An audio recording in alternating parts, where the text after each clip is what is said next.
they do, in fact, offer the Primal Beast. So a couple options here. Could be mid, could potentially be off lane as well if they want to. But just another hero that, when you see the Spiderlings as well, you really do not care at all as Primal Beast.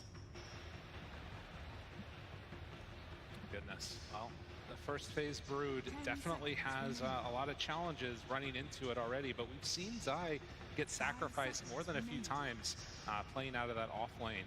Liquid now, I mean, to me at least, when I look at this, I feel like there's so much team fight on Team Secret. Do you just try and further snowball and then maybe build some like sort of tower taking heroes as Liquid to see if they can make a turn happen?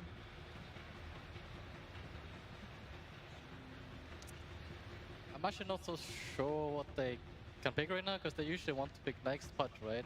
Maybe they could go back to like picking Asaf and Lina right now and save that last pick for Marty, because I think Marty can play a lot of heroes in Dora. And I think for Mickey, on the other hand, he probably wants to... With some of the timings that you could have as well. Try to get yourself like an earlier Roche, gives yourself a bit of a base to work off of here, and stand his ground when you get into these situations versus the Monkey King sometimes with a good ulti or BKB. Oh, and down just 5 seconds left into the reserve time on that last round, but they go for the Tiny.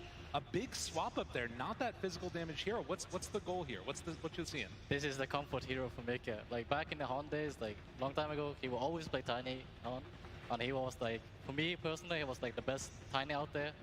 So maybe they're just coming back, you know, playing comfort heroes. Like maybe it's potentially the last game of TI. So why not? They immediately ban another comfort hero, right? We're getting rid of all the comforts. Get rid of that lone druid.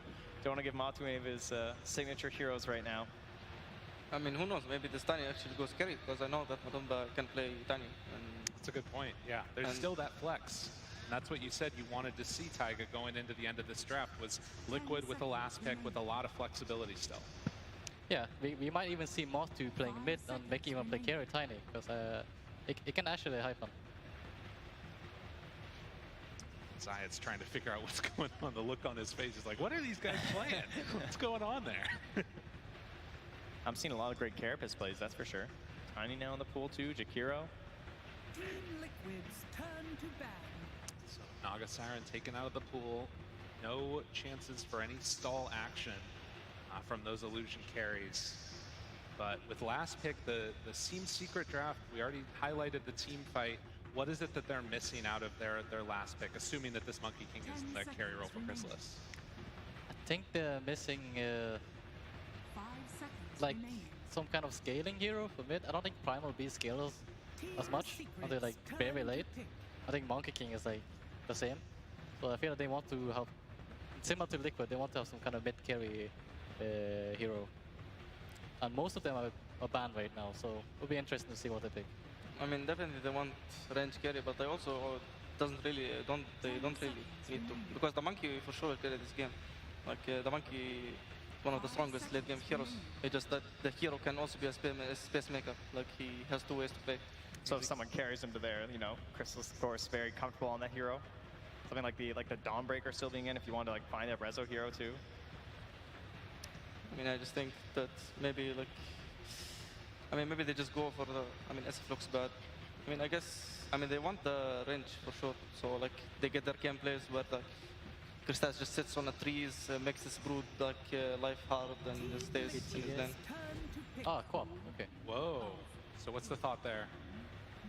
Well, co-op is kind of also a semi-core, you know. They're running like three semi-cores, like how we used to do back in the days with OG. So I actually like the draft a lot. It makes a lot of sense together. But I think they might want to put Tiny carry if they can do that and somehow fit the puck in this lineup. Down to the last couple of seconds here for Team Liquid. 4 seconds to decide their fate. And it's going to be... No random. Oh, the sniper. Right. Interesting. Thoughts as we get into this game here. The drafts have been completed. Sniper versus Queen of Pain. What are you guys thinking? Who's going to come away with this? Are we going to a game 3? I think we will go to a game 3. I see Mickey Tiny. I'm already excited. I mean, I understand the second pick is stronger, and of course they got like the counter picks and what they want, and they will get the lanes. But I will always go for Secret. They got a Monkey King. What do you want more from him? So let's see. Yep. How do, like, let's say we're looking at Team Liquid though. Like, what do they need to do, Amar? I know you're cheering for Secret. What do they need to do to take this win on Liquid? How do they play this game? So, like, first big goal. I don't know. Just scale to the game and you will win. Game, and you'll win. Pretty good option. All right. That's all the discussion that you really need here, I guess, huh? And for Taiga, what do Liquid need to do to be able to claim this victory here? What's the recipe for success for them? If they can get stable lanes, because they are heavily counter-picking lanes right now, like Tiny into Quap might be pretty rough for Tiny, and Monkey into Brood, Monkey's gonna win. So if Mickey can snowball this game and get 10 kills in like 20 minutes, I'm sure Liquid got this. All right, well, let's see indeed if they're going to be able to do that as we get ready to head on into this game number 2. As, again, one of those moments where it's all on the line. We'll see if they can make it happen. Going over to Sir Action Slacks right now as we get into this interview. Thank you so much, everybody. I am here with Heat from Team Secret! Woo! Heen, my friend, quite an intense game last time. You guys survived that very aggressive laning stage coming out from Liquid, and it looks like they have just as an aggressive lane this time. However, you guys have a Monkey King. That's not traditionally, somebody that can survive getting run over. Are you confident in that pick? I don't know what you're talking about, and why would Monkey King get ran over? Well, you tell me. What is Monkey King good at? Hey, in my games, he's always throwing in the lane. Broodmother just eats his ass like it's nothing. We have a player with more than 2,000 games played on Monkey King, so I'm pretty confident. Okay, that is confident stuff right there, my friend. So I want to talk a little bit about the attitude of the team here. I mean, this is, where you guys got to last year, a lot of pressure. Are they feeling it, or do you think it's just full confidence? No, I think we're feeling much better. We recovered after our loss against Thundra last night. We talked out what some of the issues were that led to like bad in-game comms. So, I mean, game 1 went great. So we're hoping to close it out 2-0. You're always so calm on these, Heen. All right, can we do a real crazy one? Give me an immortal fate. Make some ludicrous claim here about this game, please. Anything at all. Call it out. Babe Ruth it. We're gonna get 2 rampages on 2 players. 2 rampages on 2 players. All right, man. Oh my God! This will be one of the greatest games in TI history as we throw it over to our casters. Thank you so much, Slacked. Absolutely baited there as usual for the interview. Able to get the coach to say some crazy things. Now, we might not have rampages here. We'll see if it ends up happening or not. But the one thing we definitely are going to have is some pretty nice comms. They started out this game with a little bit of love between the 2 teams while we were doing that interview, Trent. And now already into the laning stage. Oh, I've seen some of Zayat's comms, to the enemy team when he stands up and screams. So, I think maybe we'll get him one of those rampages that he's talking about. That'd be pretty impressive on Nick's Assassin. Might not be the one who gets it. That'd be pretty crazy. Nisha going to take some damage there by Matumba Man. But yeah, the start of this game, I believe I saw Resolution tip Insania and said Analyst Gaming, let's go. Yes. XD, because of course both of those players were analysts in the grand finals last year at TI, and now here they are playing for a spot in the grand finals. I believe they actually played in the All-Star match last year on Grand Finals Day as well. Yeah. So this is a significant upgrade. It's true, absolutely. We'll see if it ends up happening again, but of course, these players are incredibly accomplished and have a lot of history together as well, but are going to be facing off now. Insania playing on the Jakiro. We're talking to the panel, and they were saying that they felt that this was a hero that gives a lot of the team fight, gives you some pushing potential. It looks like a fast draft from Liquid in some ways. I feel like he just didn't want to play Lich again. It's a very similar idea and concept, but no, it's a little bit tankier, right? Just naturally with a higher strength, so you can maybe survive something like a Boundless Strike Initiation, or at least require a little bit more of those enemy resources before your allies can try and get something else done in the engagement. Definitely going to have some issues versus the Nyx Assassin, though. Obviously, you have a lot of AoE abilities he can punish you on. As Nikkei loses a triple Mango Courier, the fruit stand chopped down. That one hurts. And in the same motion, you see Boxy getting a nice little pushback there on the puppy, hid behind a tree, and then started beating him up a little bit. Oh, Matsu, though, getting that big damage mid on Nisha. Has a Fairy Fire still remaining, but certainly getting low here.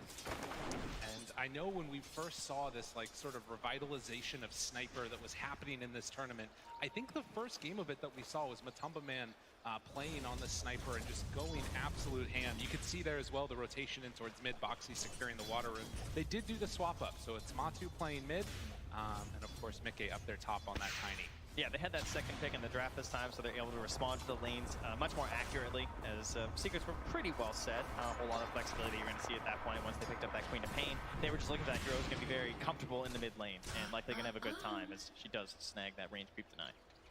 Yeah, so far so good. 14-4 versus 12-2, and Quap a little bit lower on that CS chart lead.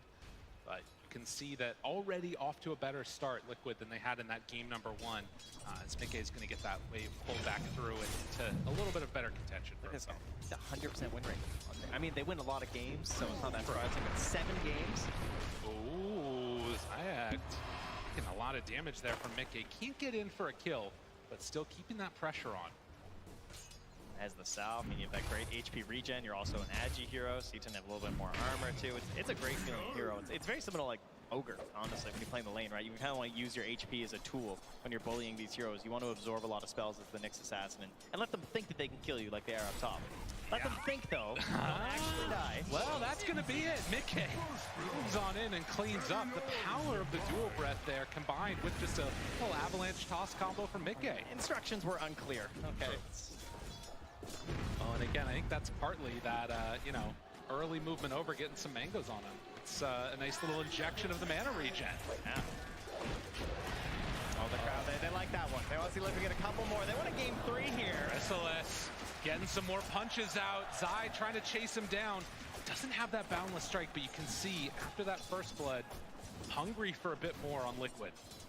Yeah, of course, we saw this matchup just yesterday, I believe, in terms of you got to be watching out for that Jigu Mastery, all stacked up, one boundless on neutrals, on the creep wave, on the spiders, anything there to get your HP back up. And he missed there on the Zai, able to dodge away from that one, that high movement speed for the Brood. And now turning, looking for more punches. The tag team, a couple more hits. Chrysalis in trouble. Can't quite get in range, but they do bring him down. Zai already putting to work on him, although up top, Insania, he's in some trouble. Throws out the dual breath, and Rezo, Zai able to pair together to get that kill on the Jakiro. Yeah, but getting the kills on the Monkey King in lane, that's going to feel great for a Brood lane. Not necessarily something you expect to go super well. 1 second, he gets away. That blink coming right off cooldown there as Boxy gets a little bit of separation, won't get hit by any daggers. And Matumba Man also very low. Will have some regen coming out to himself, but not a ton actually. He's going to have to just tango up and maybe even head back home. Yeah, that wave. I mean, good timing there from Boxy. They'll get the kill, but the wave's coming under the tower, so he doesn't tank too much. And once again, he's going to get himself some earlier HP, or rather XP here, as they have to run on home on the sniper. You can see the Ring of Health already done for Rezo means the chance for a kill on him, pretty low percentage. Of course, can go on to Zayas if the mood strikes at the moment comes around. They need some other type of rotation to make it work, otherwise to kill this Rezo Primal Beast. Mickey on the position 1 Tiny though. Still, just because he's flying up here though doesn't necessarily mean he's going to change his normal game plan all that much. He throws some harass on the Rezo. Obviously there's still some pressure on him to be making those rotations across the map. It sort of depends on the game that you get out of your Brood, right? Because we've seen this several times from Liquid where they pick up this Brood very early. They're willing to get counterpicked. Like they know that certain picks are coming. They have to protect it a lot during the drafting phase, just like that Enigma. But it's all the space and the time that the hero's going to buy for you. It's a nice way to die there for puppies. I mean, that's one of those that could suddenly be the death of Nisha if they're not careful. But Resolution stuck around. Down in the top lane, the tree toss. Mickey cleaned him up. Mid lane as well. And Boxy, he tested for a ward when they did that initial gank. Oh, there we go. Jumps in Sonic Wave, but Matumba Man turns, looks to fight. A couple more punches. Nisha also goes down. They get 1 kill first. Now Zayat's going to be chased through the river, but with no more mana, they can't clean up that Nyx Assassin. This is all stemming just from ward battles, right? Because like Foxy was like running on the high ground, checking the tower when they were both dead, when both the mids weren't there. Saw there was no ward, but when Queen came back, she instantly warded. They spotted it. They go for the sentry. That gets them on the high ground on the Radiant side, and everyone just collapses mid for the fight. But, you know, as much as that kill is huge for that Quap, definitely needed. Now about even on the net worth with that sniper, and of course, going much further ahead in terms of the XP. Look at what Matsu's up to, though. Sneaky little sniper here. Interesting rotation. Shrapnel ready. Will he be able to find him, though? As Chrysalis hiding off in those trees, it's not an easy kill to get.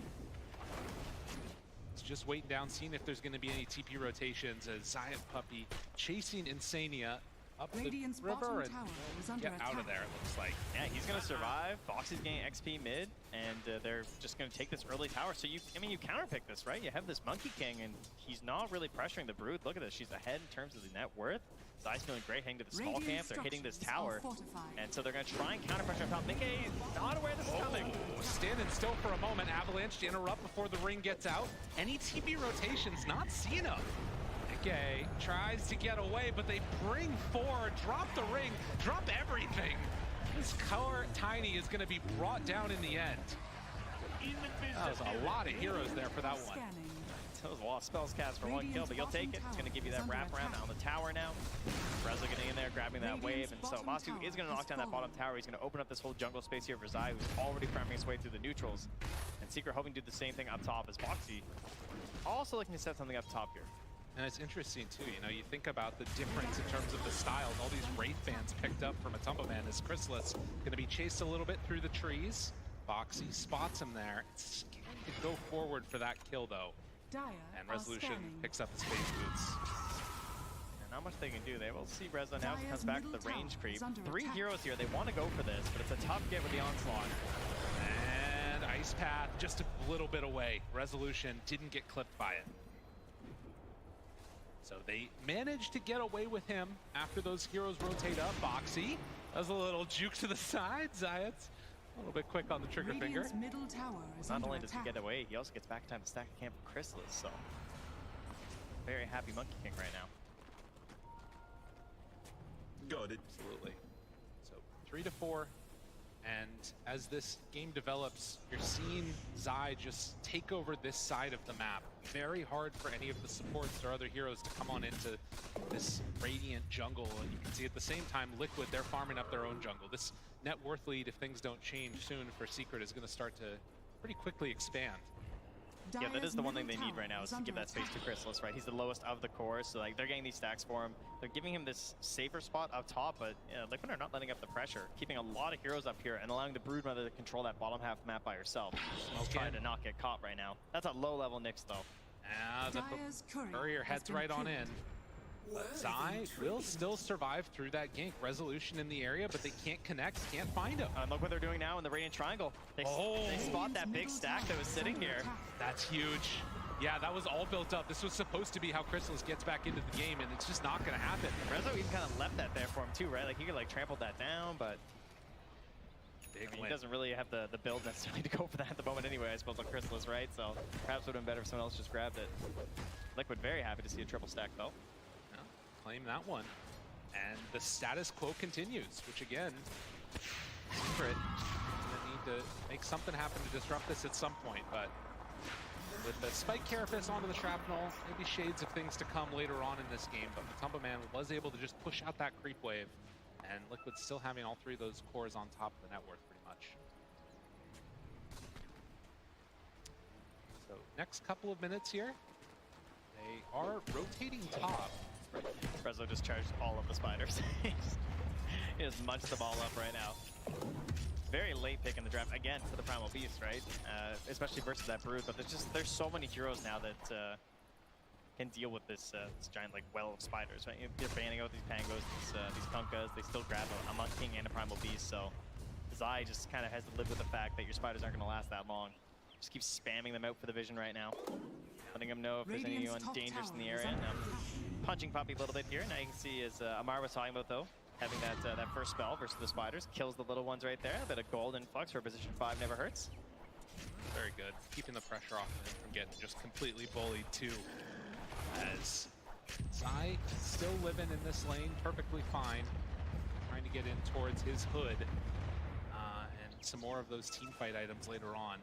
While Secret content to just take half of this jungle, trying to get into that Witchblade for Queen of Pain. And again, the sort of question I have is, at what point does this break down? Is it just around ulti timings? Yeah, that is the real question, right? Like, who wants to make the first move? Bottling the regen. Foxy getting chased. A couple more punches. They have denied available, but can't get it. Instead, it's going to be Foxy going down in exchange for Zayat. So just a couple of heroes traded off. Zai caught for a moment with the pulverize, but he does manage to escape from there.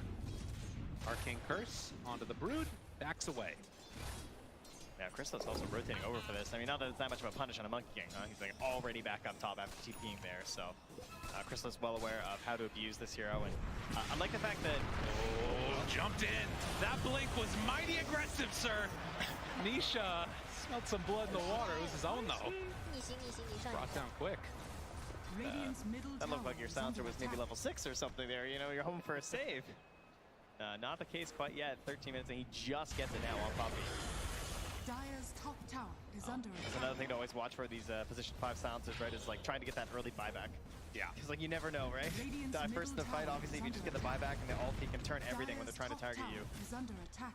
How much can they get out of this now? Mickey, he shows up. Blink, Tumbler's toy, went for a spell. Puppy down low, gonna get Walrus punched to death. The buyback, though, and the global. Need to get out with the rest of them. They will bring down one. Mickey to fall, but Tumbleman also goes down. Isha was right on top of him, trying to finish him off. A couple more hits, and it is going to be enough.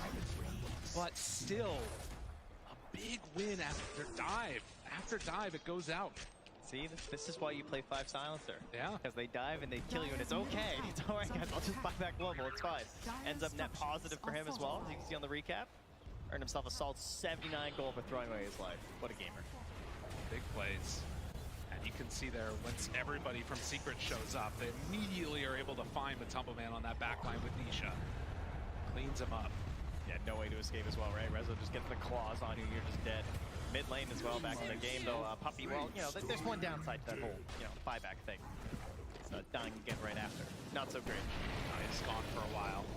Foxy will separate from Chrysalis there. Liquid still looking good on all of their cores, but has been a pretty big setback after losing that fight there mid. Big injection of the gold, but Nikkei, with his Blink Dagger done, we'll see if he wants to keep making moves around the map, queuing up that Aghanim Scepter next. Dire's top tower. The gap isn't that large in terms of the cores, right? There's a pretty substantial gap between all the cores and the supports in this game, which is something that particularly Liquid usually doesn't really have, right? Like they tend to have their supports pretty close to their 3, but... Toss back, Macro Pyre, Zayat's on Mickey, Rezo dropping low, is gonna die. Nisha hanging out in that Macro Pyre too. Good boundless strike, the chase down, Mickey trying to survive, but he's gonna die, and Tumbleman can't get there in time to help out for this fight. If it continues a little bit longer, they might be able to make something happen though. Turns now onto the Monkey King, Puppy goes down, dead for 25, Chrysalis still trying to escape. Nice path. Zai chasing, Foxy right on top, the slowdown, the Monkey King. This would be such a huge kill if they could bring down Chrysalis, and they will. Liquid, this dive bears fruit. Yeah, Crystal is feeling that pressure. You know, he was the lowest in the course for a while. He's starting to catch up, and the way he's been trying to catch him in these fights has been TPing in every time. It's like a secondary ultimate on this hero because he can farm anywhere on the map. He TPs in. He wants to get that fight with a boundless strike, but the punish is there from Liquid. They're ready for that attempt. Foxy runs down to Zayats. Can they find more? Mickey, he's got his Blink Dagger. Nisha right up on the high ground, jumps in.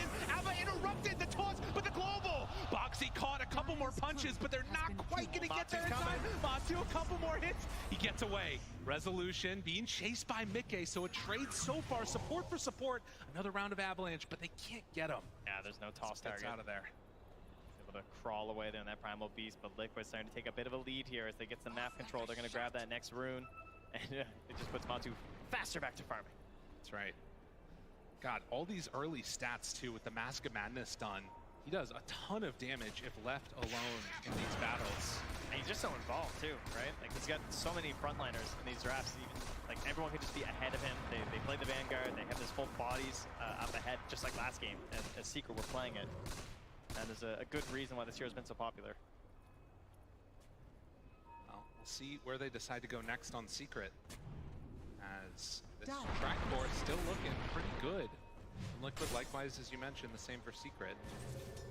Zai pressuring down bottom. Rezo, Onslaught, Chase.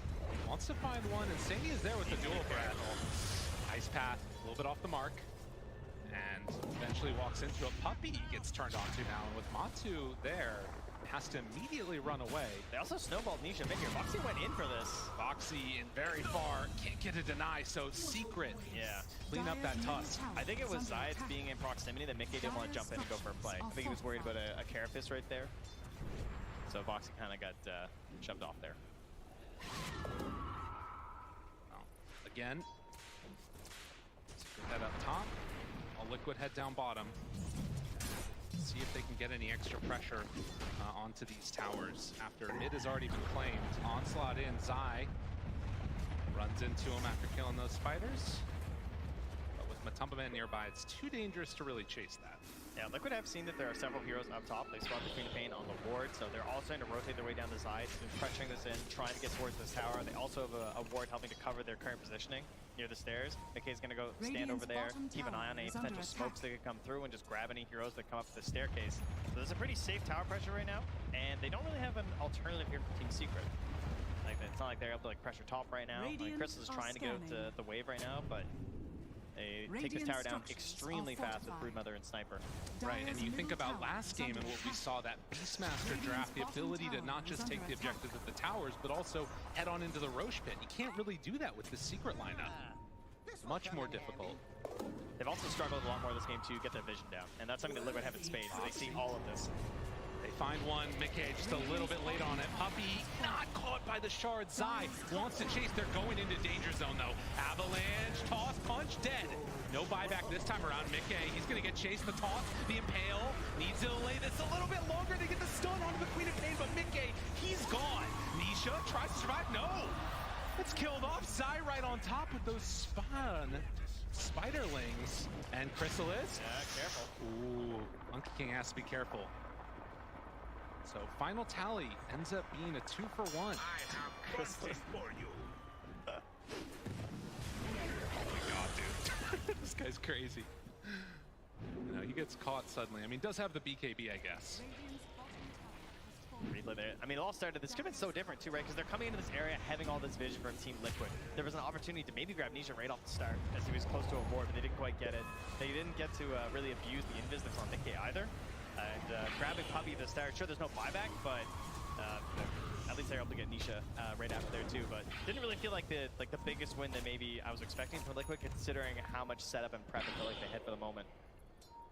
Yeah, when those don't pay off, it could be pretty rough. Crystal is feeling comfortable playing around this ward, but Liquid gonna run right up to a high ground. They find one, Puppey dead. No buyback again, so they can't go for the global. They drop down the ice pad, connects onto two. Stun there, Nisha War's punch, dropping low, but gets away. Tiny has already died in exchange for the silencer. It's not enough from Liquid. They weren't able to claim any other kills there.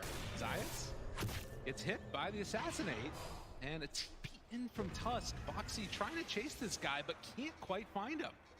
So it's a long time till he's been dead again, though. Yeah, it's true. And in the meantime, they're going on in towards that Roche pit, it looks like. So Boxy will head over, use the tag team to help them claim this one. As Liquid wanting to get an objective after they push Secret away from that high ground. They're doing a great job of targeting Puppey. Instantly the fight, you have to give them a lot of credit for that, but it is very costly. It's said last time, right? Like, and they're losing chorus for it every time. But they are getting the map control, and now they're getting that victory off the map by going in here for the Roche, grab that Aegis, and they're gonna put that randomly on too. So just in case they get to that backline, obviously they have the Queen of Pain, they have this Monkey King with the BKB. There is a concern that he's gonna get back there in an unstoppable way. So protecting Matu for a potential second life in these fights. Again, with that Roche being given up, it did also give a lot of time for Secret to keep their farm going, and you're getting closer to this BKB on Nisha. These item timings can be very strong from Secret. Talked about the potential for late game scaling that you get out of this Monkey King. Chrysalis with over 2,000 games played on the hero definitely knows his limits. But we'll have to watch and see. After the tier 2 tower's already been taken, there's really not much for Liquid to get here on the bottom side of the map. Just grabbing that farm, trying to stack Matu up just a little bit higher. Obviously, we heard our panelists there, ATF and Taga, talking about this idea of like the semi-cores, right? Like the Monkey King, the Queen of Pain, and the Primal Beast. They're all very capable of fighting at this point in the game, but they're also fairly capable in terms of like, their scaling and the options they have. Obviously, the Monkey King being one of the best hard carries going late. So Liquid are much more all in on the sniper. That was not the global he was hoping it was going to be, as he drops immediately. And global down with Aegis in hand. This is Liquid's time to party. Feels like he's been working on this this first item forever. Like had the Ghost Scepter queued up almost immediately in this game, but just keeps going down and wants to hold that potential goal for the buyback as well, I'm sure. As a movement up, Nisha found ice path there. Nisha going to die. Mickey finds that target. That ward. That was huge. Doing so much work for them. Obviously, Secret feeling kind of safe in the area because he has his own wards nearby. Relying on these again from Team Secret, sort of cutting off that part of the map, giving that vision across a line there to try and give Niche the capabilities to go up there and farm. But punished, dying there again on the Queen of Pain, a hero that really struggles when you've died 5 times in a game. And you can see now that this pressure that's being mounted, Matumba Man is still standing up front and center with not that many heroes behind him. The rest of the team spread out across the map, but they're going to continue this movement and not willing to back out. They want to push this advantage as much as possible right now. Boxy's still not at that blink dagger, but you can see Liquid. It's a small lead, but it might start growing over these next couple minutes unless Secret do something different. They just ice sharded Insania to the high ground there. That's pretty cool. And then forced it back down after there to check for some wards. So the positioning's been great from Liquid as well. They are ensuring that this Tusk and this Jakiro are in between where they assume the heroes of Team Secret are and Matu, right? Like, you don't tend to think of these range supports necessarily as playing that, but that's one of the benefits of being a Jakiro. Also having that Force Staff. There's the Force Staff there on Matu. We're stacking up Force Staffs once again because they just get more and more powerful for everyone that you have. And they've still been working on Boxy's Blink for a very long time, though. That is one unusual part, I guess, in terms of this being a Liquid game, right? Like that, Boxy being the lowest on the net worth is not usually something you can see. Right. Well, only 2,000 gold separating these two teams. Boxy hunting there. Can't connect with Resolution, it looks like, as he will onslaught away. While in the meantime, Justless has finished off the Deso, so more into this, like, just big, huge burst of damage that's coming from this lineup, it looks like. As Zai's going to send those spiders all across the map. Yeah, I will say, you know, as a parent here, I think Zai's, children probably not the biggest fans. I feel like a lot of them have been dying, just being tossed asunder across the map. But how about the fact that Zai hasn't died yet? That's been crazy. In a first phase Broodmother versus Queen of Pain, Monkey King, and a Primal Beast. And they were hunting him for so long. Insania, he is going to go down, though. He's died a couple times. Yeah, that's a classic. And also, to some extent, playing his role. They're still grouped around up here. And in fact, Secret, they want to take the fight to them maybe now on Team Liquid. BKB done as well as that Wraith Pact. Oh, this could be a huge moment for them.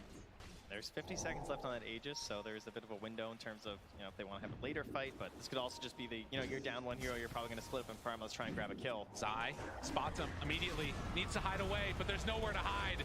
You had to cast a curse him, Trent. You talk about how he doesn't have any deaths, immediately goes down. But it was impressive. One death's still pretty impressive, I gotta say. That's fair. 25 minutes.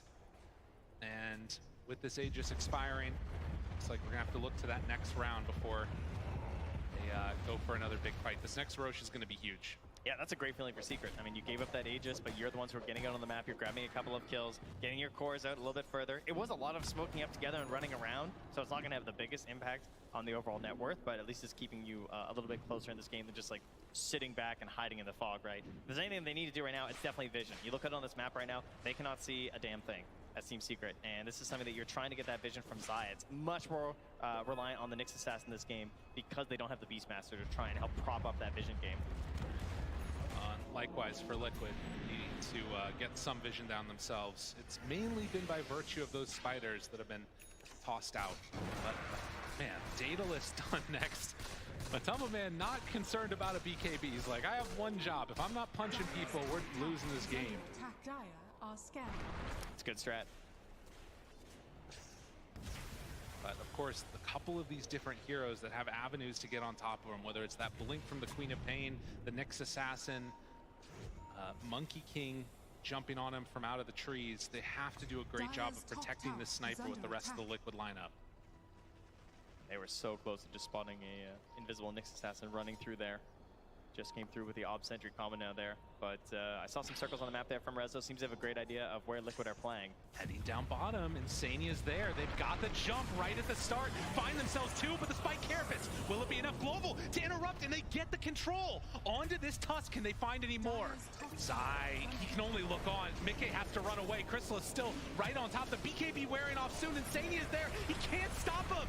Still BKB runs away. Mickey getting that separation from Chrysalis. He goes down. But Matumba Man needs to survive, needs to do the damage. A couple more hits. He's surviving through it all. The little sniper that could. As Rezo tries to clean it up, but Mickey comes in, takes him down. Zai at the last last one in the fight, left alive, Liquid. They did it to him. That was a frightening fight of positioning there. He had to force that into the Wukong's command to survive. And then so he has to kill Chrysalis in that moment, or things can turn so bad for Liquid. But they grab the kills, they turn, they eventually get Matu, but the cost was high as they now go to the high ground with the spiders in tow. And trying to clean up these buildings. I mean, Puppey has to hold off on this one, but Mickey, if he's left alone with these spiders to take down this tower, it's an easy movement into the racks. Obviously, you have the sniper left alive. This building is gone, but Mickey, I mean, he's in a little bit of trouble there. Tries to TP out. He's going to be fine. But get a tier 3 tower, a substantial gold lead. So take a look at this replay here. And the way that started too, the blink in with the Carapace there. Excellent play layered on top of the global. Mickey held his BKB for after, so he's able to get involved in this fight, start tossing out some of these big spells.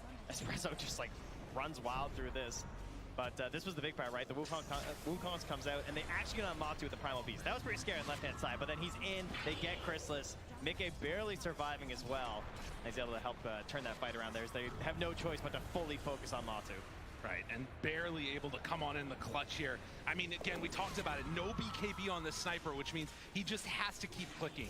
And he was able to do enough damage before he died to make it work. Now has that Elven Tunic in tow too. Secret, grouped together, smoked. They're right on top of all these spiders. And Liquid, they're going to be aware of this. Still 2 minutes till Roche is capable of respawning. A relatively long timer on that. Oh, that's the real one, yeah. It's coming on back up, so. They'll take the area, but they're not going to get the reward for a very long time here as Boxy continues to just play around this off-sentry combo, looking for anyone running through that mid lane. Obviously, at this point in the game, this is where the danger tends to be, right? These mid lane waves. So you want to just like nuke it and get out as fast as possible. You don't want to be caught on there. Well, the tier 2 tower gets hit a couple of times by Secret. Immediately, Glyph is out. Wall, bottom. A constant thorn in their side. Zai is there. These spiders just rip it asunder. And That's the pipe. Ranged Rax. That is just gone. Yeah, the pipe does it. And look at that. Zai gets the kill, keeps the pressure on. They need to deal with this. If Puppey shows for that long, or Nisha, this could be an easy blow, but Zayat's there to interrupt too. Just more and more TPs just keep coming. They're just like, wait, are they gonna stay around here? I mean, they're sticking around. Oh, the smoke out. They don't go for it, though. They're not gonna stick the whole time. Look at the line drawn instantly, immediately towards that pit. 50 seconds until Roche is back up, though. They're gonna get there before it's up. And Secret, will they decide to go out and fight them? This is one of those big macro plays you're going to see a lot in Dota. Maybe if you're new to the game, is that pressuring that bottom tower to pull them away from that Roche pit. Now Liquid want to take that territory. They want that vision here to have the good fight around the Roche pit. And now they have the good fight, and Mickey, he finds the good pick off. Boxy, can they bring him down in time? Resolution so low, and Chrysalis on the back. Where is Matubman? He's not there to help him yet. He wants a better target to grab. Can they do it? Chase, Nisha finds him, gets the kill. Mickey, he's got to get out of there. BKB wants to run, nowhere to go though. The bash is out. Nisha will manage to survive. Secret, they win that fight off of that global. Such a necessary fight for Team Secret right now. Grabbing Matu, the perfect way to start off this fight. It's the one thing that can't happen for Team Liquid. And so much of it was committed on this Primal Beast right at the start, but he's able to get off the BKB. Oh, the spider whole game had to take a second to process what just happened there. Zai is going to run away. I think Liquid might be feeling the same way here. Is obviously they didn't commit for the instant buyback on the sniper. That means he really doesn't want to do it now. And they're going to start moving in towards that pit. Liquid, they have some vision around here. They do end up scanning near their high ground to see if there's any smoked heroes coming by, but might be time to go for a little bit of a risky play here. Yeah, got to be careful. We're watching this replay, but in the game, they have the ice pad down, have good vision. Boxy, he's right away caught and killed. Does have buyback still. Matumba, man, they're so close. And Roche, it's actually not quite low enough. Zayas finds Insania, but they can't get him. Buying enough time for the rest of the team to show back up. The buyback is there from the Tusk. Matumba man tries to show Mickey to them. The damage gets the blink away. He's still solo and doesn't have a way to dodge this, but Nisha survives. 70 HP. I don't quite have it. Insania's now dead. Matumba man, oh, he's in Death Valley. Crystal is right on top. Needs to get away. Boxy there for the punch. Matumba man, though, he survives through it all. Liquid, they did it. They actually did it. All the delays coming in from the supports. They kicked them out of the Roach pit. They forced a secondary fight. Nisha forced all the way back home as well. Now they're in there. They're grabbing Roche. They can't get back here in time. Oh, and another Aegis claimed by this sniper in the midst of chaos when everything is at its most crazy. That's when it feels like Liquid somehow managed to make the best happen. Yeah, Secret, I mean, that one dream fight where they managed to get Matu right at the start, that's what they needed in that Radiant high ground there, but now he's got himself the concussive grenade there with a shard, so a little bit extra help there. And look at that, Hex done on the Broodmother now. Obviously, Secret still have incredible team fight, but they need all their heroes to be back up. Chrysalis alive in 15 seconds, while Liquid, they want to try and claim these buildings now. Okay, does have that Aghanim Scepter done as Nisha zoned back for a moment. I mean, it's still so hard to go high ground here. And Enchanted Quiver picked up as they have another big creep wave coming in through top. I'm curious if Liquid even want to try and push it that hard here, if they feel comfortable going into the later stages. Yeah, it's a bit of again, a tough one to go high ground here. You really don't want to be stuck inside of Wukong's command. Just get botched down here. At least wait for the BKB, right? Yes, he has actually fully purchased it now on Matu, so certainly much more capable of engaging and putting himself in slightly riskier positions, like hitting a tower. If you're Team Secret, though, I mean, he's still the #1 target, right? Obviously, with the Aegis, there are some questions to that. Maybe you can try and just disable him and try and pick off someone else like Mickey, but he's got that BKB, and Poppy, there's so much pressure on him as the silencer. Like, when do you actually pop this ulti, right? Yeah. You try and go for an offensive play. Jumps in. They find it. Chrysalis immediately there with the BKB. Gets the Force Staff away. Gets Matu out, but the Pulverize is there. So round one. Oh, actually, Matumba Man, he doesn't even go down. They keep him alive. He does finally fall to the Sonic Wave, but they needed that for that second life. He never popped the BKB, though. He did hold it that whole time. Get the concussive grenade, drew it out a little bit further, and losing Chrysalis is huge. That was so enormous for Liquid, and taking this tier 3 tower now, going on to the high ground. Secret, I don't know if they have enough left in the tank. They're going to smoke up with everybody. It's all sides. He needs a big blink play. They got to find it. The big stun is there. The big interrupt. Resolution trying to kill him up in a snowball. Boxy was there. Zayat now turned upon, but Tumba Man ready to clink them all down. Resolution trying to escape, but there is no escape. Matu is here. Matu is strong. Oh, Nisha trying to hold him back with a halberd. He was just there, stuck plinking away, helpless in his BKB, but it didn't matter. They didn't get enough done during that halberd. And now they've taken the high ground here, moving towards that mid lane. Liquid looking to force a game 3 here in Singapore. This would be huge for them. Again, such a dominant performance in Secret throughout this tournament in that game #1. Liquid needing to get this to force it. They want to keep their hopes alive. Punches are out. The buyback is there from the Nyx Assassin. Jump in, Nisha, just trying to force them back. And without those BKBs, they needed a second at least to reset. Liquid still no Aegis in hand and 40 seconds on the BKB for Sniper. All the buildings have been crumbling, though. It's just now 2 melee barracks remaining. Oh, sorry, 1 melee, 1 ranged even. Worst case scenario here. Team Secret. Zai gonna have that constant spider pressure. You know what's interesting, though, is that in so many of these games, we've seen some of these teams that have fallen behind really early in multiple racks, and it still comes down to needing to win a team fight. If Secret can keep winning those, it could be their recipe for success. But right now, at least Liquid in a firm control of this game. Yes, many of the players on this Liquid roster are, you know, no strangers to mega creep games. They know it does not necessarily mean the end. We'll have to wait if it does indeed happen this time. Another minute or so until the next round of those neutrals are coming up. And looking at it, I think actually they don't even have all of their neutrals yet on Team Secret. They haven't been able to get out for the tier 4s or even the tier 3s. Yeah, when they do get it on the map right now, it's mostly been just to battle. It's to fight, right? And then like the second the fight ends, it feels like they just need to run to whatever the prize was after, be it Roche or to a tier 2 to defend there. There's not a lot of time for them to get on the map and actually farm up these neutrals. Well, BKB's back off cooldown, and for Secret, that means they got to be careful. A lot of spiders ready to run at that range racks while Liquid is down bottom. And TP coming in. Zai sends the spiders with the pipe. Gotta watch the halberd from Nisha. Gotta watch the blink stuns from Zayats. Those are like they can't even deal with the spiders. The spiders just take out, barely. Rezo has to charge through the killing spiders. Taking the bottom one too.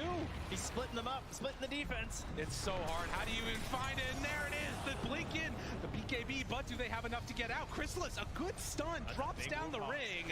They have the damage. Can he survive through the right clicks coming from a Tumbleman? No, that sniper, he's just too strong. They take down that melee racks. Liquid wanting to get Mega Creeps, finish this one off, and they're gonna do it in style. Megas for Liquid. And Secret, it is a huge hill to climb to try and come back into this. I mean, they have some of the heroes, though. I do. Oh, they got the Monkey King. They got themselves a Queen of Pain. Some big pure damage swings. Certainly heroes that are known for being able to itemize in many different ways as well for certain situations. But it's an 18K lead. You know, don't get it twisted. Liquid are in a very good spot right now. See now if they will find anybody on these wards here, hoping to catch somebody from Liquid slipping, but everybody out of vision, waiting for those BKBs to come back up again, farming up that next section of the neutrals. And just the power of this draft that Liquid has been able to assemble. Look incredibly good in this game number 2. Trying to force it to the game 3.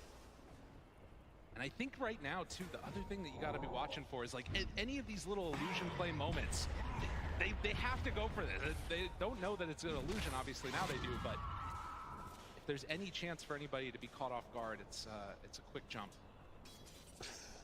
Feels like Zai's just has so much pressure on him as well. I think the best initiation they've got right now. Oh my God, they got Machu in. The whole teammate, but can they get him? Red zone, no friends nearby.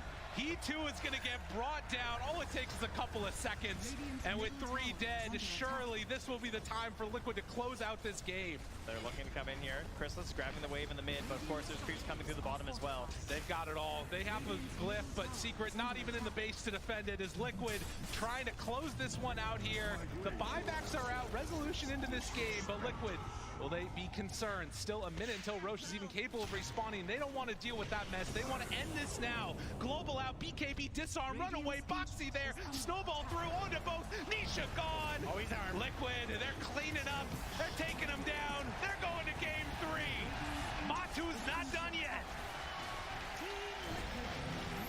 Oh, the Let's Go Liquid cheers have been very loud from this crowd as they've made their way through this lower bracket, and now one more time they're going to a game 3. They're not done yet. Team Secret, now it's their turn to try and figure things out here and see what they want for game 3. What this Team Liquid has turned a lot of fans here, I think. We've got more than a few as we are looking again at how this is broken down. So much decided in the draft, so much decided also in the game. And the crowd here giving a little bit of appreciation to the team that forced this one to a game 3. Just feels like a couple small plays here and there, right? One force step, one position, one stun of someone out of place is turning these big fights. And it feels like it's just constant fights in these games. It feels like we go from one team fight, the replay is going, the next team fight starts right after that. It's deciding so much in these matches. So coming into it, I don't know if we're going to see that classic game 3 slowdown pace or if we're just going to go full speed ahead. I'm just excited to see some more Dota. I'm going to be real. This is going to be awesome. We got 56 kills in that last game. We'll see how many more we got to come as we head on back to the panel. Thank you very much, gentlemen. Very happy here as well that we are going the distance here because these two teams, they deserve to play more on that stage against each other.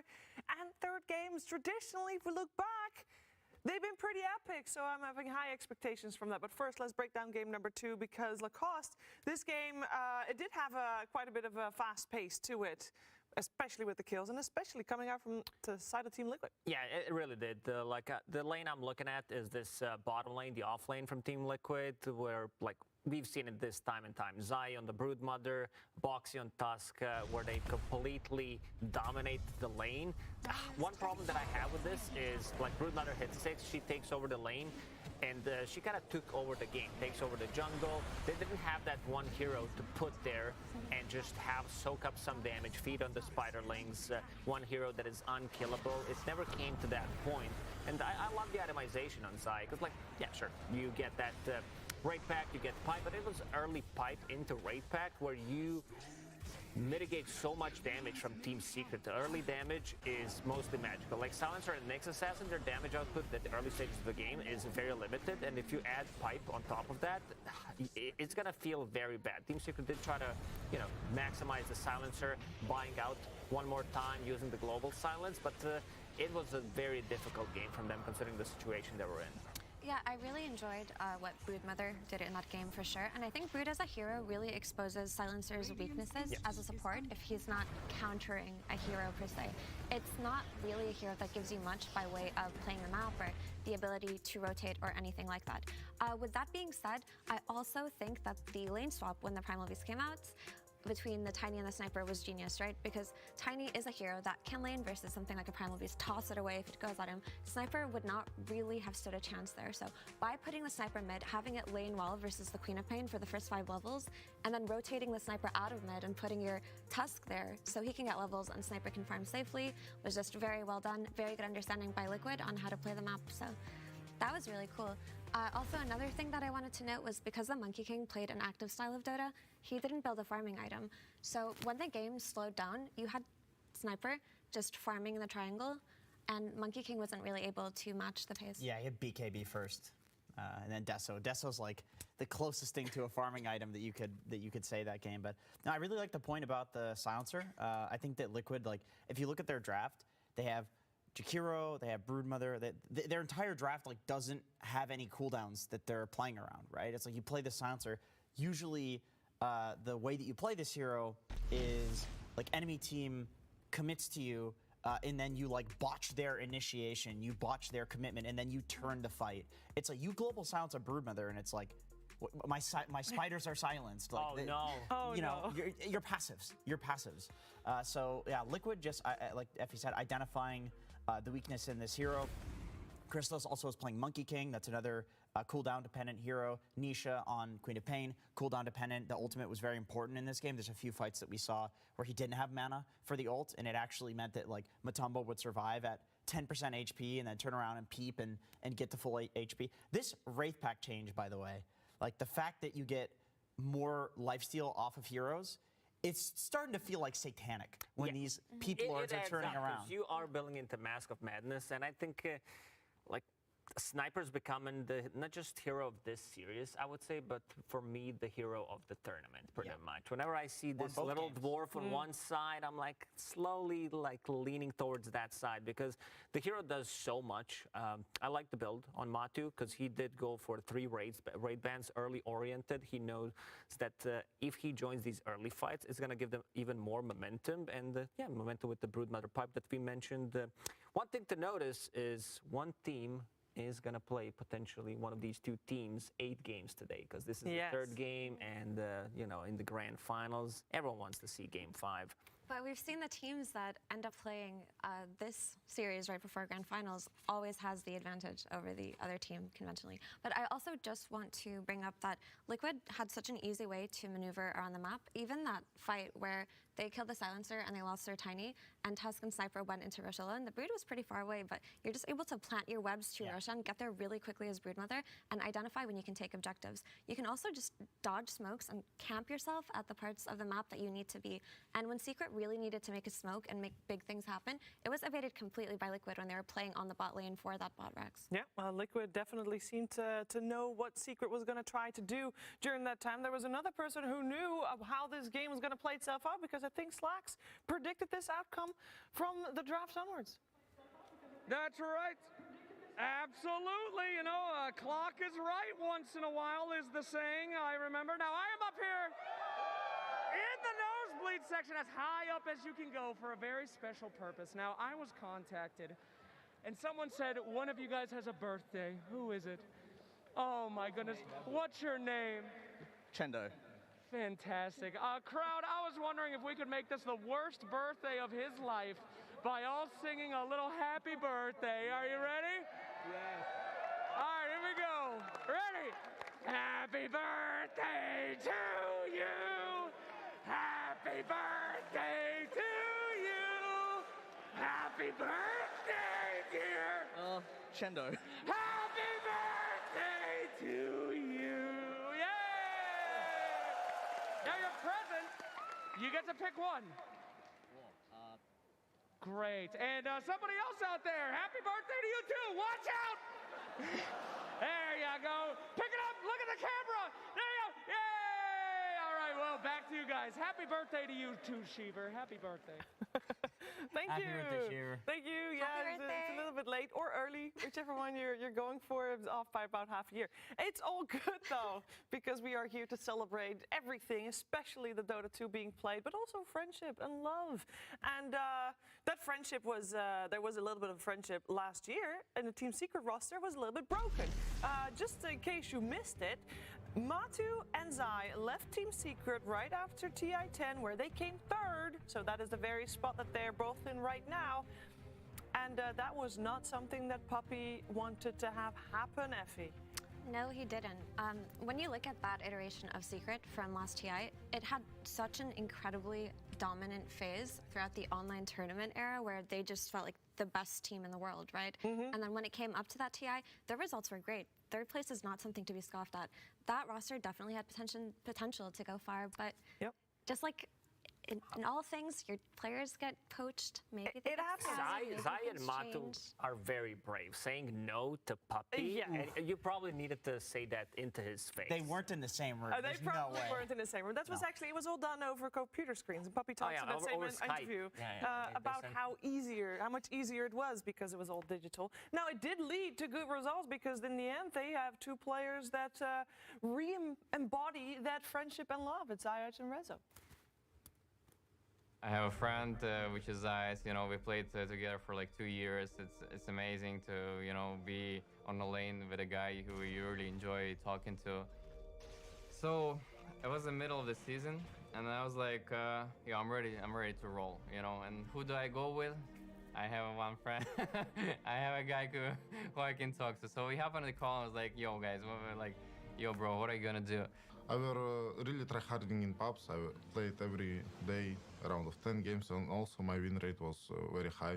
I back my rank 50, around of 50, yeah. And I were very in good form, I guess. So we're like, who we can join, and we're like, maybe some alliance. You know, they're like a bit shaky right here and there. Maybe some NA team, you know, it's always good to come to NA and like, you know, for the qualifiers and stuff. I've been there, I know how it works. Maybe I can do the same, you know. And the third idea was like, maybe Team Secret, but it's like, nah, dude, no way. Like, it's wet dreams, you know. Clement was like, what position are you playing anyways? I'm like, dude, I'm playing offlane for 2 years now. Like, come on. That's such a Clement thing to say, but anyways. We just wait a little bit. And after some time, he's like, yo, bro, I got invited to Secret. Yeah, at the moment when Clement called me, I was so surprised because how to say, I didn't know that might happen, to be honest. And he's like, he's playing there, and then at one point he's like, yo, bro, what are you doing next week? I'm like, what am I doing? I'm playing, you know, chilling. He's like, you want to play a tournament in Riyadh? I was like, hell yeah, like, let's do it. And then basically, like, you know, they decided to make, you know, to try and make a standing on that tournament, and things went great from there on. I'm pretty happy to being here, and also I believe in Team Secret I can do a lot. I mean, long history, so let's see. It was just a thought, but I didn't really believe that it could happen. But you know, here I am, wearing the eye on my T-shirt right now. That's crazy. Life is crazy sometimes, for sure. It's actually incredibly wholesome how both of them are now on Team Secret. And they are on the final day, and they are doing pretty well. Both teams, though, one game away from taking that second spot in the grand finals against Tundra. And only one team can advance, which is a lot of pressure. That is a lot of pressure. You can feel it from all the way over here. We can feel the pressure that is on this one. Just give it Dota 2, Effie. It should be fine, right? It'll be fine. What does it even mean at this point? Top 3 still top. Yeah. Nah, there's a lot of pressure in this game 3. Yeah, Obviously, both of these teams so badly want to make it to the grand finals. They are the LCQ teams. They were the underestimated teams after the end of the DPC tours this year, and they both have a lot to prove. I think for Puppy, the only thing remaining for him to do is just win his second TI, get that first place with Secret finally, and who knows what's going to happen next for him after that. Same for that. Man, although we do know what's going to happen after that. We do, but yeah, going back to pressure, Team Liquid, they had a magical lower run bracket so far. So you know that they've been on the brink of elimination so many times this tournament, beating Entity 2-0, beating OG 2-0, then Thunder Awaken in one of the best series of all time, and then beating Acer as well, Clutch series as well, and now pushing into the Game 3 as well. But that was just a really wholesome video that we just saw. I'm still thinking about it, but you can really see the synergy between Resolution and Zayats in that one. And I'm also glad that he told that story because at ESL Malaysia, he did mention that they both wanted to join Team Secret, but they didn't really know how to facilitate that. And it just ended up happening for them. So it was just really cool to see. I think Resolution as a player has grown so much over the years. His hero pool has expanded. He's played so many different roles. He's bounced around from region to region, and he announced his retirement after last TI. But as we know, in Dota, Jenkins, nobody stays retired. Really yeah, that's why I look at Matumba and I think like we've talked about him so much because the absolute legend is retiring. It's like, is he really going to after this run? I mean, Liquid has been backed into a corner 3 times. They've been in that Game 3 where they claw it back, right? They've won 3 Game 3s in the lower bracket. It's actually been clawing because it was not easy. No, it wasn't easy. Every time it wasn't easy. And then already they weren't supposed to be here. They got in through the last chance qualifiers. So it's like, we talked like previously when we saw them walking on, oh, they look like they feel no pressure, both of these teams. It's because how could their brains have any chemicals left to feel pressure at this point? They've been pressured for like 2 weeks straight. These guys are ice cold now. They really are, but honestly, it's just been so touching to watch both teams make it this far. Obviously, Liquid are carrying with them the weight of their teammates' retirement. We've seen them talk about him with such high regards. And how they want to have one good last run with him. And I really think that this result is more than they ever expected. So hopefully the pressure does not affect their gameplay at this point in this elimination game. And also, we do overuse a word Giga Chat quite a lot, but first time hearing it, Giga Coach. That's a new one. Team Liquid with 3 coaches. 3 people, it's one entity. We do say, too many chefs in the kitchen, blah, blah, blah. But for them, it seems to be working because everybody, as we've seen in the interview, has a lot of respect and they think without one piece, it would just not work. Yeah, they all have their own role and everybody is respectful and apparently there's no stepping on other people's toes, which would be very easy to do with a lot of coaches around there. Speaking of coaches, of course, I want to reiterate that we've got Heen and AY in the tournament as coaches that have already won TIs. Blitz, this is his first TI in the booths, and I say that because he has obviously been at a lot of TIs as talent. We're going to find out how much impact the coaches will have had during the drafting of this third and deciding game. Team Secret versus Team Liquid. Game 3.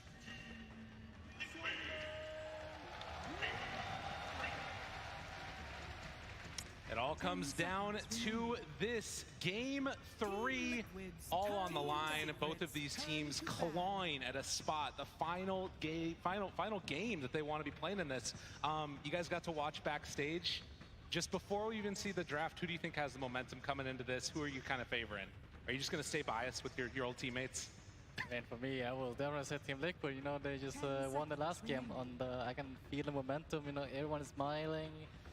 I just saw them earlier. They look pretty excited to play the Game 3, so definitely Liquid.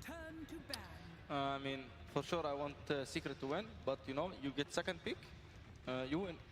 It's as simple as this. I cannot just simplify it more. Yeah, why even play the game, Yeah. We just end it after the coin flip. We shouldn't even do the draft. Let it go. This whole thing will be over very quickly.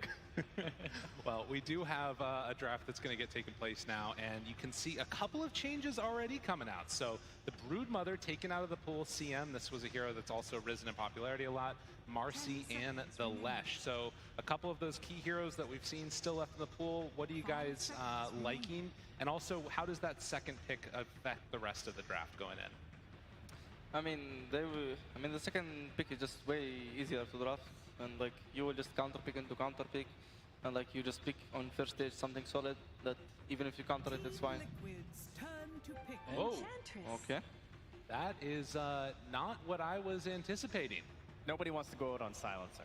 All right, that's just how it is. I actually thought they would pick Silencer when they banned Brood, because now Enigma's in the pool, and actually Inch is not that bad into Brood, because you know the shot. I don't think you guys have seen it before. Little friends. Yeah. Yeah. Because if you put the spell on the enemy target, all the spiders goes on him.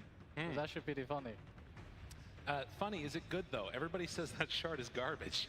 I actually used it once. It's actually pretty good. People just doesn't know how to use it properly. Okay, all right, I'm with you.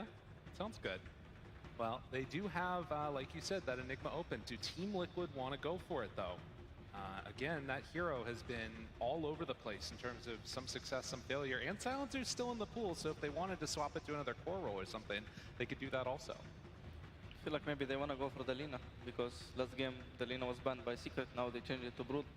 So maybe there is something with the Lina. It should be Enigma, I think. Enigma Tusk, maybe? Oh, you're right, Amma. Interesting. So what is it about this Lina? You said there might be something about this Lina. What is it that makes this hero so insanely good, particularly for Liquid? I mean, I think they get what they want. Mickey plays like the carry from the mid lane. Matumba gets his lane-winning hero who stuns or just doesn't die, and is just good into the meta. Like the meta mid laners, Lina can lane into Reshrak and Desif. Oh, well, I mean, you got the Lina right now. We got the best hero, the game-winning hero. You know, you're looking for Team Secret to take the W. They've got the Beastmaster. It's got to be feeling pretty good now. Ah, they got the natural disaster. 10 seconds. They got everything. Natural disaster. Wow. Oh my goodness. Well, the Enchantress definitely applies a ton of early pressure, as does the Beastmaster. I mean, I'm looking at these drafts, and I'm just seeing tower after tower getting taken. Obviously, you do have some good outspam, but Taiga, are you concerned about all of that pressure that Team Secret has running early? I think after what we have seen in Game 1, I think they should have better answers now on Liquid. I think they're looking for something that would fight them, fight the Beastmaster and Ench on the early game. Because right now they only have Tusk and Lina, and they're not like the best heroes. They need to add something else, like something more like a strong early game hero to fight this beast. Because the moment this beast takes your tower, your jungle is done. It's gone, and they need to somehow retake this jungle, and they also need to apply their own pressure. So I think they maybe another sniper game. You know, sniper is pretty good against that to D-push when they come. So but they actually ban them themselves. Huh. Interesting. Zayat will actually get a chance to maybe see some other heroes before he's picked, which has been a little unusual, I would say, for Zayat this tournament, right? He kind of gets this like first phase hero, just has to deal with it. They end up banning like 3 heroes in a row to try and protect him. So that Enigma, as you said, is still Lindo, but probably going to be Insania's hero out of this phase, and then we're going to have that double counter pick for both Matu and Zai. 10 seconds remaining. Yeah, I can also see maybe Y1 for Insania. He hasn't played a hero for a while, like Y1 Phoenix. Sometimes teamfight hero, because they really lack teamfight on the Liquor right now, and they usually want to have at least one teamfight hero on support. Now that I pick Tusk, they will need to add something that synergizes with Tusk, which is like Phoenix, Y1, Jakiro, for example, but Jakiro is banned, so we'll see. I do like that Wyvern that you're talking about. That always feels like it's really nice against a Beastmaster, and you pair that together with obviously the little friends and everything else that you got working with you for the Enchantress.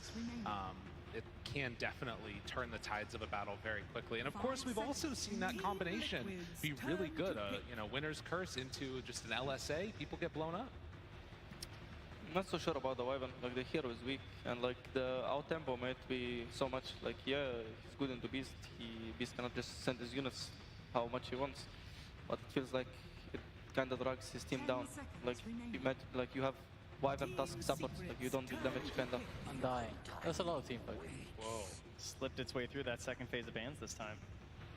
Often getting removed here. Obviously started out as pretty much the hero of the tournament, it felt like. I felt like teams had to address it a lot in their drafts, like Snapfires or something, to try and handle this Tombstone, someone who can naturally hit it, but I mean, the sniper's already gone as well, so could maybe be an option for Secret. Of course, then that's putting Zayats on I mean, it's actually a pretty good 4, I'd say, for the way that they like to play their lanes. Definitely. definitely could be strong.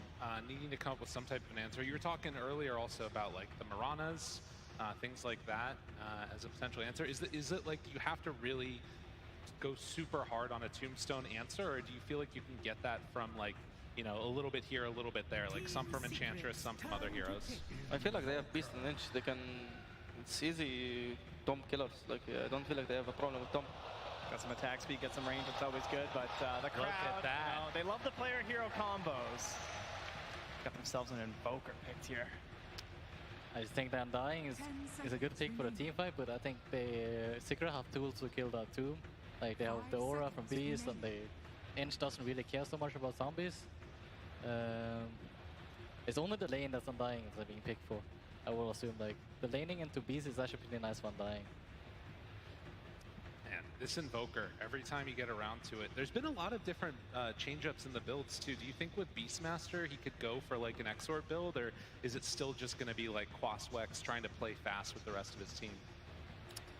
I mean, I know that people would take Quaswex against Lina on mid, but I've only seen Exort Invoker in my team, so and use Sunstrike on like 2 side lanes, get Midas minute 6, farm on map, 6 loss minute 20. Okay, interesting. Ooh. I think that's probably more like me and Nisha, you know, like Exort Invoker to solve the team. That sounds more like Nisha. You talked about Zayat's being a little bit more free in the game maybe, and we'll see if it ends up happening here with this Earthshaker pick. This is a TI hero if I feel like if I've ever seen one. She's not a group stage hero though, I'll tell you that much. Playoffs here, this guy's he's been hurting at TI, I think. But when the game comes down to it, you know, this is one of those heroes that people like to play. I think like if I have that clutch factor in me, this is a hero that can really do a lot of that position 4 role. Thoughts on it? Hate it, love it? Well, I don't really like Shaker, to be honest. After playing it in a group stage, it felt pretty weak, and I don't like it into Undying either. It's like, but it makes sense with Beast, because you need someone that enables the Beast in lane, right? And like with the Fisher block, you pull back the lane, and Undying can't just chase you down, hit you non-stop. They can actually stay on a lane, and potentially they might have to steal the pull, because I don't think this Beast Shaker will fight into Undying.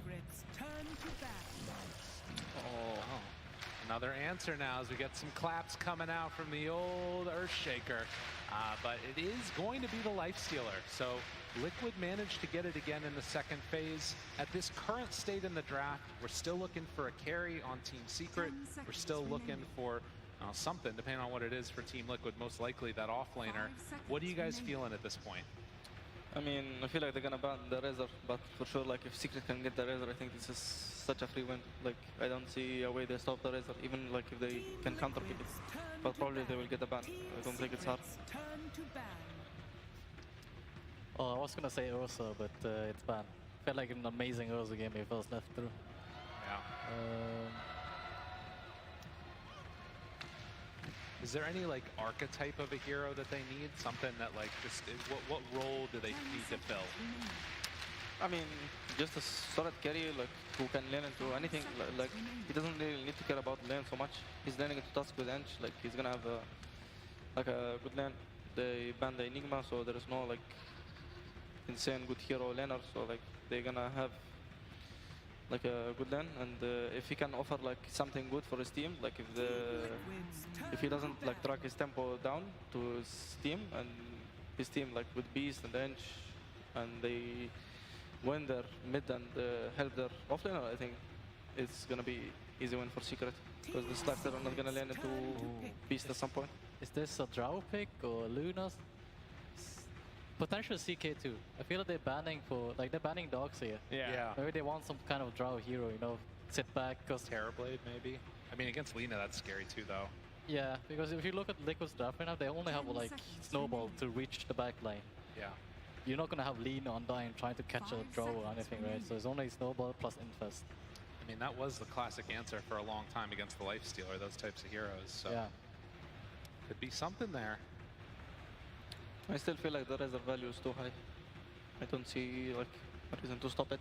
Like also like Razor Beast combination is very good. Drow. There you go for it. They banned it. This is like the perfect bans for Drow, I will say. Like Enigma, Dogs here, like usually great heroes against Drow in the lane. And but right now, Liquid, they probably need to find a hero that actually catch this draw on a team fight. Pango. Yeah, that's actually pretty good. Those two. Pango's really nice in the draw. Not usually making it this far in the draft. But his lane is gonna be sort of, it's gonna maybe not making like it. And there is Roar and Shaker Fisher, and there is even There's Stuck. Mars too. Of course, has his own issues versus Drow, but at least it's going in. I mean, the Mars looks good, like there is, but it's... Well, we're seeing some speeches out there as I think that they know what they're going to pick and just taking the time now to get ready, hand over heart. They're ready for what could be the last game in this tournament for either of these teams. For Liquid, it could be the last game of that man's career. He's liking what he's seeing. Are they kissing? Okay, I can't tell. It's just a handshake. They're feeling it. They're trying to get the crowd on their side. They're ready. He's doing it for you.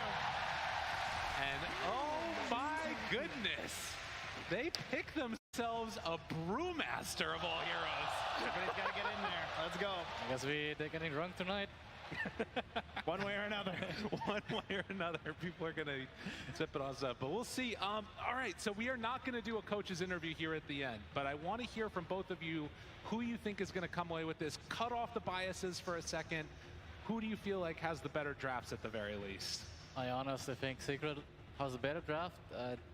I feel like this draw is going to have a free game, free lane. I'm not sure how they're going to catch it. They need to find a way to kill him. For me, I see this is the battle of Brewmaster versus Beastmaster. The three of me against the hero who contains the summons. All right, well, we'll have to see indeed which of those two teams are able to come away with the victory here. The lower bracket finals, game 3. One of these teams moving on. As we get ready to hop into this one, the coaches have left, the game underway. Gentlemen, thank you so much for joining us through this whole drafting days. I feel like I've learned so much. But now it's time for us to actually get in here Yeah, as get the well. heck So outta thank here. you very much. Can we hear it for Tyga and Amar? Anyone? Yeah, a lovely draft panelist. Thank you. So we get ready to go into this one indeed, and we'll see who it is that's going to be able to come away with the victory here. Team Secret versus Team Liquid. My goodness gracious, Trent. I feel like I'm just on the edge of my seat here. I kind of have been feeling this the entire day that, I mean, you look at sort of the history of these two teams, both of them with former players that are playing with each other. We're going to do a quick little last speech here moment to Matu before they went up on stage, so we're going to get into that right now. All right, guys, one last time around the bend. Let's fucking get it, yeah? Truly, I really believe in this lineup from the moment that we all got together.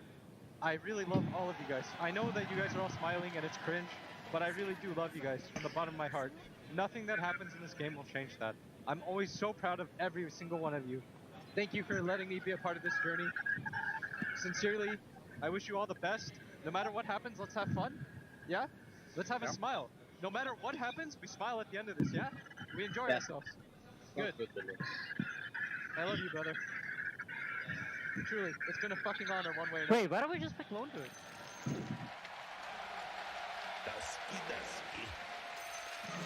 And with that, they signed off, got ready to go into this game immediately into the pause. But you can see that this is a team, both teams, that have just put so much investment into each other as teammates, and it's been paying off.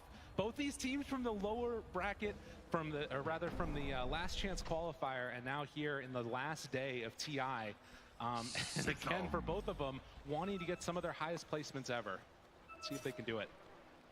Coming in here, of course, we have a couple different game plans going on right now. A couple heroes that are new to our series right now. Of course, that Invoker that everyone loves so much, being cheered for, that Lina early on in the phase. But a common trend throughout this tournament has been this big ranged damage core and trying to get to that back line, trying to find these big ranged damage dealers. For Liquid, they're going to have the Lina in that capacity. But for Team Secret, they've got sort of a dual action happening here. Of course, they're going to have Nisha on this Invoker, and of course, Chrysalis on the Drow Ranger. So a lot of heroes and a lot of backline plays that Liquid need to look to do. And it can be very tough. They're going to be extremely reliant on that split coming through, trying to find their way there, of course, with the Storm Bandit. A little bit of an XD there to start us. That's always how it goes. They'll sort it out here in just a moment, but you can see not the highest win rate in the world on this Invoker, but a ton of really standout moments. And moments, I think, when you combo that together with the Earthshaker, with the Beastmaster, there's so much potential to just explode these heroes in a moment. And in a way, that's something that Brewmaster can kind of be, you know, an answer to. If you don't kill him in that burst, suddenly that fight's going to go Liquid's way. Yeah, it can just be those tiny little moments. Just really felt like the story of every game that Liquid has been in, right? It's these little infest plays. It's that one tiny little jump that you managed to get. How many of their games have just gone the distance? And they managed to find their way to a victory, where Secret, of course, not really being as tested as much, not needing to find those big comeback wins, because they tend to just take the lanes and choke out the game from there, much like they did in game number 1. So will Secret find that success once again? Will they take that early lead, push it, control the whole map, and just force out these initiations from Team Liquid? Or will Liquid bathe in that chaos that they've created time and time again here on the main stage and find themselves a way to the grand final? We'll have to wait and see, as the game is already underway and heading also across the map. The other thing that I want to watch for is, just like you talked about, that early pushing potential that you get from the Enchantress and that Beastmaster. Insania running in through the river. Puppy will find him real quickly. A couple of melee heroes against an Ench. Very annoying to deal with, but who's faster on the clicks? Resolution picks up the bounty rune this time, and it looks like that is going to end up being 2 apiece. Liquid weren't able to snack that extra one. Yeah, no surprises on the lanes here as they split up there. I guess maybe a little bit in terms of Puppy coming up top there and playing with the Beastmaster, but this is just a solid combo. And, you know, Zayas can play a little bit more defensive on the Earthshaker, so pull back the wave, set things up for the Drow. And seeing the fact that it is the Brewmaster at the end with the Tusk, that probably gave them a little bit of comfort in this setup as well, knowing that there's not a whole lot they can do to Chrysalis, right? Like, what's going to stop him from farming? And typically, Earthshaker is someone who can struggle in that position 5 role unless he's a strong laner like this in the Drow Ranger. There's not many heroes that can actually provide so much comfort to an Earthshaker like a Drow can. No, absolutely. And that coverage is exactly what she's going to need to just keep hitting away at there on her own. So the lanes, as they head out across the map, Mickey playing on this Lina will try and take it to the Invoker as much as possible, but you can see that one of the issues here is they actually did swap it up. A little Shards connection onto Chrysalis, the Fissure, so a lot of blockage coming out. These melee heroes doing a good chunk of damage onto that Drow if they can manage to get on top of her. Yeah, it's important that they try and fight back right now with these earlier parts when they're attempting to punish level 1 when there's only the Shards there on the Tusk, and there's like no real threat of just jumping on the Zayas whenever they want. Zayas coming on in, gets the D ward there. See if Boxy can play his way, get the other one too. It's gonna be really hard to get this camp. Like, yeah, I mean, absolutely. He has the sentry, but can't place it down. So Fissure, erupt, throws it back on a Chrysalis. Swap. Zai's gonna now run over as well. Almost forced the body block. Breaking him down. The damage, it's out! Chrysalis gets him with that level 2 hit. That was just in time. It was like all a dance for the safe lane small camp, right? Like, yeah, they're like changing their positioning, going back and forth like that. Oh, 23 HP, and gonna have to bring Salve out to himself. My goodness. Yeah, this lane is tough. This is a really hard one. Radiant's middle Getting an tower early win in attack. a lane with an Earthshaker support is going to be a great feeling, because now you've got this Enchantress matching up versus the Undying. You're removing pretty much the whole purpose of this pick. Like, it feels like he really was just picked for the lane. They don't necessarily have like the free Tombstone killers, but they have a lot of great tools versus Tombstones. Obviously, like they end the draft with a Drow, so plenty of ranged heroes. There's the attack speed aura. It shouldn't be a major concern for them. Really, as long as they have the vision, that Tombstone's going down. True. You can see the pull there of the creep wave around. Matsu pulled it back in as Rezo is being zoned away by Insania up here on the top side. Currently going for none of those boars yet. Just wanting to play more around the axes and the punches. As Boxy gets this wave, pulls it back behind. Don't want to have to deal with the Drow anymore. And this is always going to be the answer, right? If you do end up giving up first blood to the Drow, you can do these lane pulls and make the laning stage just that little bit easier for yourself. Although Zaya, feel good though. That's a nice little job there, interrupting it. But like giving a free lane to a Drow too, just because you can't contest, is a pretty awful feeling. Oh, that's a nice play from Boxy though. Yeah. Unfortunately, they couldn't get all the melee creeps on him, so he didn't take too much damage from that. Yeah, Drow definitely free game so far. And they're going to need to make some pretty solid rotations later here if they want to find any hope of punishing them eventually. I definitely think there's a chance to go for kills before level 6. It should be free with the Brewmaster split, assumedly, but There's also a chance that you go for something a little bit earlier if they can get that wave away from the tower, just because they do have that Tusk initiation. Zombies? 18 HP. Maybe you just needed one more there. Don't have untouchable yet, so you know it's a little scary. Sania tries to get that pull off, but oh, the zombie spawn, which stops the pull. Very annoying for the Undying there. But it's just going to keep on spamming out those decays as much as possible. So at least up top's going well for Matumba Man on the side of Liquid. Bottom, a bit of a different story. Zai trying to make his way out of here. Did switch over form for that Drunken Brawler. Can get away from him though. A couple more punches and Boxy there to play interrupt. Yeah, it is not a lot of evasion early on. Storm Brawler gets him up to just, well, the 5% there. 15% rather. Huge evasion. Yeah, it's not great. So again, this lane gonna be a tough one, but you can see the Beastmaster also struggling. 5 minutes in, they bring on in the big creep. And Puppey in combination there is actually gonna get some pretty good damage onto Insania. That forces him away. Matu finds a courier just sitting there. Puppey had left it hanging out there, so great grab there. Besides, also losing the courier at the same time. These waves around, Matumba Man trying to chase and stop the creeps from being stolen away from his lane there. And again, because Undying had to back away, they actually don't even manage to come and contest. Nobody wants to lane is what I'm seeing. Chrysalis is chasing Boxy through the jungle. You know, they got the pull into the small camp here now. Chrysalis can farm that up. All just playing a little bit passive at the moment. There's a little rotation in the mid lane here, though. But that is a level 6 Invoker. Got a couple tools handy here. Will they be able to find him, bring him down? A couple punches, Nisha caught. Drops it, the Sunstrike. Mickey takes some damage, but it won't be enough. And that is before level 6. Yeah. So no one was coming to help him. I thought maybe like a Fisher or something in there, but Zayas did not have the option available. No. Or at least he didn't think there could be a save for it, which is probably true when it comes to the Fisher plays, right? Fisher to try and save from an Ice Shard, it's kind of unlikely. Yeah, can't get into position there to steal away the bounty rune either, so these Boxy rotations bearing a little bit of fruit. And Zai moves over, okay. Can chase him down here. Zayat's in some trouble, throws the Enchant Totem out, a couple more punches.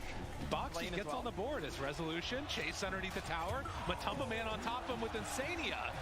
They bring down Rezo to boot.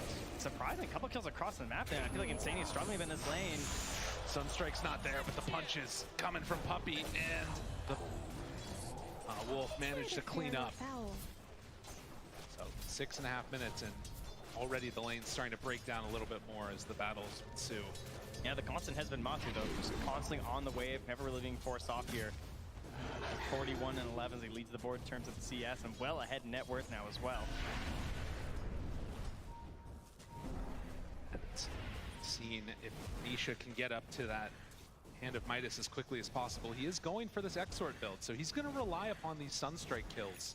Missing a couple of them there, you know, not the biggest deal in the world. Those are things that would really just accelerate his farm up, but we'll have to wait and see. When the Roar comes out, though, as well as the Helm of the Dominator, there's going to be a lot of damage coming from Rezo in combination with Puppey. They can just bring a secondary creep. They can really get some big chain stuns going if they want, and it should be free picks at that point.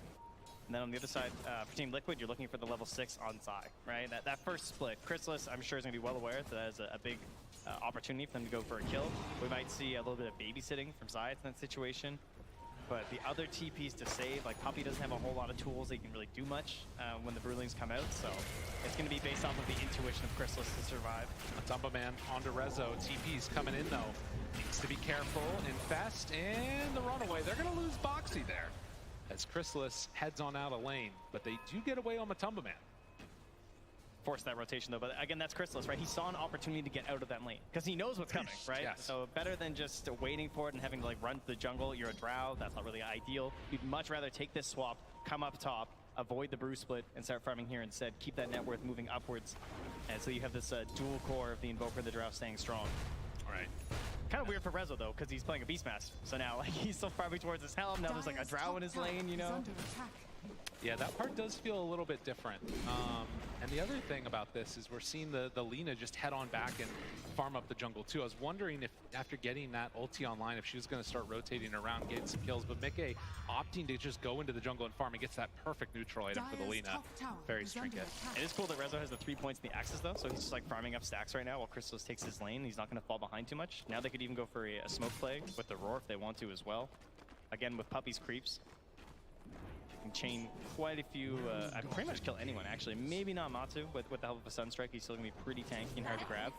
But anyone else is gonna be a pretty free grab. Right. And of course, those infest plays are something you're gonna have to watch for later on. So many units that can get turned into an escape route for that life stealer. I almost feel like Zai's like kind of annoyed down here. He's just like, I want to kill someone. Can I please? Like someone show, you know? All his other heroes he's been playing, he's able to like push this tower, he's given this space. It feels like he can immediately start pressuring somewhere else on the map, but instead he only really has the creeps to deal with at the moment. Right. And is going to be able to farm pretty well on that brew. Something that you like to see. If you can get into a couple of those later islands, we've seen some of them go for the Wraith packs. Obviously the Aghanim Scepter, not as good as it used to be, but still very strong. Oh, debatable. Might be better. Sania, well, he's dead. Can they find anything after, though? Resolution in some trouble as Boxy moves in. So they use the Roar to kill off the Undying, but they get punished pretty heavily on the other side of that. Yeah, hoping to catch a couple of their core heroes there, obviously. That's why Zai's coming up here to try and get the split off, but not going to find it. And I'll tell you who... What? I mean, he would have taken the Invis rune. You know? All right. Yeah. Lets him know how he feels about That's it. right. I like how he tips him, too. That's yeah, awesome. That's right. You think I wouldn't? Well, see something new every time at this TI. And behind the split. They do not have a Laguna Blade. I don't know how it happened, but it's not there. It turns out they don't need it. Nisha goes down. Oh my goodness. Dude, that was sick. Yeah. This is all just cover though, because Zayat's got a free lane bottom for a couple waves. All right, that's the secret to the Earthshaker players. You got to feed some of your teammates a little bit, right? Got to get that early blink dagger. Very important that you find the time for this hero. Okay, what is Insania doing? How did he just kill a courier down there? He's hanging out, man. Who is this man? And moving in from behind. Zayat's there. They don't have Bruce Split anymore, but the Echo! Oh, but the snowball save. Can they get him out after? Mickey's got to run, but Puppy's there for the slow. LSA connects onto 2. Sunstrike out. It is going to be enough with the hits from Crystallis. Oh, Insania. He did not know whether he should come in here. He thought about backing up, and he's like, I'll throw a tombstone. Maybe I'll do something. But I think in the end, he knew that was going to be a tombstone feed. So unfortunately, he kind of just adds on to the bounty. And you can see that after, again, a bit of a slow start to this one, it turns into a bloodbath and some good Cinder Brew damage there out onto Nisha, but they want to try and get some damage onto this tower. The split is down, you know, it's like chum in the water. They know that Zai doesn't have a whole lot he can do in this situation.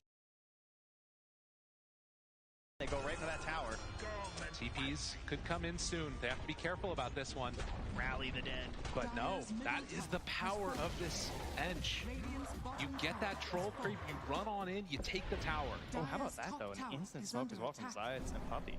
They're gonna start moving up towards their Beastmaster because Rezo, of course, has the Roar up and ready, has the Helm creep. So if anyone tries to contest this tower, again, no split. They're not too worried about it. And this, the replay on the Laguna. Wow, a man.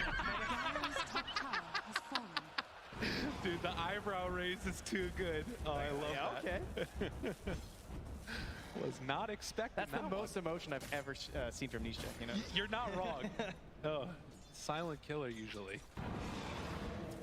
Well, the salvo of damage that we had towards mid, it looks like Liquid want to make the move again. After losing their mid-tier 1 tower, they will head on in and claim one of their own. Radiant's middle tower has Vlad's fallen. already done on that brew, a couple of smokes purchased. Watch for those blink timings. I like that play from Liquid too, sort of like posturing mid with a lot of units, a lot of heroes coming in there, and just knowing they hit the split coming up in just a second, as it's now available now. So Secret not feeling like they can really contest that, as they're just going to keep Crystallis farming up the jungle, and now, you know, Zayat, he's just going to try and like find that farm somewhere, be it Shard, be it Blink. It looks like he's probably not as confident getting the Blink this game. Feels like he just wants that early Shard instead. Right. But it's just, it's like so strong for stalling out these fights, of course, to try and provide all that space that you can for an Invoker and a Drow.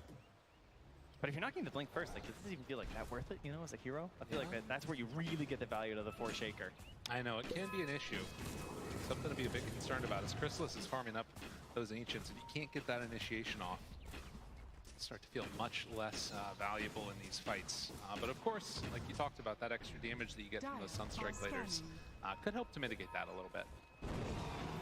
As we have this stall out period, and you got to imagine that Nisha's going to be happy about this, building towards, you know, his next item is actually going for a Force Staff after that Hannah Midas. So more tools to get that separation away from particularly the Lifestealer. Yeah, it's like the counter to Team Liquid, right? They just keep picking Tusk and Lifestealer. Right? So just every game, it feels like just more and more Force Staffs. I'm sure Puppy's feeling the same way. Indeed, he is. Stack those up. It's great to have it on the Drow, too, so likely to be another game where it's going to be something they're going to have to contend with on Liquid. Well, in the jungle, they find each other, looking for a high five. Zayat, is he feeling friendly today? You got to be careful if he's a chant totally high fives you. Oh, yeah? Hurts. Oh, I got it. Yeah. No high five. Smoke up from Zai and Boxy. They're hunting to try and find the Beastmaster. Like, you can kill this right now? Back behind. Oh, I can't get it. No, but look. The chase, it's there. Rezo thinks it's all good and well, but the chase, they catch him. Stone, couple more punches. The creep buying some extra time. Chantone doesn't do anything with that Echo to get away from him. Tombstone down. Chrysalis is there, though, and that's going to be enough to kill off Boxy. Insania has to run, but Mickey, he's got a DD. Moves in, finds Science, gets that kill. Now Puppy trying to get out of there. They have the lift up on Anisha. Drops the meatball, but it's not enough. Nisha in trouble. Couple more hits. He dies. Zai on a killing spree as they look for Puppy, but Chrysalis wants to move forward. Insania trying to take up a bunch of those hits as he can, and Mickey gets the double kill. That's 4 already dead. Zai on top of Chrysalis, hits the stun. Mickey there. Mickey wants the kill. They're diving behind the towers. Resolution, he's back in. Have they gone too far? Liquid in, very deep. Another TP in. Zai is back alive. Mickey hopes to escape, but there will possibly be an escape. No. Zaya cleans up. Oh, he bought us BKB though. And he was able to buy out. And to think that all starts from just 2 heroes smoked in. They're getting so much into these early brew splits, which is really the key to them getting this victory. Now, you can definitely see these moments where they bait out the brew split and you're able to get away, but the shards are really helping those situations. They forced that fight on top of Rezo, and Zayat even felt committed, of course, to hop in there with the Echo, but it wasn't enough to turn things. Does have a shard as well, though, so he can continue to try and stall these fights, try and force some good Sunstrikes as well there from Nisha, but great plays from Liquid. And now they have 2 humongous item powers when they come into these next fight. They're going to have that BKB on Mickey's Lina, as well as that Wraith back now on Zai. But much like the Tombstone, again, it is an issue where they do have good tools versus it on the side of Team Secret. It won't necessarily be that big, dominating Wraith back this game. Yeah, and you can see here just the amount that he's getting done on this brew. Zai has had a tournament that's sort of been a lot of great moments, but also a couple where he's had to sacrifice as we get into another battle. Anisha found Lifestealer right on top, didn't stand a chance. The way they're grouping and playing with this splitless brew is so good, right? They just now take that fight. He doesn't have the brew split back for the 15 seconds. They immediately move into the Roche pit with the Deso, with the Vlads, all these items stacking up together, and the Tombstone drop instantly. They're into the pit now. Puppy is down bottom, just trying to push these waves out. I don't know if they can come and contest this. They had the vision. They saw it all go down from the side of Team Secret. But with no Blink Dagger, no nothing from Zayat, it's too hard to walk into this pit. They got Hawk in a few seconds here, but no, there's no way they get there in time. They tried, but they will not succeed. And Zai now there to slow him down. The enchant to back away. Still have to be careful about running up high ground into no vision. And Insania, he's going to get punished for the hubris. All the soul rips have been pretty incredible from him so far, maxing that out first, getting lots of saves in these fights, and he'll just go down there as he helps his allies escape. So what do they escape with? They get themselves an Aegis onto their Lina. They still have the split available, so when he's back on Insania, they can start to move their way onto that Radiant side of the map. And with that death onto Nisha, of course, and he's 0-4-0 on this Invoker. He's got Midas and Force Staff. It's not exactly the dream game for the hero, but his levels are starting to add up. Philly picked up now. You know, you end up in these situations that I was sort of talking about, the mental stability that it feels like this team's been able to keep up there. They're going to have to make another move here from Secret in a little while, see what they can find across the map. They have that shard ready on the Earthshaker, but it does still just feel like they need more time. A common trend of Secret throughout the last chance qualifier and TI has always been like Zayat and Rezo dominating their lane and pushing forward from there. Very combat heavy. It felt like Dawnbreakers, right? Like Marcy, just like fighting everyone all the time. Oh, Echo, it's not enough. That's not quite. Oh my goodness. And stick charges. Yeah, they don't have that though. They're not like a snowballing off-lane duo in this game. In game one, it worked really well because they had this like double vision tactic where they were going with the Beast Master and the Nyx assassin. They find him. Nisha in the woods. Zai pops the ultimate. He wants this one. He wants it real bad. Lift up there. The rest of the team coming in. Back behind the tower. Mickey going into this fight with half HP. They time it perfect. Nisha gets brought down. Liquid, they are feeling themselves here. Again, we talk so much about Puppy and the consistency that he's had. Zai is another one of those players. He's been to so many different TIs, but if they win this game, this will be his highest placement ever. Well, they're still able to grab it despite Zayat's running away with the creep wave. I was kind of wondering, like, where's the Fisher save? And he's just running. He's got wave after wave. And Boxy not even going to bother trying to chase him or cut him off. They're just moving elsewhere on the map. They want a bigger prize for themselves. 19.5 minutes and a 4,000 gold lead. These little mid-game leads can be so dicey, though. We've seen some that have fallen apart very quickly, and is this going to be one of them? Got to be careful. Lifestealer inside the open wounds, and Matumba Man going to run away. Resolution just not quite close enough to connect with any roar or anything else. Bit of a bold one there, as there was quite a bit of vision in the area from Team Secret. And Zai, so of course, the long run with the creeps will come to an end here, eventually being caught inside that dire jungle. So. Game one, similar situation, Beastmaster, right? They're able to take so much of the map over from the side of Team Secret because of the way he pushed through that top lane, established good vision up top, and they just played around that area. This game, Chrysalis take the top lane instead. Rezo's not able to really like establish that big point, and Liquid just catching all these great fights with the Brewmaster has been so important for them. And Secret, they're really lacking that vision. They don't really know, until Liquid crossed the river, they're not really sure what they're up to. And they're not able to go for these, cheeky little plays, the Sunstrikes, to try and get Liquid off balance. Instead, it's Liquid who are just pushing through and always staying very grouped together. Matumba Man showing, and Zai also showed for just a moment. This smoke, it's going to be broken immediately. Zai, he's in an awkward spot now. Insania is there to break it. Tries to find one. Rage immediate turn for the kill. So they will get the Undying. Yeah, Liquid don't want this fight. Secret are throwing all the resources at it once again. Game 2, Chrysalis was really trying to get involved in as many fights as possible to try and get his team to a solid position. He's doing that once again. These TPs up here, trying to find these engagements when he can, then moving back to farm when it looks like the fight's not going to happen. Liquid there, of course, can be a little bit pickier with their fights, but with another minute left on the Aegis, and not getting another tier 2 could be kind of nice if they wanted to. For now, they just seem comfortable going to that next round of items, the BKB, potentially on Matu. That blink done on Boxy. They're getting into the Aghanim Scepter next for Zai. I hope so. I hope it goes out over the blink. Blink's obviously really cool, but the Ags. Oh yeah. Nice LSA connection, 4-stack, keeping his buddy alive. This is why Nisha invests in this. And with that lack of connection on the kill, Zayat actually spots out these wards that were just placed. So Crystal's gonna come on in and take those away. D-ward going on, so all vision gone.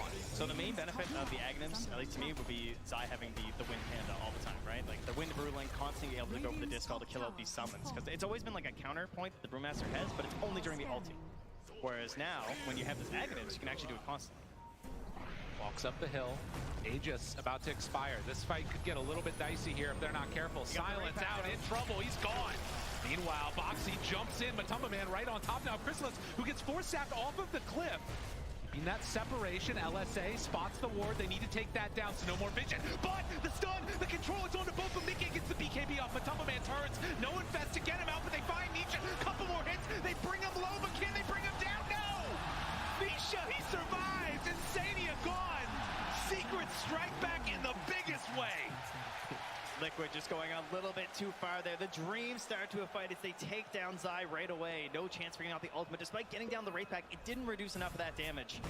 He still falls, and when he doesn't snap buy back, because there's no Aegis, right? Like, there's no big prize to claim here, so they know he doesn't want to buy back into this fight. Even though he could get back there relatively quickly, Liquid keep going. They feel like they have some ability to still take this fight after this death.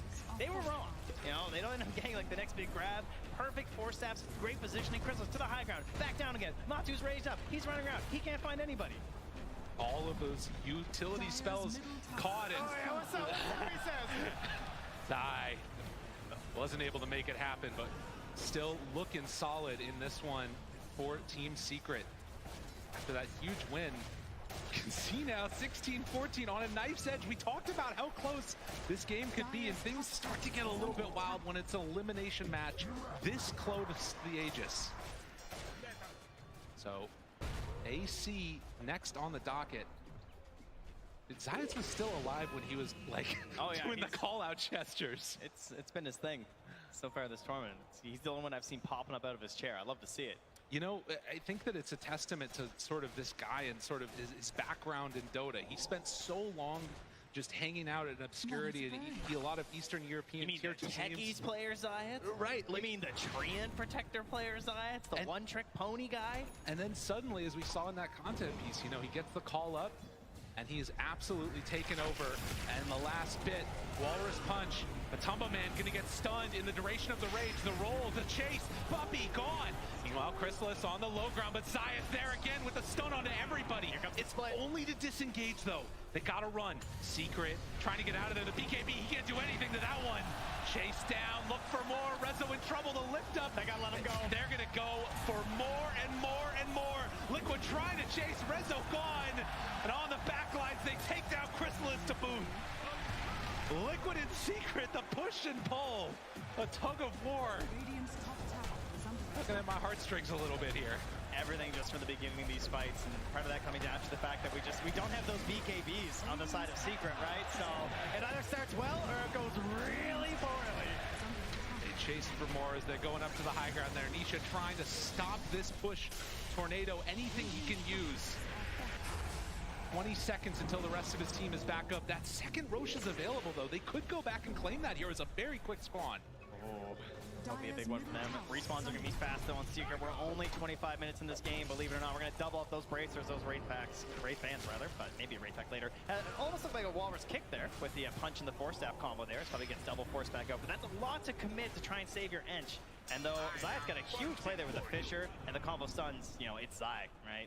The original coming through there with the split, and Chrysalis just worst case scenario. I mean, that's the thing, right? With no BKB on this draw, as soon as you find the real one, it turns into this huge problem. You just lift her up, wait till the fight to end. Yep. I'll tell you, that Philosopher's Stone's been doing a lot of work here for Zayas, though. He's getting close to that Blink Dagger. Almost like a second life for this Earthshaker when it comes to like having relevancy in this game. Right now, he's just sit in the back line, find just a Fissure, combo stun, see if he can set up for his Drow and his Invoker in that sense. But you get that Blink Dagger, you spot that right moment, maybe you can win the whole fight yourself. And the thing that's interesting about this too is the distribution of farm. You take a look at these net worths. It's Alina and Lifestealer that are way up at the top right now. A pretty big gap, and then you got the 3 cores from Secret, but it's Puppy that's making up the difference. This Enchantress needs to have some more impact here in this game. Has already got a Force Staff. I'm not sure what you buy. No Nature's Attendance, he's just stats. I got the damage, all right? There's no heals happening here. Not today. Hey, Illusion spots out a lot of Liquid. The jump! They got vision and then have to run away immediately. Boxy is already gone. Mickey finds another. Rezo dead. Chrysalis, the one left behind. Nisha also trying to escape. They decide to turn their sights onto Puppy. Get the D-wards here and control this area as opposed to chasing. That was insane. They're just blinking and infesting. They know they just need the vision for this fight to try and give Zai that grab, right? He just needs that one toss-up. Again, there's no secondary play here. There's no BKB for that Drow Ranger, but now they're going to go for the wraparound play here from the side. Will they be able to take this fight? Puppy wants to run in. Chrysalis is there too. Roche down about a third HP. There, Zayas. They're still sticking around. Zayas blinks. He gets the stun, but the interrupt. Where's the follow-up damage? It's not there. Chrysalis, though, Boxy, he kept him out of that fight that entire time, trying to clean up and get this Aegis. It's actually the Radiant that get the kill, but Nisha down low, he gets out. Can he escape from this one? Chrysalis hitting in the backside. They take down Matumba Man. Mickey wants to find a kill, but the dodge. Nisha gets away. Are you kidding me? He gets away from them. Aegis still on Mickey, but with no BKB's got to get out. TP's away. What is this game? It's gonna be a very confusing fight recap here. We got an Aegis sitting aside Team Liquid. Everyone who's playing their heart out right now. And despite it going their way, I think there was even a snatch, right? They grabbed the kill, I think with the Sunstrike from Mika, and then he blinked in after. Almost got it. Who got the shard? I'm not sure. Oh, it was the lifestealer. No, he already, yeah. Regardless, we sort of keep the game at status quo to a certain extent because you lose a lot of Liquid heroes in terms of the net worth, but the big thing is still 4 minutes left of that Aegis on Mickey. He's playing that carry role out of the mid lane. Most certainly is. Feels very comfortable doing it. Now has 4 minutes of the true comfort of having an Aegis as well. As he's actually shadowing Matsu right now, maybe worried about a possible play coming up from Team Secret. Oh, that's an interesting choice for the Nature's, or for the Enchantress, going for the drums and queuing up, of all things, an AC. You know, if there's one thing, lofty goals. If there's one thing I learned, it's that Puppy farms. Never forget Puppy Crystal Maiden Heart. Yeah. True enough. Well, the kill score is even. If there was any doubt about these two teams putting on a show for all you people out here in the crowd, let's dispel those myths right now, as there is still some pressure being mounted in Senia with a surprise inside. That is not one you suspect, that's for sure. I mean, they do see that he has almost 3,000 health, so might be able to anticipate that there's a lifestealer inside of him. But the tier 2 tower gets taken. Yep, that Hawk Vision giving them a little bit of a semblance of safety there as they approach the tower. But again, there's still no BKBs here. So, I mean, it's just so unusual compared to how all these Dota games have been going through all of CI, right? We're so used to basically every core having a BKB at this point. And it just feels so strong for Zai if he can get that perfect initiation. Did Liquid read the movement right? Are they going to be able to anticipate where Secret are going? The blink in Zai to his former team. Right. They can't quite catch him. It's all about that mid wave, right? You know someone has to come and grab this, but no one wants to commit on these mid waves. You want to be really far back. Just sort of give him a little blast, back away. Yes. Don't want to get caught in a bad fight. Right. As, again, those shards actually there for Boxy was the one he got. But you can see the sort of macro movement that they're making, trying to control these high grounds. Secret that smoke up with 4. They are showing Puppy on the wave. Can they find anybody with this backstab? And Matsu, he was considering quite a few different items throughout this game, right? Almost went for the BKB on the lifestealer, ended up going for the AC instead. Has to watch out for that silence, though. Or he gets saved by someone. The Hawk is going out first. Oh, he just got a Paladin sword, too. The Golem up front. Gives it over to Mickey. They're not quite going to get there. If Zayats finds somebody here, this could be a huge burst of damage, but it does look like Liquid recognizing the danger. Mickey gets caught! BKB, it's not coming out! Mickey is going to drop. That's Aegis. 1 life. Can they do another one? Rezo is there. He has the roar available. Gets interrupted. Gets caught. The Sunstrike out. It's not enough damage quite yet. Mickey 4 staff away. Get out of there. Zayats tries to control afterwards. Can they bring him down in time? Mickey in trouble. Gets infested. The save again. The tornado lift up onto both of them though. Mickey, he's been living through so long, so much, and he's actually going to do it again. Mickey finally gets brought down by Puppy. The alacrity, the damage, but Tumbaman, they want to bring down Crystal. It's a couple more punches, but all these 4 steps, it's the bane of Liquid. They don't have a way to get him out, but Tumbaman to fall. Zai needs to clean up. He's got to get a couple more, but Chrysalis, he gets up to the high ground. Insania brought down as well. The little turret that could. This positioning, all-terrain vehicles on Secret, they're all over the place. Up, down, low ground, a TPO by Rezo at 10% HP, and you said Puppy needed to pop off. Yeah, I think he did. Oh my god. That was an insane. He did the most damage in that last fight. All he did was click. So many rounds of it, and Puppy, he found him again. Puppy does not want to be denied. Chrysalis, a couple more hits. This man, he's a lot of evasion. Does have a blink away from Zai. Needs to hunt, needs to escape, but Zayat, he says no.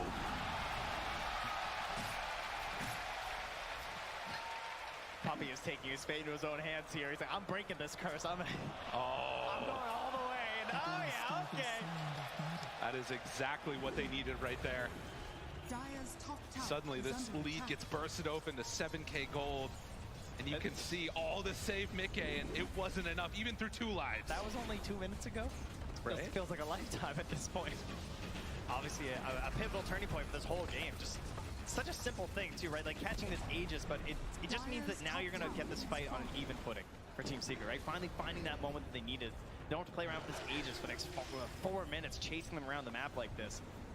And just so many clutch and tiny moments. And again, it's all about the positioning, right? These 4 staffs, so valuable from Secret. And Rezo at the top of your screen, you can see right now, he actually just barely escaped from Zai being chased down. Oh my goodness. That was so close. And then Puppy, like, you know, you heard Tiger talk about during the draft, right? He's just like, you know, Ench really doesn't care about Undying. Because as you can see, he's got a whole posse just following around this entire fight. And they don't really do anything.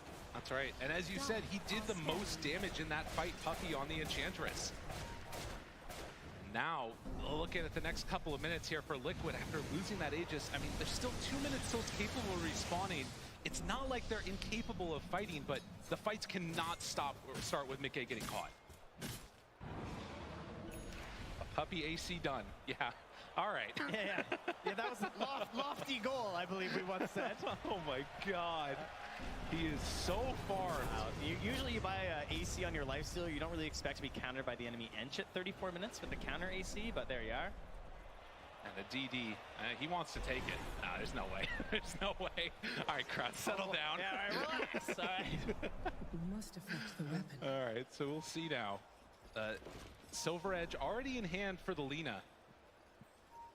So really good vision. Look at that ward there. That one is giving all the info that they need. Matumba Man hit. Can they blow him up? Oh, the reaction gets him out of harm's way just in time. And, well, the roar, the chase needs to get out of there. Save! Boxy, get him out. Can they do it? No! The invest came too late. Mickey can't stop this train either. Disarmed, running away. Nisha there with the ice wall. Tries to shards, but no! Boxy 2 will fall. He hit him with the ice firebomb. Get the ancient ice shaman in on this.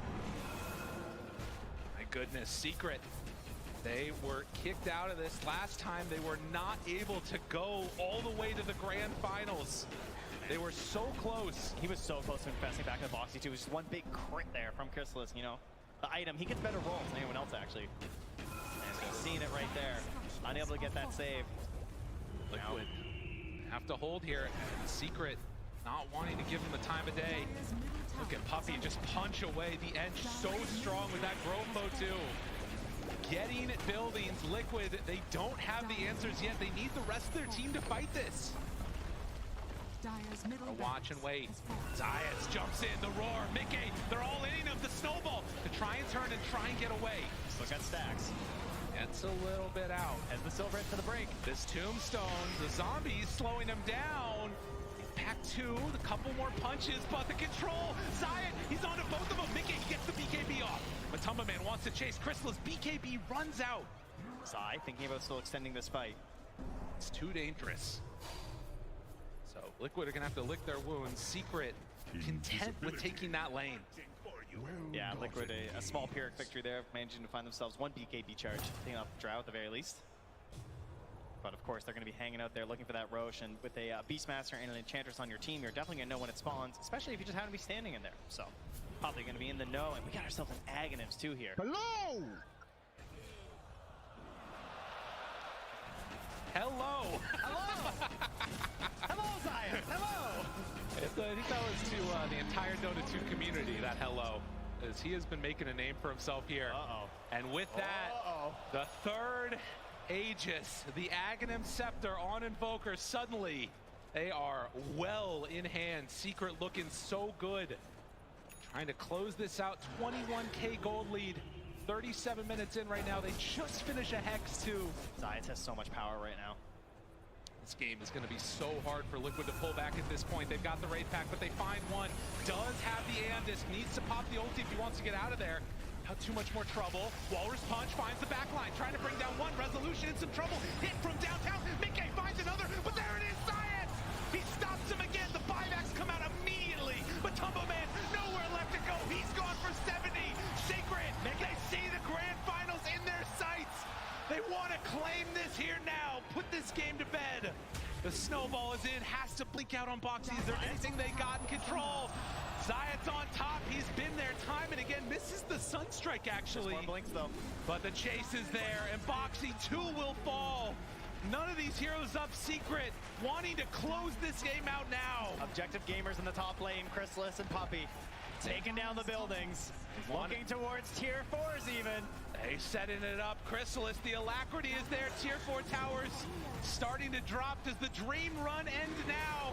Mickey 4-step away, keeping themselves alive. That's a big jump. They're low on resources on Secret right now.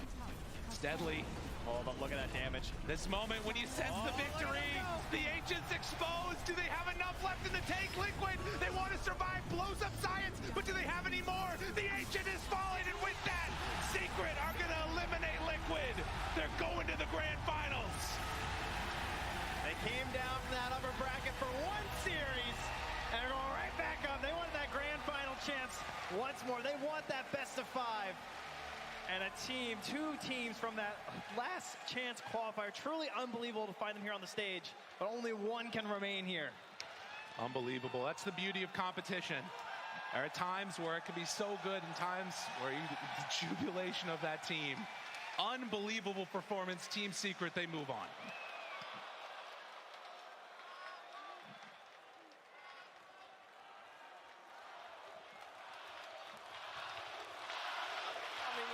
From both teams. Congratulations to Team Secret here winning and securing their space in the grand finals. Hugs all around for different reasons, of course, because with every victory there has to be a losing team as well.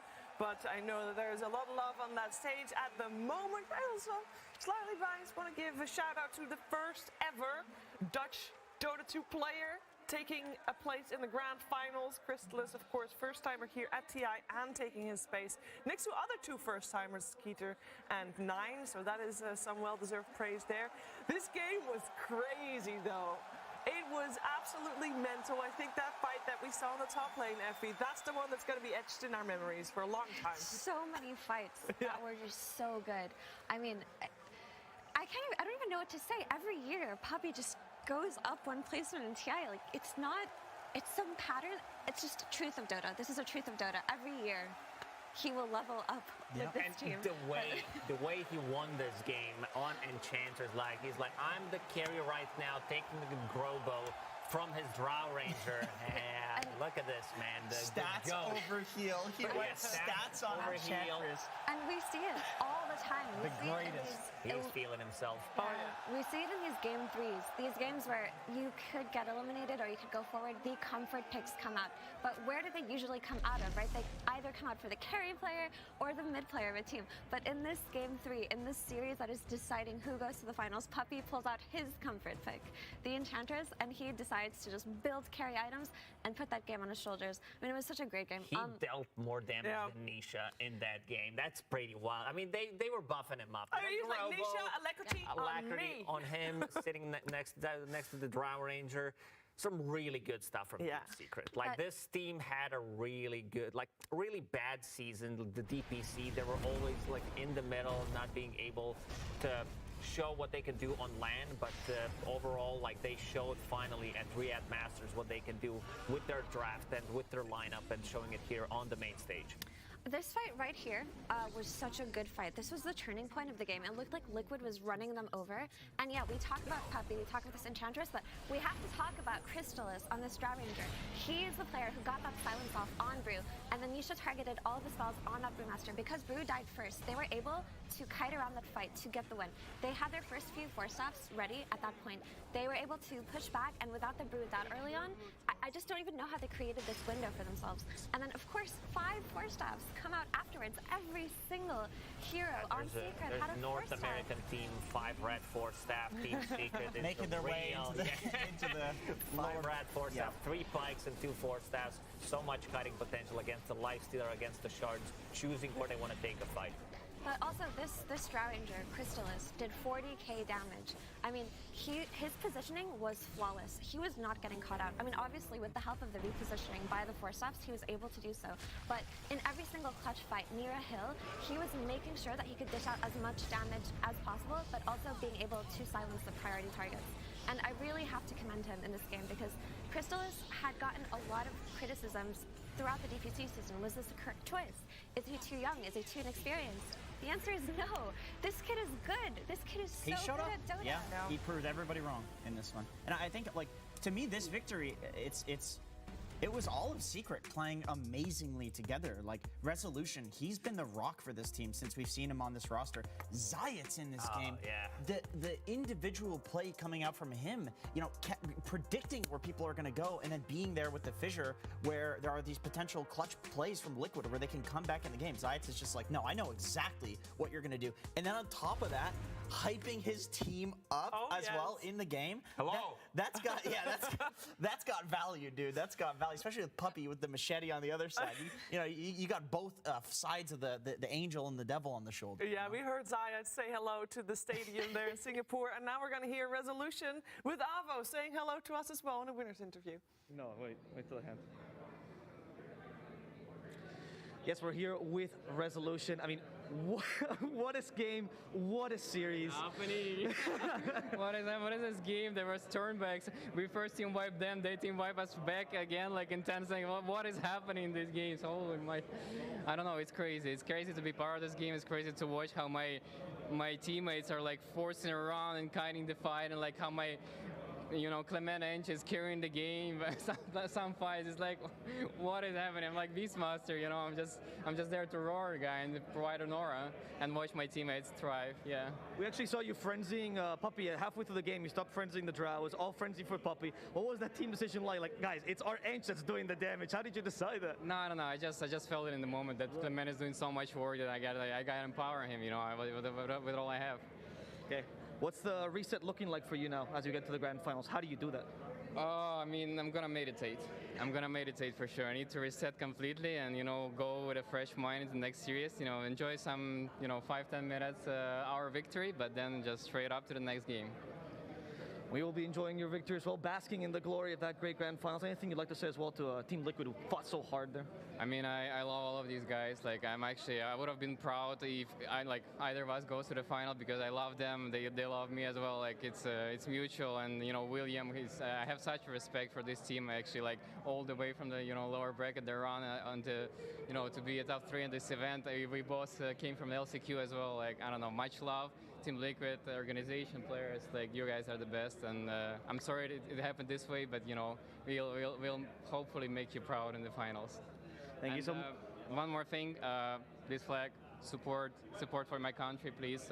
Everybody who can do something, just please do it, and I'm gonna make my country proud as well with a performance. Thank you so much for the Rezo. Congratulations, and we'll see you in the grand finals. Back to you. Thank you very much, Avo and Rezo. Indeed, he has already made his country, his team proud with that performance. We'll see if he can also do that in the grand finals because our grand finalists are set. We only have one more series to go, and then we know who wins the cost. That is insane. It really is, and just by looking at the scores throughout 2022, Tundra had Secret's number 5 out of 6 times. So that's pretty nuts. But the grand final, Secret does have this momentum. They played 3 games. Historically, teams coming up from the lower bracket, they have this like slight advantage because they're all hyped up. They have just won a great series, not getting eliminated game 3, and the other team does have freshness, but the team coming up from the lower bracket, like they have this mentality that they want to win. Momentum. Exactly. And we talk about that a lot because it actually matters a whole bunch. There is a bit of an hour break, so you do need to mentally reset to go again. I'm glad that Rezo has found his method to do that because he is also no stranger to being in grand finals. Neither is Puppy. The rest has not yet been in a grand finals of TI. What is that pressure like, you think, Effie? How do you reset? Because meditation obviously worked for Rezo, might not work for everyone. I mean, it's definitely different player to player and team to team, so it's really hard to say what either of these teams are going to be thinking or doing beforehand. But for the most part, if you're coming off of a win like that, you're just feeling confident, and especially you're feeling trusting of your teammates, right? To win in such a way where you're all kiting each other around, helping each other with force steps, like it's gotta inspire that sense of camaraderie. So I think for both teams, I mean, Tundra don't have to do the reset, but they do have to sit down and think. They just need to kind of separate from what's going on right now and play like they're in their rooms, play like they're at home, and just play their best Dota. Play their best Dota, indeed. We are going to watch the best Dota in the grand finals. But we also do need to close the book on the team that came third here at this international. It is Team Liquid Jenkins. I know that they have won over the hearts of so many people. It is sad to see them out, but there's definitely a respectable position to end third. Yeah, definitely. I think probably the reason that they won over so many hearts in this tournament is like, I mean, of course, the players, the personalities, Yeah. they're amazing.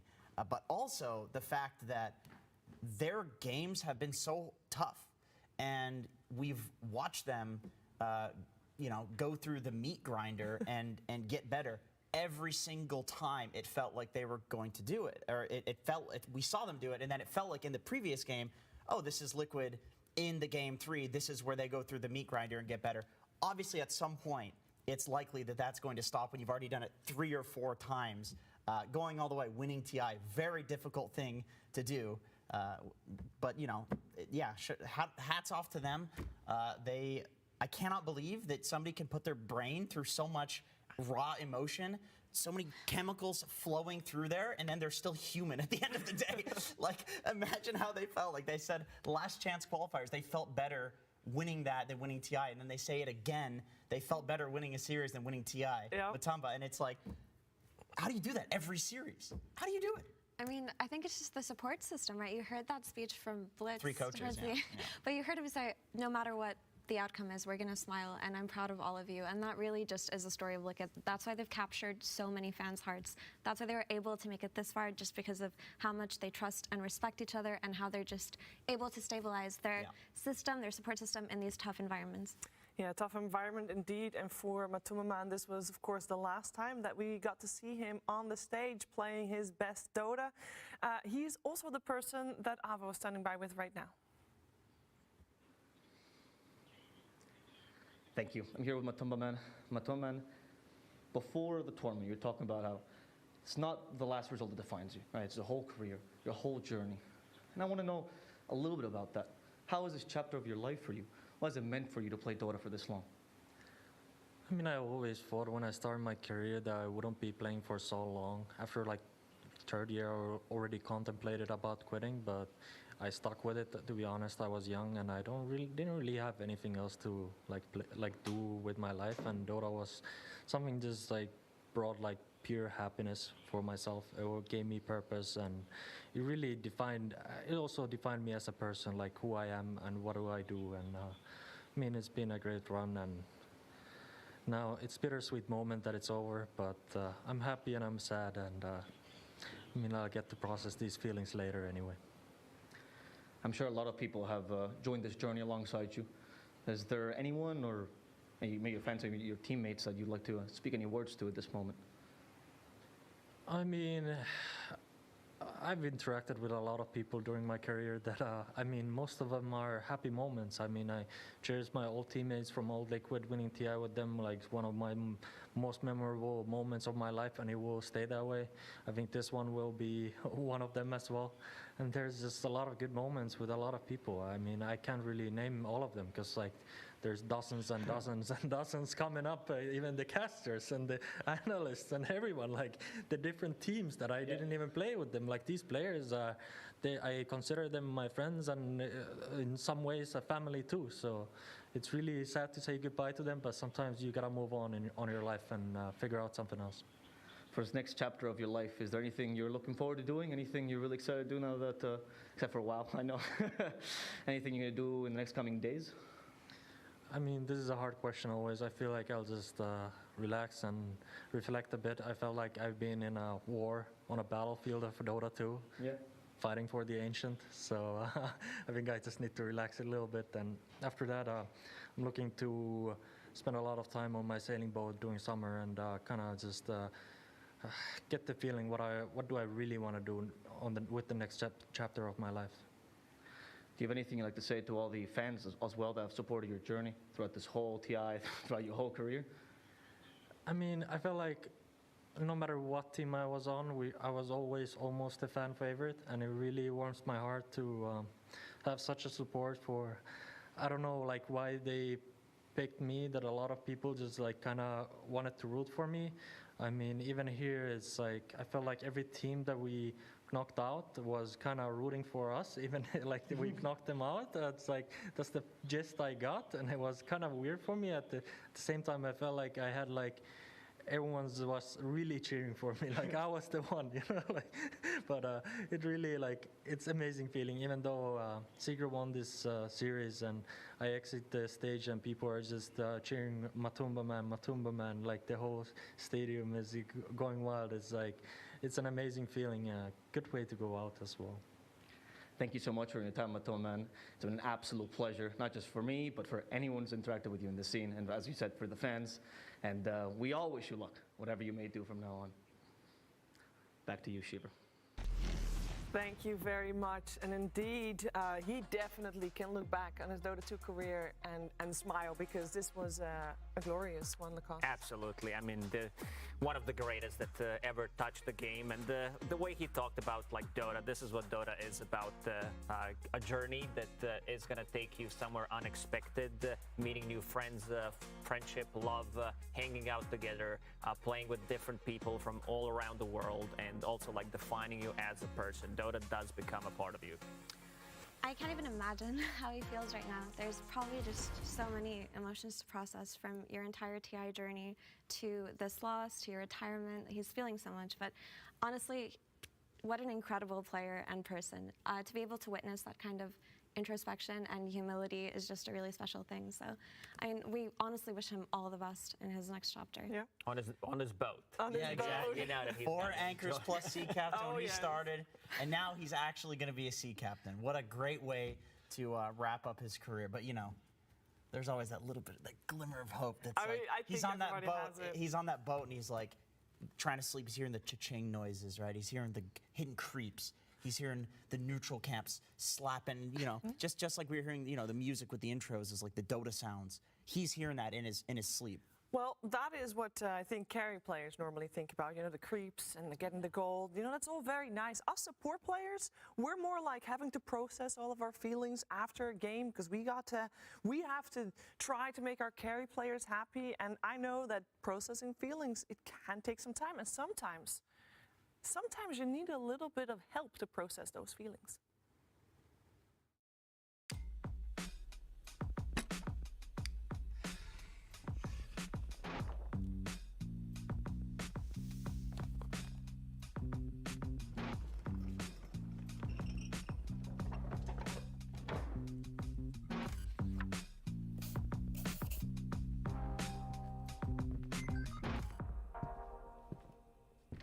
Okay, boys, bring it in.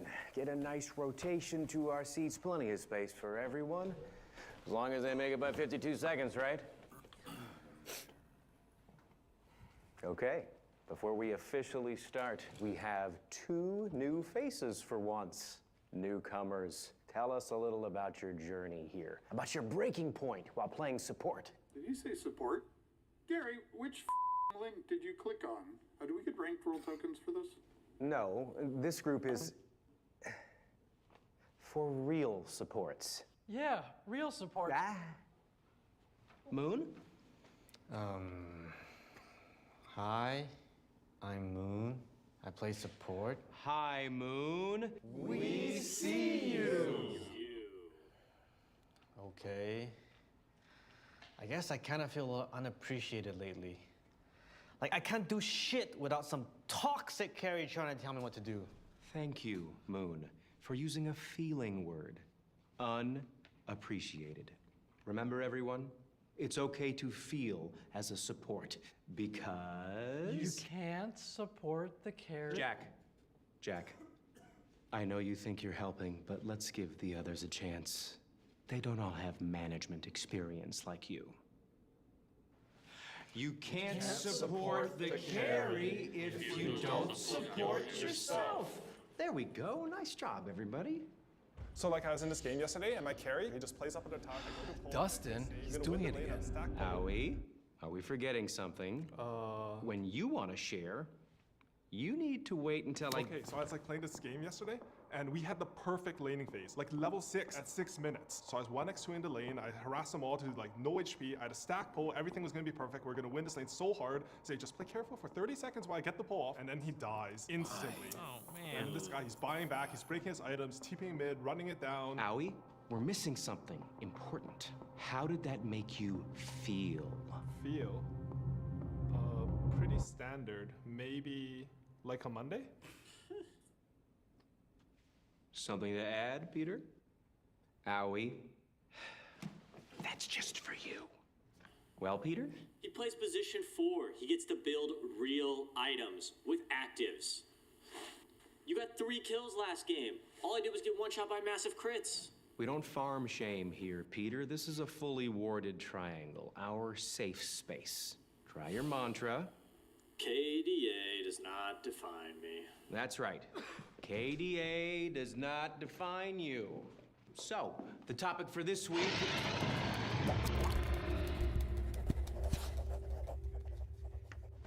As I was saying, today's topic is blocking camps, not emotions. Fear, start with you.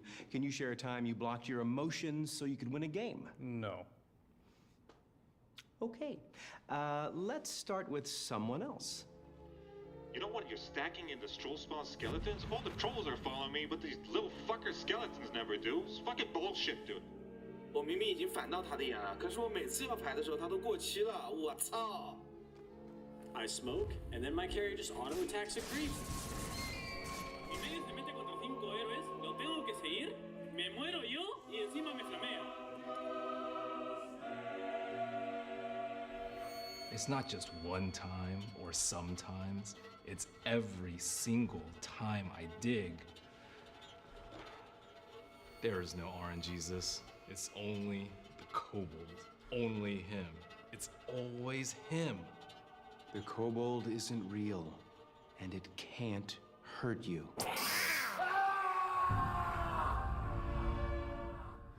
Sorry, noob question. When do we learn about the secrets my invite mentioned for driving as supports?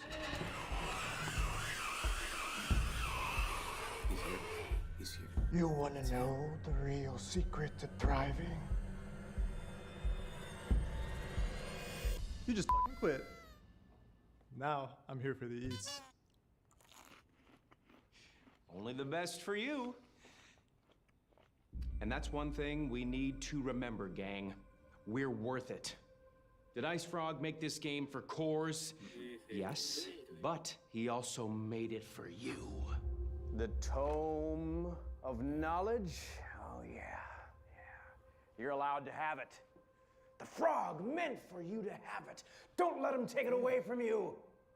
Yeah. Yes! That's right, it is.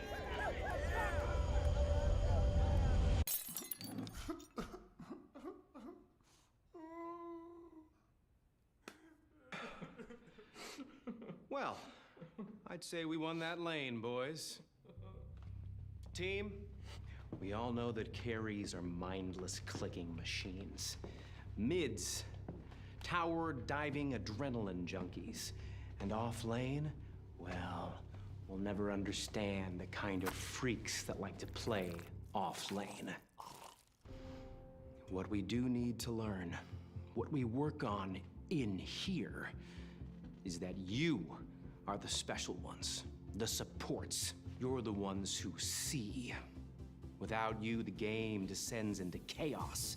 The dumbest strat wins. So when you march into your lane, I want you to know, to feel that no matter what the Ragers say, no matter how little gold and XP you earn, no one can ever stop you. We have this space reserved. Yo, they're here. Didn't I tell you guys to buy some smokes? We need more. Get some dust. 真的不做点什么吗？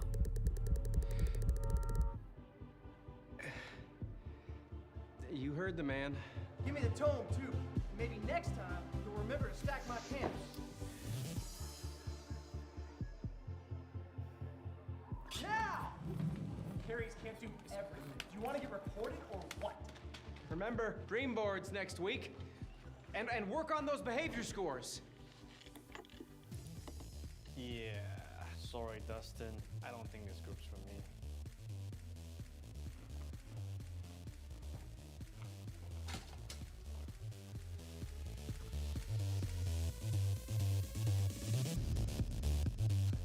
Oh, pardon. This is my kind of party. Oh, check it. Miracle's already in the fountain. Hey, dive, Gary. And this time don't feed. Oh, that was definitely an amazing one. All right, guys, we got to set up something else entirely because Grand Finals is a little ways away, but we do have an all-star match. I want to have some final thoughts, though, on the Grand Finals. Jenkins. On the Grand Finals after that. On the Grand Finals. Or All right, I got it. On TI. 70% of the time, we don't see a Grand Finals. We don't see a Grand Finals repeat the upper bracket finals. I mean, it's just been a great TI. I'm so grateful to have watched it. And may the best team win. Amazing TI. Let's enjoy it together. Let's enjoy it together right now. Ladies and gentlemen, are you ready for the All-Star Match of TI 11? Come on, All-Star! Let's go, baby. Let's go, baby. Jenkins, you're not the only person who can look beautiful on stage, my friend. So can I. And also, Period is... Jesus. This is much harder. I forget what it's like. Anyway, they only gave us one wig for a reason. Yeah, that's true.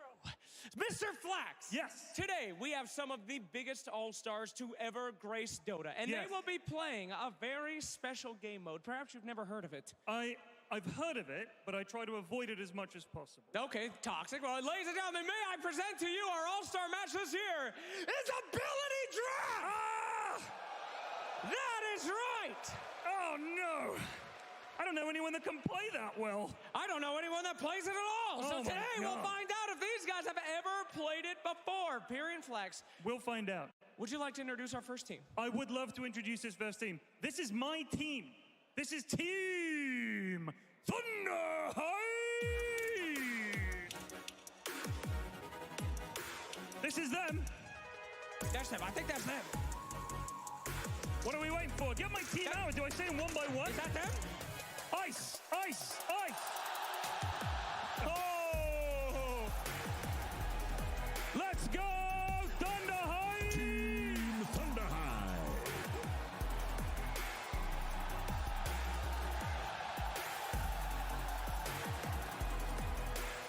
Fantastic. Yeah. Look at these all-stars. Ice and his team. All-stars. Holy moly. Thunderhide is looking pretty You're in big stacked. trouble, son. Absolutely. And may I present their competition, who I have deemed will probably win, which means that they will most likely lose. Ladies and gentlemen, put your hands together for Team Dragon! Boom! Absolutely, Team Dragon with Udo, Bobek, Sundarin, Wars, Mr. Choco, and Ice Frog. No, I'm just kidding. He's on. Bring him out on the stage, ladies and gentlemen. Team Dragon. The greatest of all time. Look at the energies. Absolutely. Woo! I'm feeling it. Holy moly. Oh, come on, Period. You saw the energy. Your boys waddled into that stage like they were a real pro player. No, Awful. my guys are the real deal. I don't know why they've got this slot up to face them. Team Thunder High, easy peasy, easy GG. They're so washed up. You got so many You got SVG on your team, the most washed player in human history. How dare you? SVG's more washed than a washing machine. We've got Ice Ice Ice. We got SVG. Yeah, baby. I'm not gonna interview you. Stay away from me. We got Giuseppe. We got Imperius. We got Be True. We can't lose. BS. All right, hold on. All right. Mr. Choco. Mr. Choco, are you feeling good? Are you gonna take this? Yes, we're gonna win this, man. How much? So easy. This is for South America. All right, we're doing this one for SA. I'm feeling it. Anybody over there? Oh, I've got some players over here, buddy. You All right, better go believe ahead. it. Go ahead. We got Ice Ice Ice. Ice, how you doing, bud? Hi. Hi. Are you excited about this game? Do you play much Ability Draft? No. Okay. Yeah! Okay, I still believe. Who All right, else have come you got back. over there? We're going over here? Come All back right. to me. Let's talk a little bit about ability draft. Y'all, if you never played ability draft, let's walk you through this fantastic game mode. This is a thinking man's Dota. Well, I'm in big trouble. But yeah. If you get bored of Dota, if you're such a master that you need to just goof it up even more, you can play as Ice Frog, all right? You go into the game, you get a hero, which is, I believe, called a body in the ability draft community. Is that what they call it? They call it the body, and then you get some random abilities that you have to draft, like the drafting phase, and make broken combinations out of heroes' spells. Okay. That's how it works. Now there's some a fabulous little flourish you did there. Now there's some truly broken combo. Get this shit off me. There's some truly broken combos in ability draft. Okay. What like? Okay, for example, if you get Bat Rider's Sticky Napalm and Shadow Shaman Shackle, it does like a half a second tick, you can just insta-kill somebody. Okay, all right, cool, yeah, I get That's that. the only one I remember. I'm sure SVG plays a lot of ability draft. He's one of those smart dudes who plays He's shaking his head, he doesn't, okay, all right. He does, don't worry about it. So it should be a very broken game mode where one team will clearly have a good idea of some combos, and then they'll be able to, you know, steamroll the other ones. Okay, well my money's on Team Thunderhide. Duh. You idiot, you already said that several times. I just want to reiterate my stance that my team will win. That's all, I just want to, you know, put that out there. All right, well, whatever. Team Dragon has some true pros. I have Cinderin on my team. Oh, please. Cinderin, in case you forgot, used to go to TIs and well, he attended, we'll put it that way. Sometimes. And we also have, you know, you know from the voice line, clearly. Oh, yeah. We all love Yuno in the arena. Absolutely. Absolutely. Yuno fans out there. And we all know that Ice takes nothing seriously, so he will be absolutely dunking this tournament for you. That's true. He might throw. Yeah, he might throw quite hard. Not true. He smiled when I said that. He intends to throw. Daryl, do not throw, please, I beg you. No throwing! Okay. All right, now I know the ability draft community. They're a bunch of real sickos. They're very sweaty. They are very sweaty. Now, I like to say it's a metaphor for high school. Okay. Imagine that all the bullies in your high school, there was no one left but bullied. Right. That's all that's left from the ability draft arena. They all know everything about ability draft, and they're just begging people to come in and get abused. And that's what we're going to see here today. It should be fantastic. I'm not saying ability draft is not a fantastic game mode. Get in there and get... If you didn't like being abused, you wouldn't be a Dota player, all right? Go play some other loser game. We're in here for the, you know... We like the pain. We like the pain, all right? And ability draft is the most pained you could ever be. It is. I avoid it like the plague. I'm terrible. I'm terrible. Don't say that. I'm so bad. I can't draft. I mean, I'm not going to be able to help them at all. If they need any help, they better lean on very hard on any of these guys that actually play ability draft. I'm terrible. All right, take it easy. Now, what we can tell you about, once again, is what they're playing for. So many players around the world have fought in all-star matches for the honor, the dignity, the responsibility of eating the cheese! There it Ladies and is. gentlemen, Roshan's cheese, watch your head. Oh, my goodness. My goodness gracious. This is interesting. We cut it up. This year has been turned into loads and loads of tiny, tiny bits of cheese. That's right. It's COVID safety. So we can just pick that up. We have not earned this. You don't eat the... Put that one right back in there. Good luck. Oh, you don't get to eat it? You didn't win ability draft, young man. Well, yeah. Aren't you supposed to take the wax off these? Yeah. No, I didn't eat the wax. He's eating the wax. Hell yeah. I can't peel this. I'll just suck the cheese out. Cover. Don't eat the wax. Holy God, that tasted awful. I'll put that in my pocket. I'll leave that right there. Okay, I'll put it there. That's a good idea. That's fantastic. At any rate, let's talk about some of the best heroes in ability draft. Now, the drafting portion is random, my friends, so we don't know what heroes will be coming in as the quote-unquote bodies. The bodies. The bodies. But we do know that some are better than not. Nature's Prophet, one of the best ones. Very good, great okay. Right click, great everything else. There's some real terrible ones. What are the worst? Most carries, you know, Slark. Slark's no good. Imagine Slark without any of his abilities. Garbo team. Right, yep. Absolutely garbage. Noted. I hope my team is paying attention. Not that they can do anything about it if they get unlucky. No, they will get dumpstered. There's nothing that they can do. But yes, it should be quite interesting to see the biggest broken combinations on the stage. What do you think would be the best hero? in ability draft. I'll let you guess here. One of the strongest of all time. One of the strongest abilities of all time. One of the single best #1 picked abilities out of all of ability draft. And it is not the abandon button. I have no idea. It is Sakuchi! Alright, Sakuchi! Mr. Weaver Sakuchi! Movement speed, damage, invisibility, invincibility. Yeah. Very easy. Take note, team. Sakuchi, very good. Thank you. But yes, it should be exceedingly. Oh my God, one guy's very excited about Sakuchi. Yeah, Sakuchi! Fantastic. Anyway, as the teams gather in, what was your last ability draft experience like, Pyrian? I mean, I've been playing Ability Arena, which is kind of similar, I guess. That's a sellout. Shout out to Suns fan. Ability Arena, very cool. I don't play Ability Draft because you have to have a big brain. And I don't have a big brain, Jake. I'm a small-brained individual, so I avoid it. Ooh, I will say one other thing. Very important here. There is a forbidden art in ability draft. Forbidden? And this is called picking a hero and then just picking all of his spells as normal. Now, this is a dirty What's the name move. for that? Ice Frog's a genius at balancing. You're gonna go ahead and steal Ice Frog's homework and present it as your own. I am pretty messed up, period. But what is that called? If the default hero is called a body. The body. What do they call just building default heroes? You say it's cheating, but it should be worse. He's an asshole, is what he does. That's what we call him. All right, you don't build Phantom Lancer on Phantom Lancer. That's messed up. But there is a benefit. The talents still work. So on some heroes, it's a necessity. Zeus, you've got to get the lightning. You've got to get the lightning. Oh, yeah, so many talents. That makes sense. Actually, I remember that. That's right. I do remember that from ability draft. Ags, I don't remember what that does. I think it works. What? Ags works on all the Ags. So if you have any ability that gets an Ags buff and you buy Ags, you get that. All of them. All of them. Naganet. God forbid someone buys Ags on that again. Now, I think that was the shard, the real. Don't buy the shard, but if you get it, if you get the net, I believe you get the real in. You get the real in. Do you get all of the abilities? On the shards and on the ultimate, if you choose the right spell. Oh my God, there's some shouting. Oh, they're talking. Your team is yelling at my guys. What's going on here? Go ahead, put it on the camera. Let's all talk it.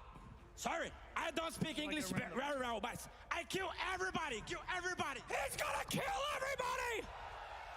Run for your lives! All right, fantastic. Well, that's unpleasant. Let's keep it civil. I'm with Be True. You're one of my players. How's it going? Well, the feeling is playing on stage is incredible. It's been my dream to play on TI stage, even though it's ability draft mode and I will be playing for the first time, like, whatever. And also, can I take this one? I wanted to say something to my family, to my parents. It's been a difficult year for them. Yeah, because like we are Ukrainians and we were forced to leave our hometown. Yeah.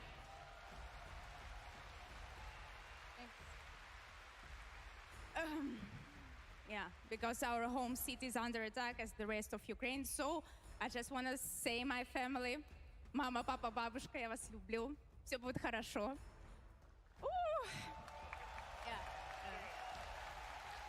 And I want to thank to everyone who supports Ukraine. It really means a lot to us. And yes, stand for Ukraine. Thank you. Thank you, Be True. Thank you. Good luck in the game.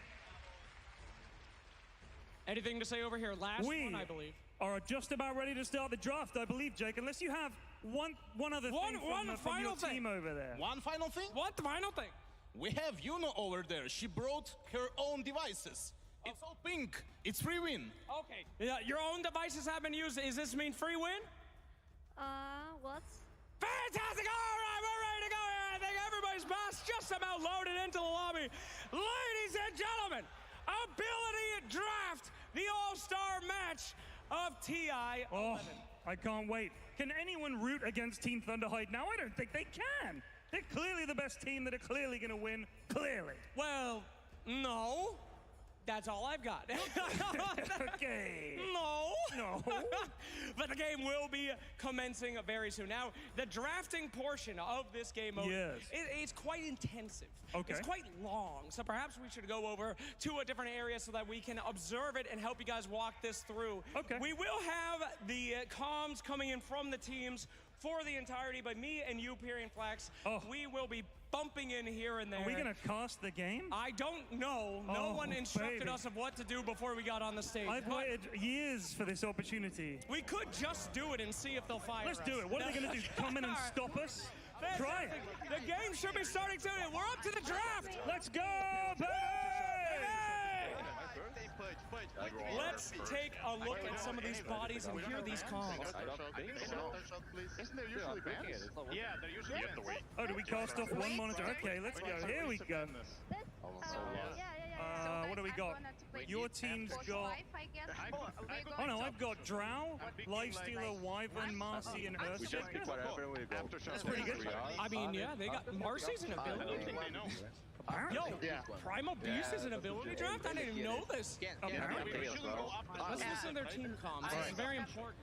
You have to pick the first pick Aftershock or we don't. Yeah? Who picks first? They have ice.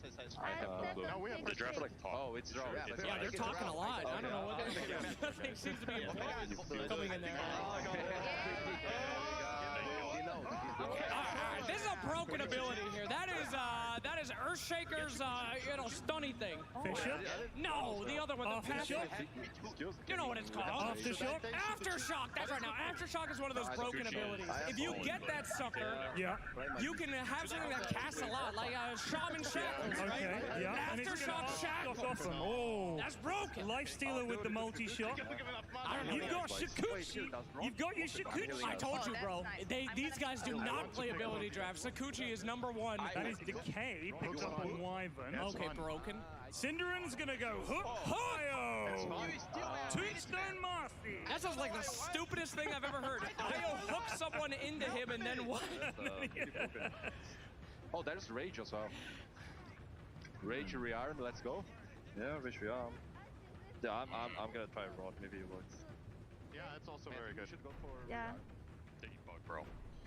rearm. Rearm Rearm is bait, dude, yeah. Also What good. should I take? Come on, guys. Yeah, I'm Sidekick. I'm taking bug first, I think. Actually, I could get hook into. I like it. Wait, I have 6 seconds. I have no idea what to choose. I picked a Rage. No idea. Yeah, me neither. It's... Okay. Okay. we can pretend this is Sans fan mode and just... I mean, I'm straight. Oh, they got Rage. We lost. I don't know if Rage is that good. I think Should I pick Golem is better. Probably. Rearm is good. Or just go pulverize. Like I come from the invis and pulverize them. Okay, now fucking knows, guys. Feel your heart. No idea. I'm healing everyone. Tether Soul Rip, alright? He's playing I healer just think Wyvern. to work with I think I'm going Aftershock. dismember, right? Race? Race? Oh, yeah, Race. Yeah, we can have Race. I Can always go rearm. Oh, I don't know. Afterwards. You know. You carry. This one? I don't You know, go man. full carry. You go full carry. Oh. Or is it Purious? Maybe. I have no idea how. Oh, dude, on a melee hero. Oh, we lost. Is there anything? Balls? Last Yeah, 7. Oh shit, it went random. Oh my. Oh boy. It's a fucking disaster. Oh no, I'm useless. I'm gonna pick Yoshi. I think I take pulverize. Oh my I take pulverize. God. I can hook pulverize. Okay. Okay. I'll get flesh keep then. I'll get flesh keep. I'm gonna be just like. We should get ultimates, I think. Okay. I think alright. One. Okay, I'm gonna perma heal with. Sample Sukuchi. Who I choose now? Oh, that would be good. That sounds amazing. That's really good. Presence of the Dark Guard, okay? I think I'm taking. I want rebound flesh goal if I Yeah, get it. you I'm have just good gonna go ultimates, in. right? You have team Punch fight. people. You know will carry us, and we just team fight. Go, you know, carry us. See what happens. You can do it. I need to go first for the flash golem. This is correct. Nice, that's perfect. Rage Just not. Oh, wait. Oh, nice. We give trample to Undying. Yeah, I'm going We should get trample on Undying. It's insane. Yeah. I'll get trample. Don't take trample. Don't take I trample. can go Take Code anything else. Embrace, Side Keycard, Defense Matrix, whatever. I have rearm. Mag get. Oh, I'm picking like. Can I get like 2 last. outs? No, right. I So don't they think get- you can. Well, they say we're not tryharding, right? But it feels like we are already tryharding. Yeah. Oh. Yeah. You guys are tryharding. I don't know. Yeah, I think time lapse. Time lapse is pretty good. Yeah. Just don't take Requiem. It doesn't work without souls, I think. Oh yeah, indeed. Dude, Yuno's just playing Shadow Fiend or what? Yeah, with, It is actually Shadow Laser or dispose. with Drower. Laser I or guess dispose. Laser. Okay, I laser. have some good bursts. I have 2 pure spells. Let's go. Did you South play the Resistance twice. ability arena? Wait, who's going Yeah. top with me? Yeah. Oh, nice. You I'm get going trample top. Shikuchi. You're going top with me? You want me to Yeah. farm or you want baby. I don't want to farm So so good. good. I'll try and farm. So good. This is so broken. I'll take decay them, and I'll CS. Sounds like a plan. What about Gemini attack? I'm very confident, boys. This looks like This one. Yes, Yeah, we will yeah, attack. I think Yeah, so. yeah, yeah. Yeah. You can attack twice. Okay. So far, so good. Yeah, I'm just gonna pick this. What the hell, man? Oh, that's What is your build? Oh, your hair looks so ugly, guys. That looks like it looks terrible. I'm not gonna lie. It does. Okay, let's go, boys. We'll be fine, guys. I need to go bot, correct? You go with me, but I help you. Hello? You are position Yo. 3. So I'm top. I'm top I with know. you, Bafik. Yes. You have With Bafik. disabilities? Stick sounds. Yes. Okay, Bafik, come on. Never We're bad. top, right? Come on. Drink from We me are if top? we win this, eh? Yes, We're top lane. Yes. Yeah, top, Okay. yeah. Who's farming? You farm. You farm. I farm. You farm. Okay, Yeah. here's- I'm We supporting. kill them. We farm them. I don't have a small. Go for it. We have Guys, we SVG didn't do the and all-round Beetroot. stuff, like team talk, team Don't speak. Let's go. Don't stop me. We gotta go. Smoke and go. Smoke and go. Oh, I will rebound, jump, decay all of them. Let's go. Dream. Oh, I forget my items. Sin, I'm getting more. Go ice. Go ice. Run. Man, Go. do you see my mouse bar? No? It's so small. Go ahead, buy. Nice, What should I hold even me down. buy? I think this. Stick. Stick is good. Yeah. I'm going one, then I'm gonna use the courier and bring tangos. That's Yeah. what you are. Places a Helios. Vamos a usar Captain, how the Facebook. hell am I First Captain? blood. ¿Quieres gankear? Are we getting I mean, this is the chat. trying? Vamos al This first is blood. the chat. Yeah. Go to the first blood. First blood? Okay. Yeah. I have. We going, you guys. We go in. We go in. Yeah. Maybe here. Goodbye. Alright, I'm back. Sorry. I have to like. Wait, do we get? Vamos lá, galera. Vou falar em português, vocês me entendem. Vamos pra cima. I mean, this is Hey, an bro. ultra chat Hey, move. Cisco. Ultra chat move. Yeah. Oh, shit! I saw a wave. I see a shadow Wait. wave. They didn't Oh, see wait. it. Let's get you know. I got it. Follow Jimmy. So it begins. Yeah, we got both. Let's go, Sin. I have sentry on me. Can bypass them. Who has word? Who has word? Qué rico. The battle begins. Oh, no. Nice!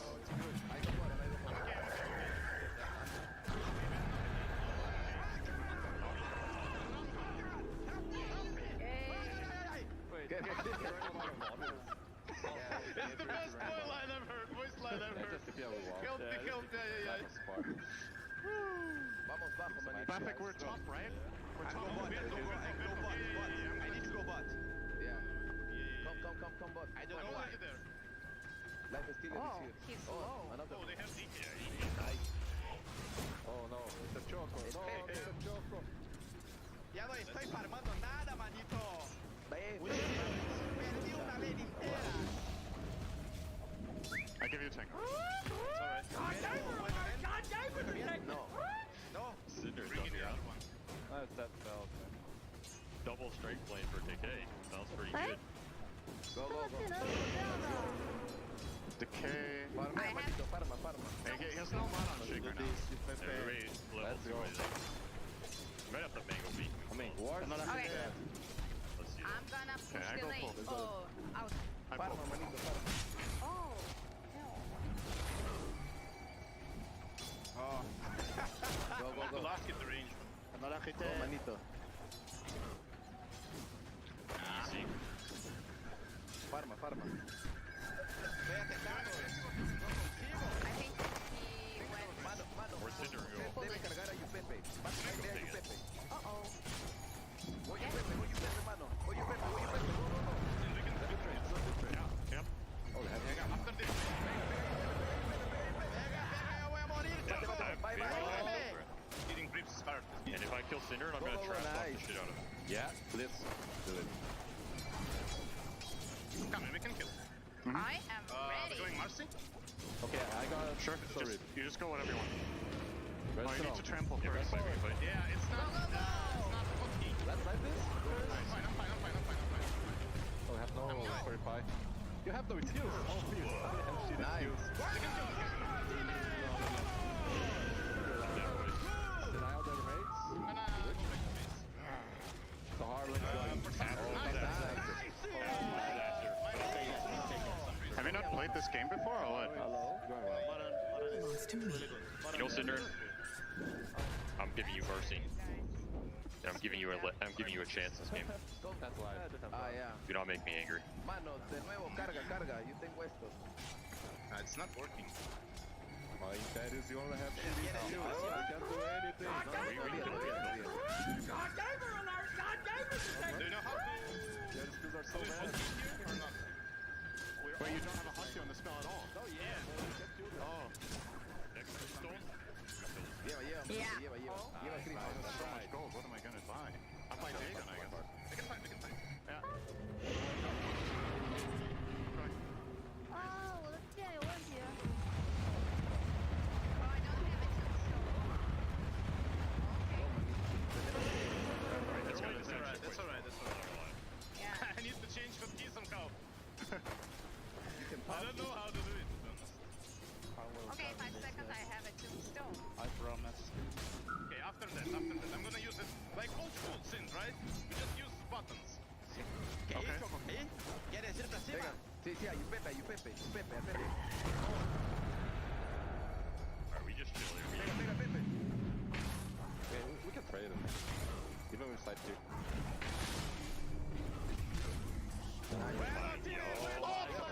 Nice. It is actually disaster, boys. I'm not gonna lie. Pega, mano, pega. Carol, you're gonna have to carry us. I'll go full, okay?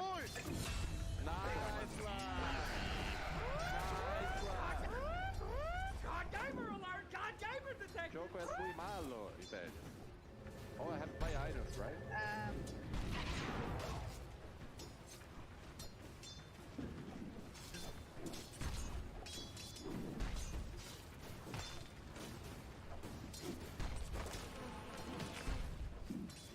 Are you ready again? Yeah, I'm ready. Oh, you did. Oh, you went 2 in Shikuchi. I Okay. have... Get level 4. yeah, Sorry, yeah, wait, yeah, wait, wait.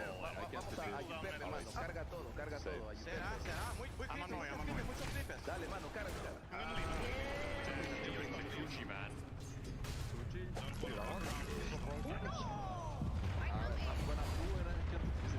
away.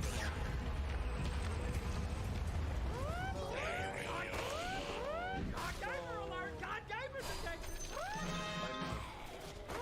And how many chances are you gonna give? We only need one. I'm setting you up for the ultimate fall, my friend. And when you fall, it will be glorious. Wyvern TP top.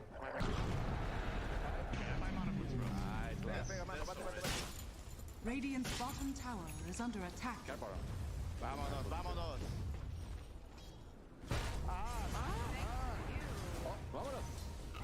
Okay. Coming. By dead again.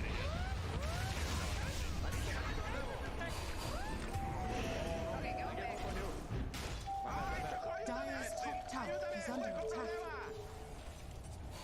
Guess what you is wrong. Vamos, mátale. Goddamn trample. Put this ability in the game. Oh, triple Shikuchi. Oh, okay, I see why you guys are dying. It's insanely stupid. Mata. I think we missed mid. We need a rupture or something. Who has rupture? Okay. Ok, mano, carga y se muere. I have a tombstone. I have Skill trample level 2 level 5.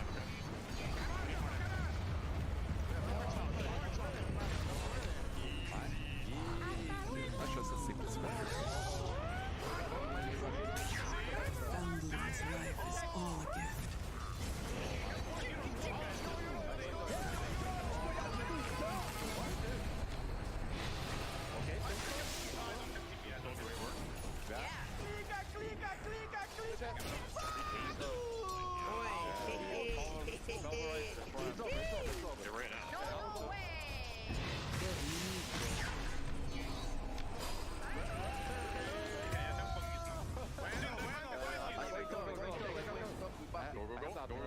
Manito, vos estás solo, vos estás solo. Sí. Y uno solo, that's what I told you. Pero estoy a farmear, y uno a farmear aquí. I'm coming up.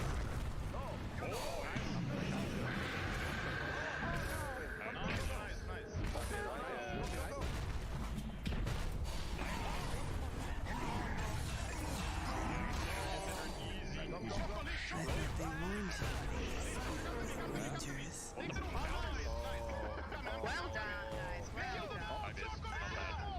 Nice. Damage. Nice. I'm ready.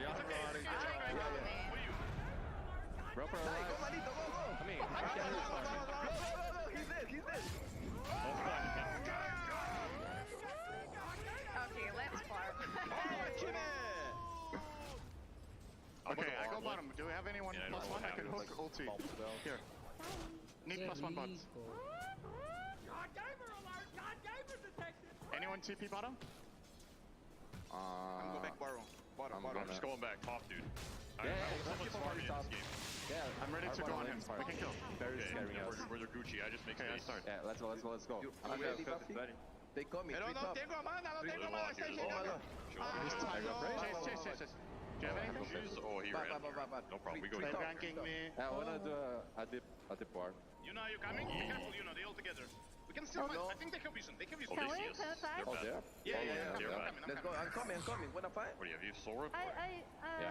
That's Dire's it. middle I can tower make it is so under rip. attack. You want to kill Can we you go or bottom? what? Where's? Yeah, let's go. I mean, Use charge him, okay? Charge. I'm so bad now. Manito, Skills are so bad. Go. Are we gonna fight? We can't. I don't know how, but yeah, let's go. Oh, how do we engage? I engage. Oh, that's it. Okay. Nice. They go. Kill them. I'm dead. For mid. Oh no. Okay, I go back top. Our engage is so bad. Our engage terrible. I go I bottom. don't understand where they have. I mean, of course. I hear you. I hear you guys. That's it. I'm almost seeing. Guys, Want to play with curse or what? I might have Oh, you have curse? Is under Oh, attack. it's the broken guy. The trapper situation. I am. Screw that guy. I go bottom. Yeah, just run for him. He placed a sentry here. I'm coming here. He can't find the D word. He can't find it. They're going top. Yeah, we can fight. And he warded. fight. Maybe he warded there as well. You wanna fight all the time? Yeah, we can. I have 20 sticks. TP's coming. Guys, coming. let's You fight know? with the Tom. They show it off. yeah, Take a defense. yeah. You wanna push me or fight? Yeah, the problem is the guy who should push you. He just run away. I go top. Oh, we should have. They want to fight. Go here. We want to fight as well. He's a Gucci. I know, guys. Yeah. Oh, so they're coming. Eat it.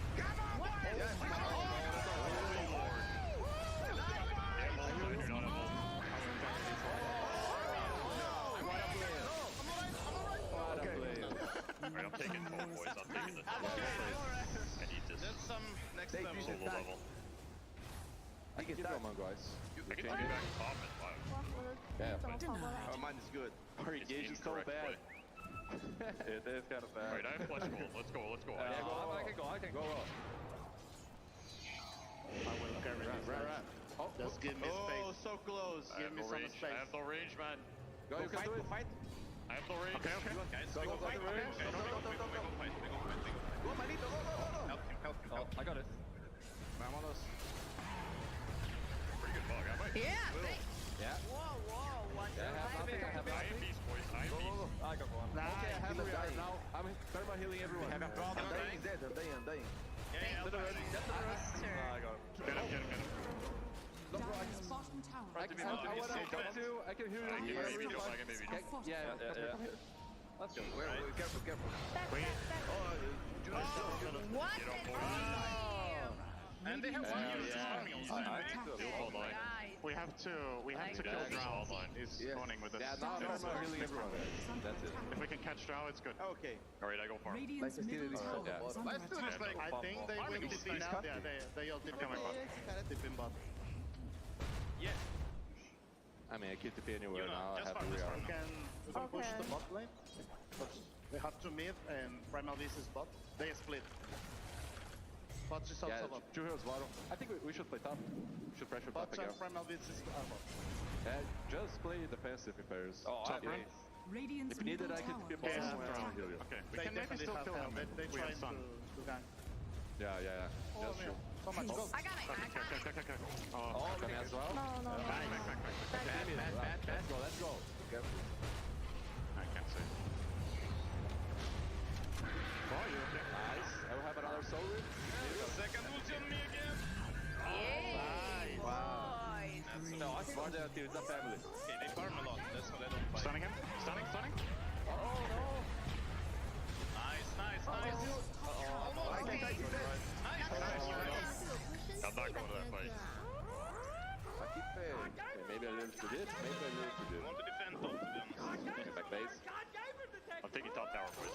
Yeah, I can TP top side. Oh, they're keeping top. They're bad. Okay, I can come top What? soon. Like that. I have no clue. Your hero looks so weird. Go. It's down. Oh, I'm coming. I'm going to stop too. Come on, guys. Q Earth Shaker. I'm coming. I'm reacting. Stop ulting. Good. Wait, and stop. You one guy. I'm reacting. Down. Okay. I'm alright. My minute is over, but I can't. Wait a bit. Yep, you're alright. Is that? Hello. Nice. Okay. I tried her pistol up here. Yeah, I tried her pistol. They got me. Okay, let's push down. They already have Everything. ultimates. Wait, I'm going base. Be back. 1 second. Terror of the crits. I'm Це база. Це фулдаун. Dyer's top tower is under attack. Do you see this Cinder man? Ladies and gentlemen, we are here now taking a little break from the in-game comms to talk to you a little bit about the action. What do you think about so far about the game period? The laning stage is over. We're into the most crucial part. The early to mid to early, late, early, mid. Oh! Landed by combo! Cinder. That got him pretty exciting stuff. He took a little bullet there. He hit Mr. did. President. I like that. Have you All right, tried let's talk having about more these damage so you broken actually kill combos the that we creeps have like seen in Hostia? so What the far. fuck? I'm really liking Have you this tried Undying being with better the aiming? You Sakuchi should have and the gone Trample. Arlington That and is gone better. legit. Sakuchi and Trample. Pretty broken stuff here, as we see from Bafik. You're Undying, running around. Whoop! The hooks are all over the place. He was Cinder. landing them at the start, and now he's missing them all. It's always the way it goes with these punch pickers. It's typical. Lag. Yeah, lag. Yeah, right. Cinderin, fishing for heroes like he's fishing for people on his tier 2 teams, just absolutely throwing it in and seeing who he can get. Brutal. Incredible stuff here. Double damage coming out for Yuno. I want to hear a... No, I don't want to hear that ever again. Thank you so much. Thank you so much. As we now move in here, Winter Wyvern, look at this combo. Oh, the hook! Oh, that's a nice fishing, just as we're flaming Cindy lands one. And the Winter's Curse. Big charge right through the middle. Curse does catch the dinosaur. Oh! Big slam coming out from the punch. Can Sin get out? There's a dispose. Cinder in trouble. He's down. This tombstone doing work. Look at all those zombies. That's a lot of zombies. They got the zombies. Now, that's a lot of zombies. You promised me we wouldn't start doing this twice again, and here we are. Oh, very big nice charge. work. War sickle lower gets his ult, but two drops like a stone. And now look, the chase with the Shakuchi is on. Going down. I'm curious. Was it a time lapse or a cheeky? That was a time lapse, Tom. Time lapse? That's a cheeky time lapse. Ice has been doing well. These curses have been pretty blooming good so far. I got to admit, Ice build looks absolutely like the dumbest build ever, but he is definitely making it work. He does have that aftershock and the Marcy abilities there. Pretty strong He's stuff. building it like normal Drow, Yes. but then doesn't have any of the abilities of Drow. I mean, broken hero, honestly. You can build whatever you want on Drow. You could have the most brain-dead dude playing Drow. He's still probably going to win, as we can attest from the Crusaders in the arena. And here we go. Mr. Choco, I do like that. He is bringing in the flavor, if I may say so myself. Look at this guy. 0 points in overcharge. Why? I can't explain it. He can't link. SVG's in big trouble. There's the dismember coming out from the Shikuchi trample undying. That is very toxic. Yes, that LOA is SVG in case you're wondering. So do flame him after this game is over. Absolutely phenomenally terrible performance. Please stop with that voice line. Thank you so much. As we continue here with the life stealer. God gamer alert! Shut up! All right, yes, we're continuing. And now we will see that bottom tower getting pushed in. Baffik going in. The dismember! The no animation dismember. You love to see it. Yes, you will. Oh, they got the time lapse on. Oh, here goes the tombstone. Here comes True. She's trying to go top the war sickle. They do. Yuno's tanking a lot of tower hits. What now? What now, sir? Yuno, run! Life Stealer's got multi-shot, I think. Oh, Synderen, beautiful. Absolutely fantastic. I'm so happy that we're here to watch Synderen have any sort of relevancy at an international again. It's like a historic page in history. You wouldn't want to miss it. No, incredible stuff here. Imperious, he's looking hungry. What's that guy got? I don't know. Let's have a look at the life. Let's have a look. He's multi-shot. He's got some things. He's got one of the Primal Beast ones. I don't play that hero. He's got a lot of mouths. And he's got time lapse. Get Synderen, kill him, yes! Hell yeah! Go back to Denmark. Oh my god! Sorry to all of our Denmarkians. Let's go ahead and take another listen into the team comms and we'll be back with more action. Oh! Big jump in! You're not dying, my friend. I never died. Oh, God! Yeah. Okay, I have to ring up, go back to get it. Let's put some aggressive vision. I'm about to like boots and travel in this game, I'm not gonna lie. Alright, go top. Okay, I'll put you on. I have Arcane and top Soul Ring. tower is under attack.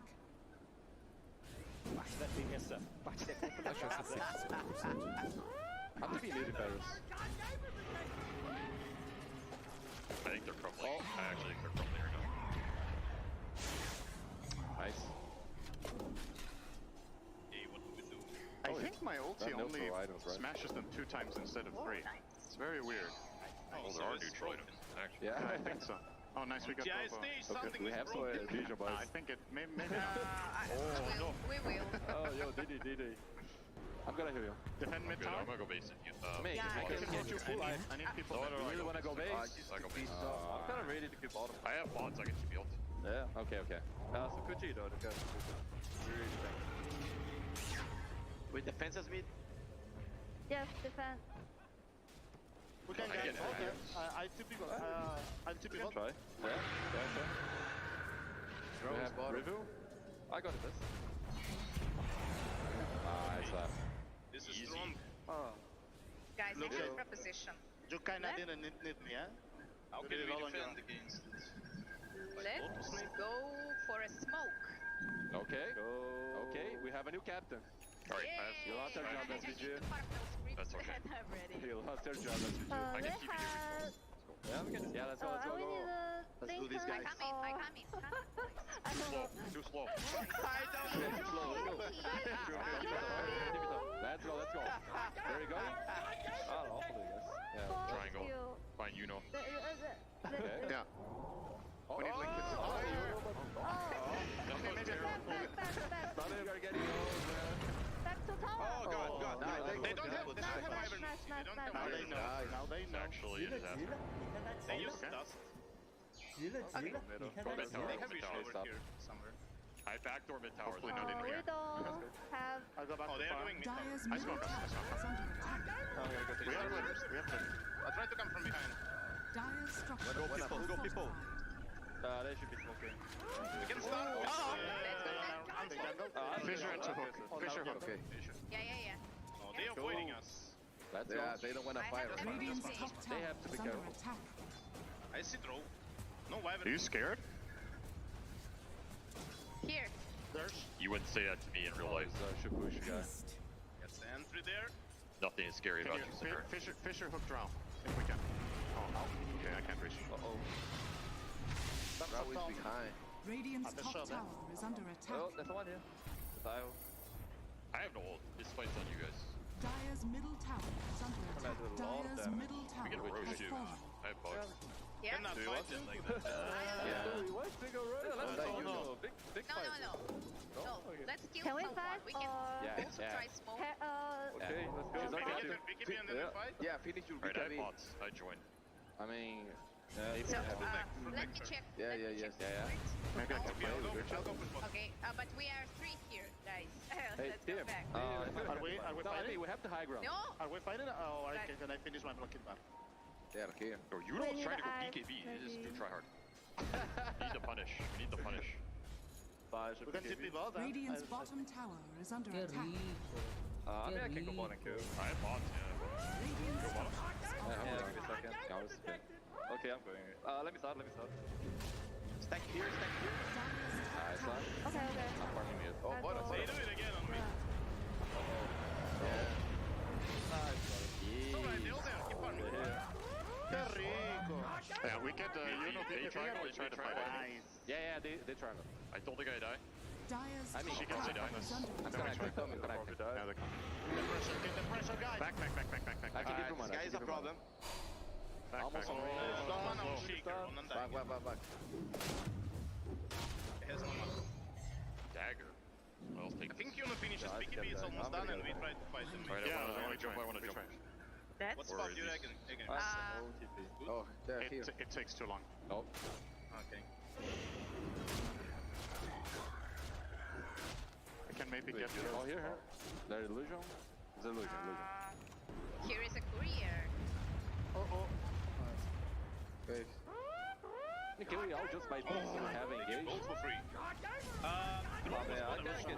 Maybe get rid. Oh, I get him. Illusion. Nice. Oh my god. Help me, boys, help me. Are we doing this? Yeah, Nice damage. shot. Kill Tombstone. Shaker. How many ults for me? We're not dying. Oh, you are. Go. I am dying. Nice. Their damage is just too high. He got a lucky hook. Yeah. Can we go Roche? Oh, I got it. Or not? Rush. I mean, I have dagger now.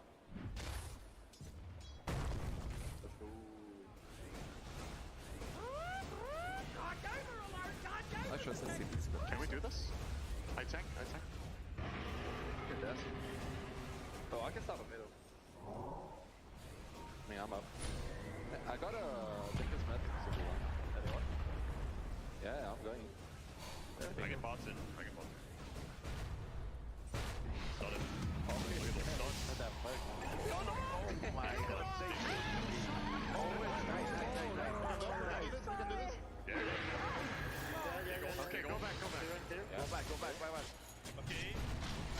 I go to B, but I don't think we can fight. Radiant's top tower No, is you under know. attack.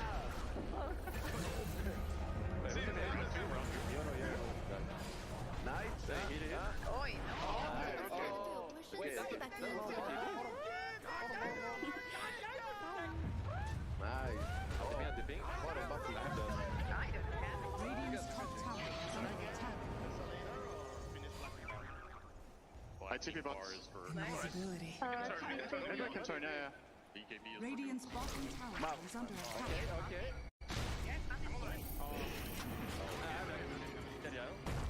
I'm rearming. Try to survive. Away. Oh. I need to rebound target. Oh, shit. Consider it about rebound target. Oh, There it no. is. No. Please keep that. Be careful. I must have BKB. I have rebounded. Okay. She has no BKB. We can go. They are here. I go. I need rebound target. Yeah. Don't fight coming them. for you. Wait for me. Go back. That's good. Alright, we chill. Yeah, we can. I'm gonna take a tower anyways. They cannot defend it. You know, Shaker is going this way. This way to me. I can't.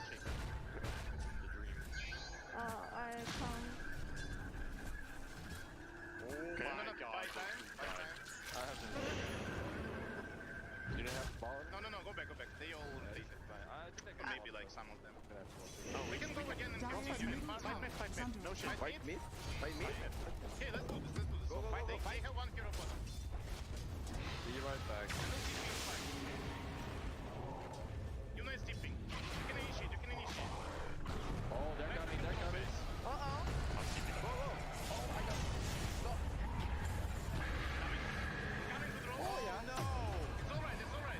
on drop, go on drop.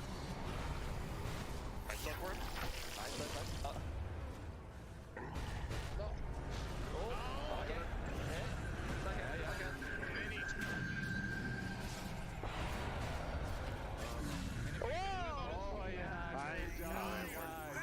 I can maybe hook here. Maybe here. Anybody tip Synderen? Mass tip Synderen? Por Dios. I'm out of tips.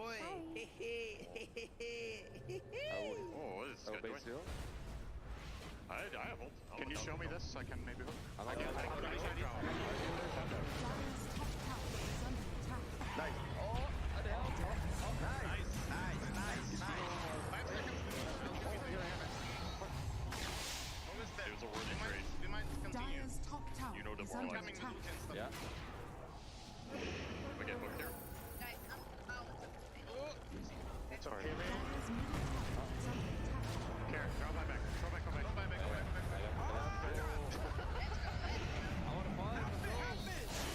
Big bug. Careful. Yeah, stand there. We need to wait until the ulti disappears. Kind of one second. My ult out. I think we kill. So with ice. Oh, try to finish on this Oh, side. ice bot though, ice bot. Let's go. They have look at vision it. here. Yeah. Do we have two? Might, please. Oh. Yeah, Throw. I got Do we have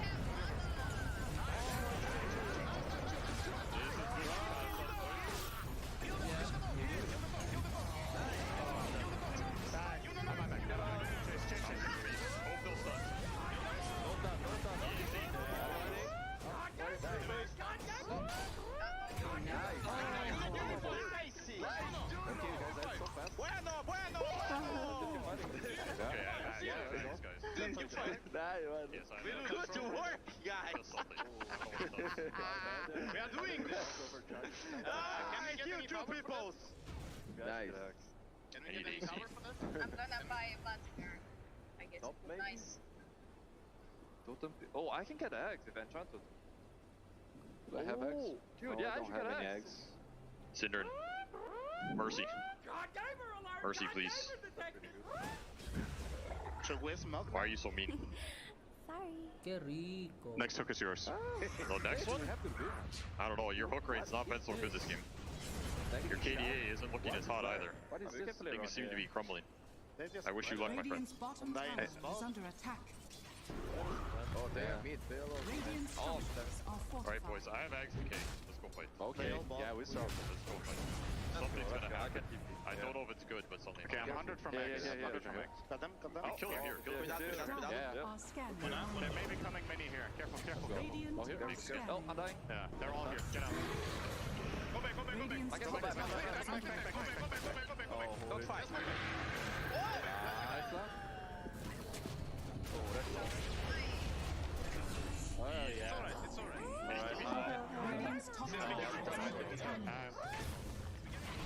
Wow! There you have it, ladies and gentlemen. Now, the boys, we are back. We're going to take a break from the in-game. Hello there, crowd. Good to see you guys yet again. Shut the hell up! Stop! Please. No one is enjoying that anymore. The stadium is doing it, and we do not like that. So, anyway, here I we want go. the whole crowd doing it. Shut up as we continue this fantastic game, the very It's memorable been riveting. game. I've been glued to the monitor at all times. Truly a game that will go down in Dota 2 history as Yuno with a beautiful BKB force tap. Wow, Yuno is killing this game right now. Yes, well done, Yuno.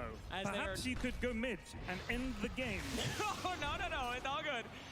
As now, we will continue here. A lot of good warding if you can look at that mini-map there. Oh, yeah. The double obs wards, very We call strong. that a sausage. A sausage? A sausage. Two obs wards that are close together forms a sausage. Wow. And if they're really close, it's called a chipolata. I don't know what half the words you're saying right now, but I am into it. You talk about that sausage, and I am there, my friend. Oh, As yeah. now, we see Synderen going into a very sneaky position here, looking potentially to do something as the push is coming. SVG on the high ground. War Sickle, the pudge that has no hook. Looking potentially to do something. Yes. All right, calm down.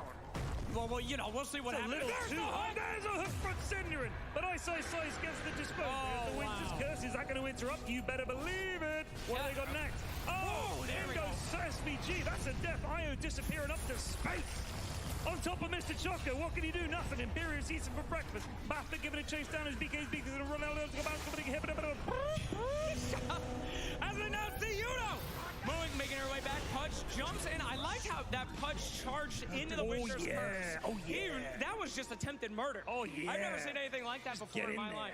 Absolutely incredible stuff there. The Creeps, the true MVPs of this match, trying to push as hard as they can. You know what? Here's an idea for ability draft. The Creeps also get random abilities from Jungle Creeps. Oh, that is smart. I think that would be fun. That would Consider be good. it. Great job, Tyrion Flax. Excellent game balance. Baffic trying to cut the creep wave here and make sure they hit up. Going up. Let's go, Ice! Push that tier. Go on, Barrel. Do it, baby. They're gonna fort. Why did they fort? Why? Stop keep forting. Just keep going, guys. No, guys, no, don't go back. All right, now they're thinking about continuing here. Ice, he's hunting for Baffic. Baffic, he's gonna grab the illusion rune. And then, there we go, Ice! There's the stun! He's doing it, get him! Oh, He's invisible. Where's the detection? No, he's invincible and invisible. He's there away. he goes. He's got the dust. He is dusted. Oh my goodness. You get that courier, they're trying to tease him. They will not fall for it, my friend. Ice, no! Okay, Ice, come on now. Okay, he's gonna TP away. This creep-cutting behavior, this guy is try-harding his life out. Yep. Incredible game. And he does not want it to end. He wants this ability draft game to last for the rest of his life. Well, Team Thunderhide are up 10 kills and 3k gold, so if this ends soon, I think they win. Well, we shall say, oh, we got initiation! Oh! SVG coming in! Boom! Look at that. No! Oh, on top of that giant zombie. The tips are out. Mr. Choco. With the tips. Choco. Oh, nice one, Sind. He's walking in a straight line, you melt. Unbelievable. How do you miss that? This is not good, Tyrion Flax. They're going in. This is great. It's going to be over soon. That's not true, Tyrion. Anything could happen. There comes the hook. Blind hook. Attempt. Look at SVG. Is just Chad walking up there. My goodness gracious, and he dies. Well played. How come when he died he was an Earthshaker? He was an Earthshaker the whole time. Yeah, the Undying ult. Of course, yeah, the Undying ult. And don't you see, my friend, the power of ability draft. And now we see Yuno is just getting big, getting ready to defend so that this match can last for as long as humanly possible. Kill me. No, we're having a great time here, ladies and gentlemen. As now we see, boom, that's a great toss. And we will get these boys moving to 37 to 25, 4K net worth ahead for Team Thunderhide. I reckon we should just give it to Thunderhide at this point. They've clearly won. Now I think, I don't know a lot about Dota, but 4K net worth. Oh, in goes Ice. Here we go. And then he's just giving it the old leap away. In goes Ice, out goes Ice. In goes Ice. Matrix. I think they're just throwing him for fun at this point. No, he's got the Ags on, and he's got Totem. Totem. So he's got the enchanted the totem. Shaker Totem. Oh, fantastic. Look at him go with like a graceful there it is. See? ballerina. Thank you, Observer. Yep. Yes! I got it! Thanks a lot, Observer. Fantastic observing. Uh-oh, big smoke attempt here. This could be the end here in Flax. It could very well. I hope my lads can do it. Let's go. There's there it is. Every time this charge comes in, the Echo Slam goes off, the house goes down. How are they going to have to kill? They do kill the Primal Beast. Imperius gets the time lapse off on like no HP. Kill Synderen. Actually, let him live. He's doing nothing. Save Ice. Now Synderen making his way out here. Nice tombstone hitting. Boom! Shakalaka! He's out! Yuno! She's bringing it in! This is the most exciting thing that a Chinese team has done on this stage this entire tournament! Let's go, Yuno! Woo, baby! The fans love that one. Oh, sorry about that, guys. Here we go. Yuno, turn it up! It's the RKZ 1v5! Let's go, Yuno! Let's go, Yuno! No! Yes, Daryl! Yeah! Let's go, Thunderhide! Yes, Daryl! Oh, Yuno, the local boy does it! Toxic buybacks. Come on, ladies and gentlemen. That is not cool. As we now see Ice taking it for the local Singaporean crowd. Woo! But what? Let's hear it for Daryl. Let's hear it for Daryl. Ice, his hometown, baby, and he's come here to win. All right, here we go now. Oh! Watch out! Oh, nice heal. Holy moly, that was more surprising than when they told us it would be ability draft as the All-Star game. And there we go. They are hitting the rock now, ladies and gentlemen. This is the fortification. Stop! Okay, as we now see them going forward. Big stun coming out.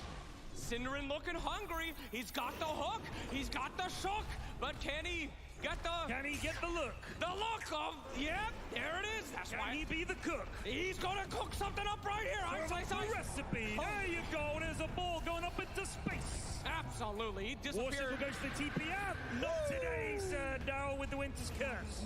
That guy disappeared just like our careers before and after this also. Oh, yeah. That's it for us now. Absolutely fantastic. That's it for us now. The tombstone is down. Can they fight it with the zombos? Doesn't look like it. Bafik looking absolutely blustered here as his own zombies kill him. Oh, no, that's for Choco. I think your lad should call it. No. Yeah. No. Yeah. Play it out. Here we go. The tier towers are going down. SVG. This is looking like a race here. Bafik, he's trying everything he can. He's got the... Oh, no. Daryl's playing out of his mind. Oh, here comes Big Yuno. Yuno's back. And she's hungry. Hungry for the souls of the noobs. Get them, Uners. Go. Go. Go. Go. Fight. Kill them. They're getting the tier 4. Okay, they're just pushing the tier 4s. No big deal. Imperius is trying to bait something out here that he's going to time lapse. There it is. There we go. Actively trying to throw. Oh, the Echo does nothing. The Echo to nothing. Yuno defending. BKB by Yuno. Everybody else getting around here. Yuno has got the back. BKB out. They're going to wait this BKB out. No! There's the jump. Can Ice get the dispose? This is it. Oh, the jump. Oh, and the hook into the fountain. Let's go. Oh, dear. Oh, Hit but the throne. The throne is exposed. Period Flaxus is looking like it's it. It is very much looking like it's it. Big there's a huge curse. Oh, my There's a goodness huge gracious. curse. Oh, my goodness gracious. The ancient is falling. They are pushing them back. For some reason. You don't know. You don't know. Please. You don't please. Okay, fantastic. My goodness gracious. What a game, what a game. No buybacks on the enemy team. They might just run it. GG, cool. GG, Synderen is trying to give up right now. Yes, Synd. Too easy. Synderen is calling GG. What did they actually accept it? They actually accepted GG. Yuno. She fought so hard. Synderen, how can you do this? They did it. Team Thunderhide did it. There's my team of winners. Look at them hugging, embracing. Yes, team. No! Yes, team. A main stage win, yes.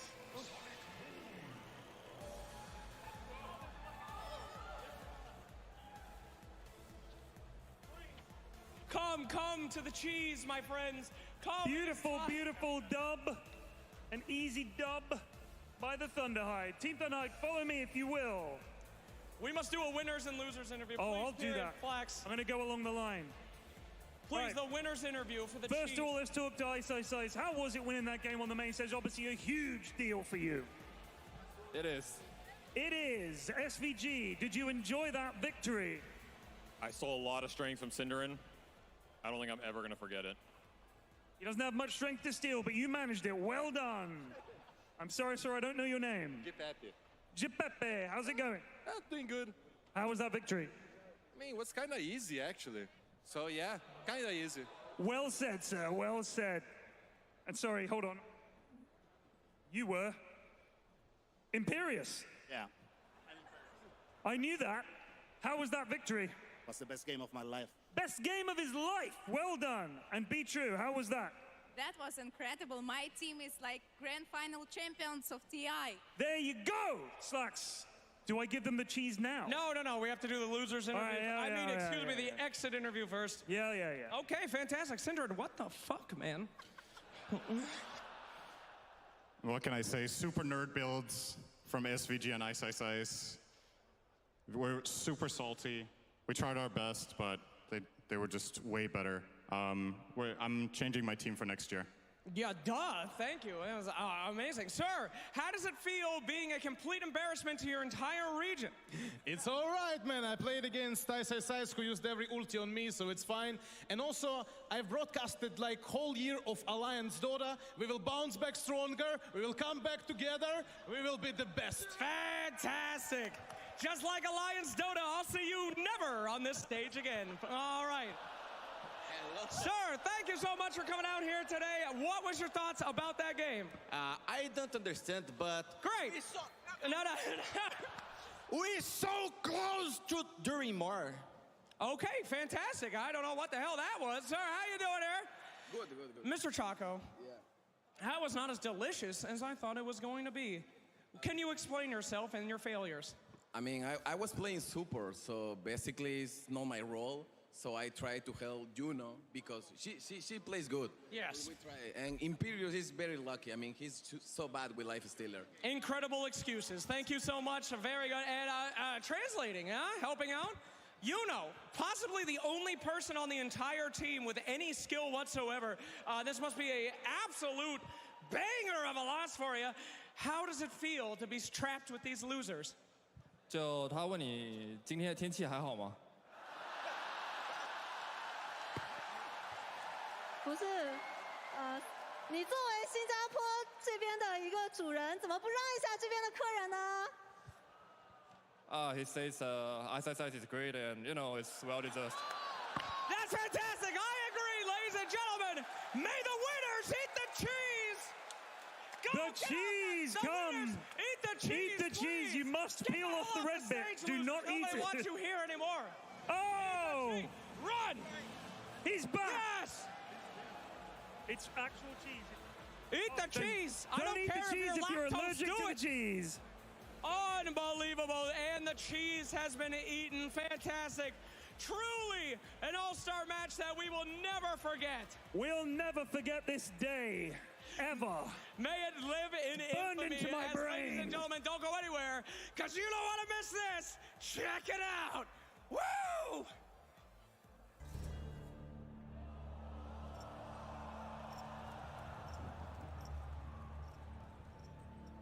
I have suffered the atrocities of the living and followed the trails of the damned.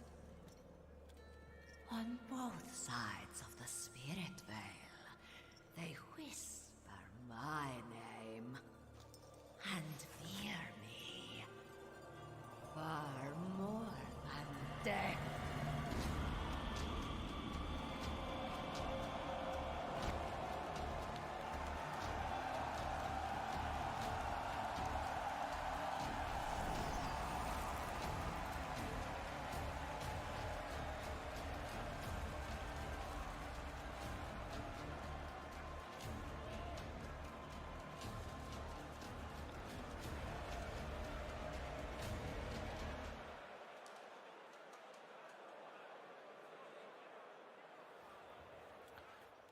Welcome back to the International Moretta.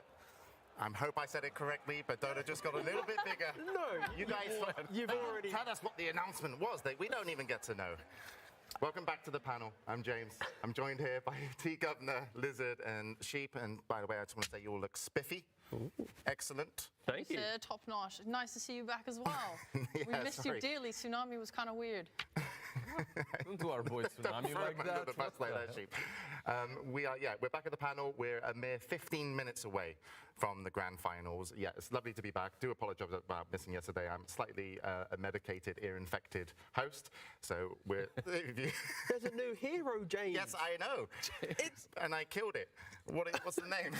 Muerta. Well, I mean, we're saying it. She's awesome. She looks really cool. I'm super excited to play her. And she has a gun. She's like, what, the third hero now with a gun? We had the sniper. How do you know this? Snapfire. Because I was on the video. She has a gun. No, I saw the gun, but how do you know because there's only 3 heroes I've had with this guns? conversation with my friends before. I was like, I need a hero with a gun. They were just like, after Sniper, who is there? It's like Pangolier, he's got the little... Oh, yeah, but that's a cosmetic. It's not in his base, right? Oh, sure, I mean cosmetically. Yeah, no, I'm talking like actual gun. Actual gun. This is very important, by the way. Any guess on the lore? No. She has a gun. She does have a gun. I don't want to butcher it this early, so I'm going to wait and see, but, excited to see. You're waiting for Slack's video, is that? It's probably going to be a mobility spell on the hero, it's going to be very fluid design, because all the new heroes are pretty fun to play. Probably going to be a core that becomes a support. Okay. But, yeah, early 2023, let's see. How about She's going to be broken on what's her win rate going to be on release after 2 days? 71%. Okay. You're way too excited about this. You don't even get to play it. But you know what we do get to see very soon is the grand finals. And this is what we're excited about back at the panel. So let's take a look at the brackets and how both our teams got here. It's going to be Team Secret versus Tundra Esports, and a great run from both of them in the upper bracket. They were the upper bracket finals, so they have been the best performing team over the last 5 days. But of course, we saw Secret drop down to the lower bracket, beat out Team Liquid 2-1. It's natural for them, right? Like the way they came here, even through the last chance qualifier. Yeah, last chance qualifier team, but Tundra just absolutely, flawless so far. I think they've dropped over one map. And at least in their last 12 games, they were on a big win streak, and Secret then knocked them down in the group stage. They did have several draws. I believe it was like 4 draws, but yeah, at least in the playoffs, they have had an incredible run. They are, again, pretty much the undefeated team. Well, they are the undefeated team. I mean, Puppy Curse dictates that he has to come second, so I don't know if it's worth Don't covering. spoil the script. Is that it? That's done. That's it. I'm Don't gonna worry, leave. the admin's not going to ask. You're not going to ask Puppy to GG. That was the ability draft. But yeah, Tundra, in terms of their kind of like road to the grand finals, I mean, what are they bringing to these grand finals? Because I think Jenkins actually had a really good point earlier in terms of the team that comes from the lower bracket. Is it 70% win rate so far in the grand finals? So the curse for Puppy could be broken. 30%. Is it 30%? No, I'm saying it 30% the other way around. Yeah, that's true. One curse against another, right? Like Secret coming from that lower bracket at the same time.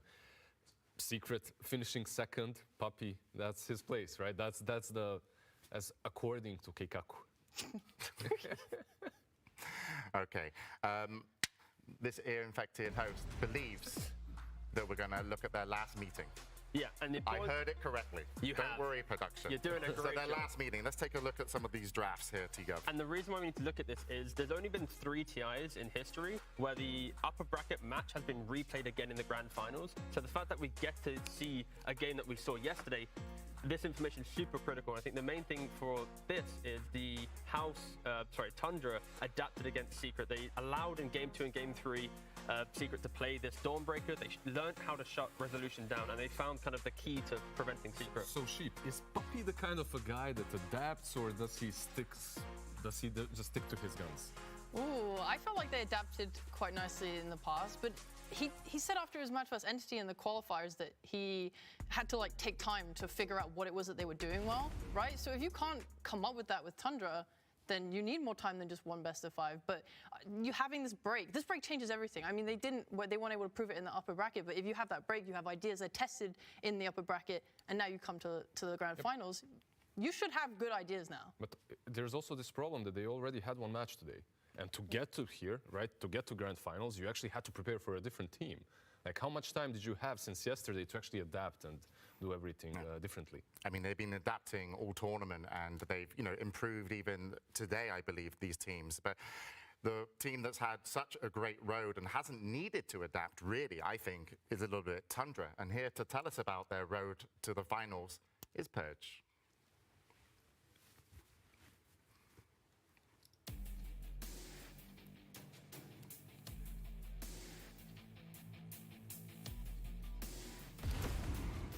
Thank you, James. I appreciate that. So, Tundra, coming into this tournament, if you guys have been missing out, they qualified for the tournament on their own merits. They had a lot of good performances throughout the year, but not the most impeccable. But once they got here to TI, they've definitely overperformed. They did so good in the group stage. They topped Group B, getting first place there. But they relied on some pretty common strategies. Crystal Maiden, definitely one of their big ones. 10 out of 18 of their games that they played in the groups was CM involved. And it's not just on the back of CM. I think their offlane player 33 stood out so well against his amazing teammates.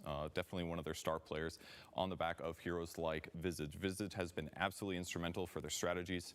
He wins his lane, he pressures the carry, he buys the Wraith Pact item, and then they use this when they've choked out the map a bit to push down lanes and end games when Tundra is finally ready to do so. Another hero he's really been relying on heavily for this tournament that we're definitely going to see in the grand finals is the Broodmother. Another summon hero, even better at pressuring the laning stage, and he goes on to dominate the map more wholly. Less good at pushing, but still super impressive and very often banned against them in the first phase. And how can you talk about Tundra without mentioning their mid laner, Nine. Nine has been playing impeccably so far. He plays a lot of Thompson-esque mid heroes, these high space creation gank heroes. In the last game we saw him, he played Tusk here, went around the map ganking constantly, switches up his item builds as the team needs it, and this creates a lot of space for his farm-heavy carry Skeeter, as well as 3-3's offlane, who does also pick up a lot more farm than normal. So these are the strats, basically, and the recipes that Tundra's been relying on to do so well in this tournament.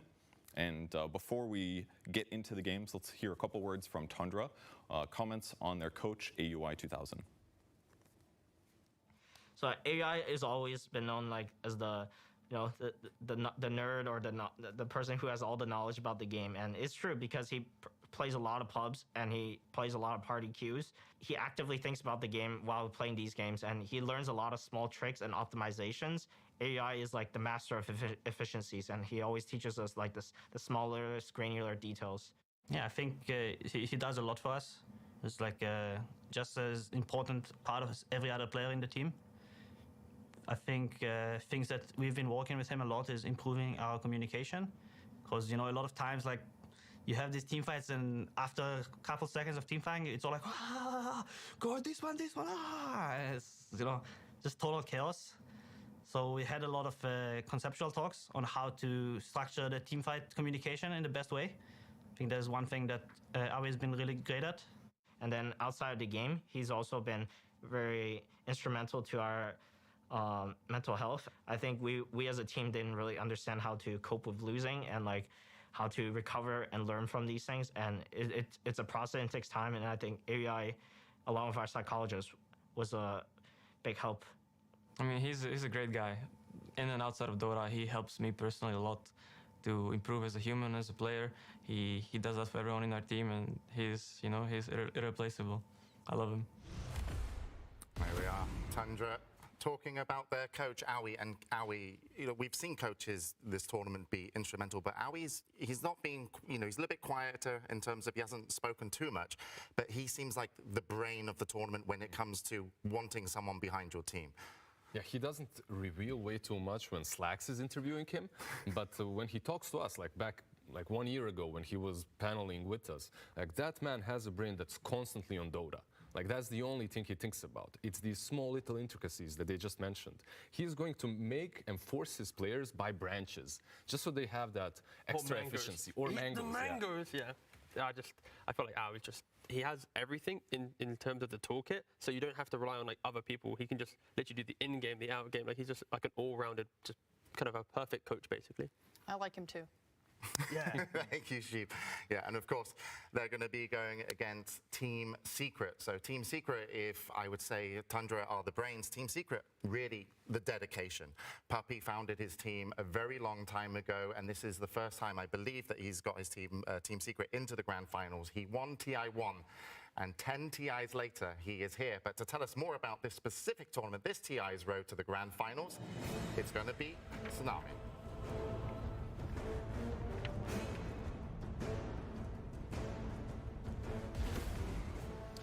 You heard it from James. This has been a hell of a journey for Team Secret, and it's been going on for quite a while. Obviously, the organization was formed many, many years ago. Getting it to this Grand Finals, getting it to this year's Grand Finals has been a hell of a route. It all started at the beginning of Tour number 1. To qualify directly for TI, you had to get some DPC points. And to get into the DPC points, you got to do well in the leagues. Secret didn't do so well, and it wasn't even with this roster. Sumail and Ice, they bore that Secret jersey at the beginning of the year, got 5th place. Tour 2, keep the same roster, get 5th place. Tour 3, start mixing up a little bit. Unfortunately, Yapzor had to take a step down due to health reasons, and yet again, they get 5th place. You need 1,020 points to directly qualify for TI. Secret ended the year with 78. That means that they need to go to qualifiers. They go to the European qualifiers, they go to the Western European qualifiers. They go up against Entity. They get 2nd place. Yet again, they fall just barely short. Now they have to go through last chance qualifiers. Now they have to bring out a little bit of their own knowledge, a little bit of their own secret sauce. They bring out the Leshrac. Yes, obviously this hero has become a signature for all of TI-11, but it all started in the group stage, and Resolution has been using it to great effect. Yeah, take a bow. You've been doing good, not only for Secret, but for everyone else. Something that Secret especially have been very effective with is their flexibility, though. They've been bringing Dawnbreaker to a great deal of prominence throughout this tournament, and yet again, it seems that they are comfortable putting it in a variety of roles. You never really know where this hero is going to be. Offlane, carry. She's been doing work for Team Secret. And it's kind of hard not to expect that when you've played so many matches. Yes, because of this very, very long journey that Team Secret have had to go through, they have quite a litany of games under their belt. 45 games played throughout Last Chance Qualifier, and I guess that's around 3 hours ago. It has been a arduous task for Team Secret to wrap this up, but let's see if they're able to do it. You don't need to hear it from me, though. Let's hear how Team Secret themselves felt about their run. I mean, the best moment obviously was beating PSG LGD in the upper bracket and then beating Thunder in the upper bracket again to solidify top 3. Mattered a lot because now I'm exactly in the same spot as I was in last TI, so that's pretty good. It meant so much to me because I always come to TI, I always go to the upper bracket, and then I always lose the first game in the upper bracket, and I start all over again from the lower bracket. But this time, we won the first game. I was like, oh my god, this is the first time ever I won my first game in the upper bracket. It meant so much to me. It does definitely feel like we're sneaking in this time. And I mean, sneaky last chance qualifier. You know, you see Team Liquid there also at the same time. I think they helped us a lot, but I would say as well that it was super hard to be in those qualifiers because it's a mini TI, like 100% mini TI. Like you gotta go through some tough games. I don't really know the future, but so far I feel like we're in a pretty good state to take the whole thing. I don't know like what's gonna happen. Maybe we're gonna choke. Maybe we're gonna play our best Dota ever. But I feel it. I feel it. Rezo feels it, and Puppy, it's amazed he's here, and the journey he's come on, really, with the sneaking in the last chance qualifiers, is this Team Secret's grand finals. Oh, I mean, I don't want to say yes, but I feel like it should be. He won the first one. Is that just because they put inspirational music on their video, but not on Tundra Esports? I can feel it. Yeah, they've actually kind of like brainwashed me. They brainwashed me. Yeah. But no, I feel like it would be so poetic if they can get just looked Rezo in the eyes. Yeah, I fell in love. Sea blue eyes, and you fell in love. That's it, right? Mm-hmm. Yeah. Exactly that. Yeah, you guys, come on, man. Tundra already beat them once. Come on, they can do it again. And I really like their approach to Dota. Like, I think they just have a pick your poison type style where you can't just, you can just try and ban 33, but then you have 9 and Skitter, and they just kind of cover each other so well with all of their different strats. And they kind of exposed some problems with Secret last series already in this third game where you have 33 who's reliably building this Wraith Pact every game, and Rezo doesn't because he's trying to play as a core. You have a Puppy trying to build it himself like 30 minutes into the game. It's, they have 2 different styles coming into this. It is just whose ideas are better. Least, right? Like on the offlane, you have a carry player being the offlaner, and then you have that. Is it? We're ready. The grand finals are coming your way. Let's introduce our first team. It's going to be Team Secret.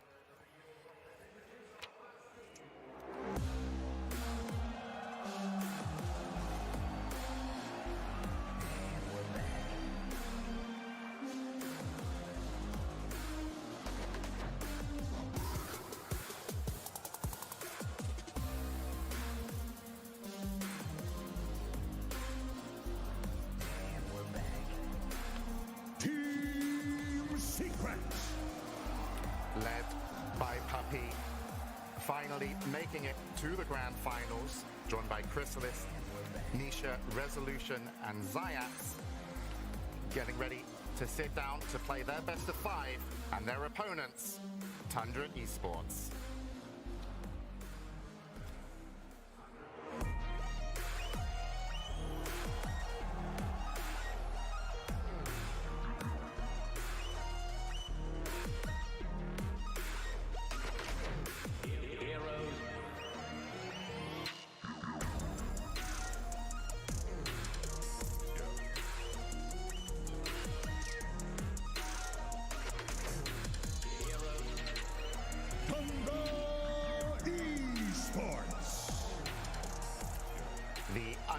undefeated so far of this international. Skitter 9-33, Satsa and Snaking, joined by Coach Aoi. This team had only dropped one map, and they dropped it to their opponents that will be facing in the grand finals, Team Secret. One of these teams will go down in history, their names added to the Aegis. This match, who knows what it has in store, but let's hear from the teams, because we actually got Secret to talk about their undefeated opponents. Tundra. I think Tundra overall have 5 skilled players, and they are a bunch of, I call them cheaters, you know? They're just a bunch of cheaters. They got some cheaty strats, you know? 33 is just gonna come up with some stuff, and you're gonna look at it and you're gonna be like, yep, that's cheating. That's just cheating. They have 2 guys, basically like 9 and 33. They're like kind of unique in a way that what heroes they're playing. Like 9 is playing some Spirit Breaker mid lane. Tundra using a lot of Zoo heroes for Search 3, because that heroes kinda cheesy, because if he plays it and you not counter well, you're gonna lose like in 20 minutes. In my opinion, in my head, Tundra is still the best team to beat. On top of the fact that they're 5 skilled players, they just kind of like manipulate the game a lot. And that's what Dota really is about. It's about breaking the game. And they do it pretty well. Manipulating the game, Tundra have been doing that all the way through this tournament. And last time they played Secret, every time they got that big team fight, that one win sheep, they just held control, Tundra. It was so hard for Secret to really kind of just push back against them. It's because they're so good at micro and just abusing the map to its fullest. You take any half of the enemy's map and you're cutting waves. You know, you saw they lost a team fight and 33's just using his courier to drag a creep wave down the river to keep it away from their towers. Like, these guys are just abusing this so hard, and you can't ban all of them. And you're speaking of micro and all these cheesy heroes from 33, Pup even calling them kind of cheaters, but that's not what I saw like in the last series that they've played. Tundra outplayed them hard. They got into Team Spirit's head. Yeah, Tundra's kind of morphed themselves into this hyper-defensive team where they wait until they know the best timing they can play on, and then when they hit that timing, they cross the river, they occupy the map, and they choke out their opponents. Like this series, it's Secret having to come in with the adaptations, with the understanding of Tundra. Like Tundra, they don't need to change anything. Yeah, it's a really good point, because Secret have been adapting though. Last time these two teams played, they picked up the Silencer, which they had success with, and that was their counter to Tundra's team fight. When Tundra wanted to go in, the Silencer bought enough time. Last series, Secret beat out Liquid, and they pick up the Earthshaker.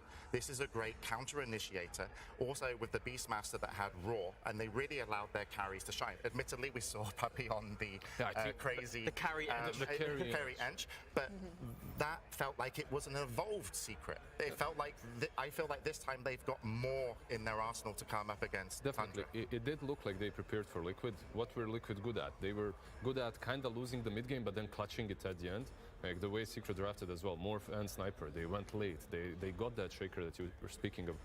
Like they got that Shaker to secure those late game team fights. But honestly, Puppy is angry. Like he picked that Ench first phase Enchanters, 0 heals, leveled stats, just carried the game. Yeah, but it's the fact that we're talking about adaptation, but for Secret, it's not about finding new heroes. It's about going back to the heroes that they have had incredible careers on. You know, like with Puppy and Enchantress, he's got 148 games, 66% win rate in his entire career. And then you go to Nisha as well. He's in like top 5 morph players in the world for quantity of games, 78% win rate. Like you just, in these moments where you're at TI, you don't try and find new. You go back to the old that has found success. And I'm expecting to see these heroes pop up again in this grand finals. Yeah, we've seen like Crystallis' Monkey King as well coming up again. Like I think he is a great story of someone who people, you know, doubted throughout the qualifiers. I think even his old teammate Fishman said it felt like Secret didn't believe in him, but now it does. It feels like that. It feels like you can see it in his play. You can see it in the drafting. Like they'll pick Rezo early and he'll clutch it all out, and you have these later picks for Crystallis, and he is really showing up. Yeah, I mean, Crystallis is showing up, but you've got to think about Tundra esports carry as well. Skidder, in his interview, he just said, this TI just feels right. And people have considered him just to be probably the best performing carry here. Obviously, they're in the grand final, so certainly, you know, that there's some proof to that. But like, what about Skitter? If you know Skitter, and if you go all the way back to like some small European tournaments, like these heroes that are in the meta right now, that are being played on TI, these are all his comfort heroes. I go back to their series versus Aster. They win against Stark. Then they pick it up themselves, and he goes like ultra kill godlike on it. Like all of the heroes, like Slark, CK, Lifestealer, they fully fall into his comfort zone. The fact that you talk about Skidder being comfortable and like he thinks he's going to be good in this TI, like that, getting a carry play in that mindset, having that confidence and going, yeah, it just feels right. That's so scary for one. That's probably why they're also finding success, because they talk about the mental game in their pre-interview. The fact that they're in this good mind space and then they're undefeated. Oh, that is so scary. I mean, if you're going to beat someone in the grand finals, you need to be mentally there to be able to push your heroes to the limit with your team. And we did see that from Secret when they were chasing down Liquid in the final moments to close out round 3. So I think Secret are probably going to be, on a high after that win coming into this. But Tundra should be feeling, I would say, confident. They did beat Secret earlier on. Calm and collected. That's how I describe it. And that's really the team. It's big for them. It's massive for them. AUI himself was saying that it was the mental game in Arlington that caused their loss, and they got psychologists now. They're looking good. And looking at the mid players as well, one of the things about momentum is Nine playing mid. Like, how would we describe Nine's play style? Nine, the mid for Tundra Esports, he seems to move a lot. He gets involved. Am I wrong? This no, is what you're right. You were super right. He's like an ultimate playmaker at the moment that comes with a ton of flair. I feel like that kind of mid laner is what you need to win the TI. Like, you need a maniac on the mid lane, like playing his tasks, just doing crazy stuff. I go back again to Thompson, to Monkey King Pagna mid lane, like just innovating, doing new stuff. That's what you need from your mid. Like, you need to get in their heads. Like, you need to pick Tusk first phase, and then they're thinking, oh, is this Tusk mid? Is it position 4? What's gonna happen? And then they just throw it on mid, and it's like Nine getting in your head. And he's getting like 20 kills. Can you kind of stop Nisha though? Can you get into Nisha's head? Nisha, the mid lane for Secret. I mean, this guy, he seems so calm and collected, and he's got Puppy next to him. Did you see the Morphling game earlier in game 1 against Liquid? Him just like taking over the tough, snowballing into high ground, going for Harrigan Pike, waveforming in, piking out. Like, yeah, Nisha right now, if he plays like he did in that first series, he is. Wait. You say right now, like in the first series, Sheep. When's the last time you saw Nisha underperform? Never.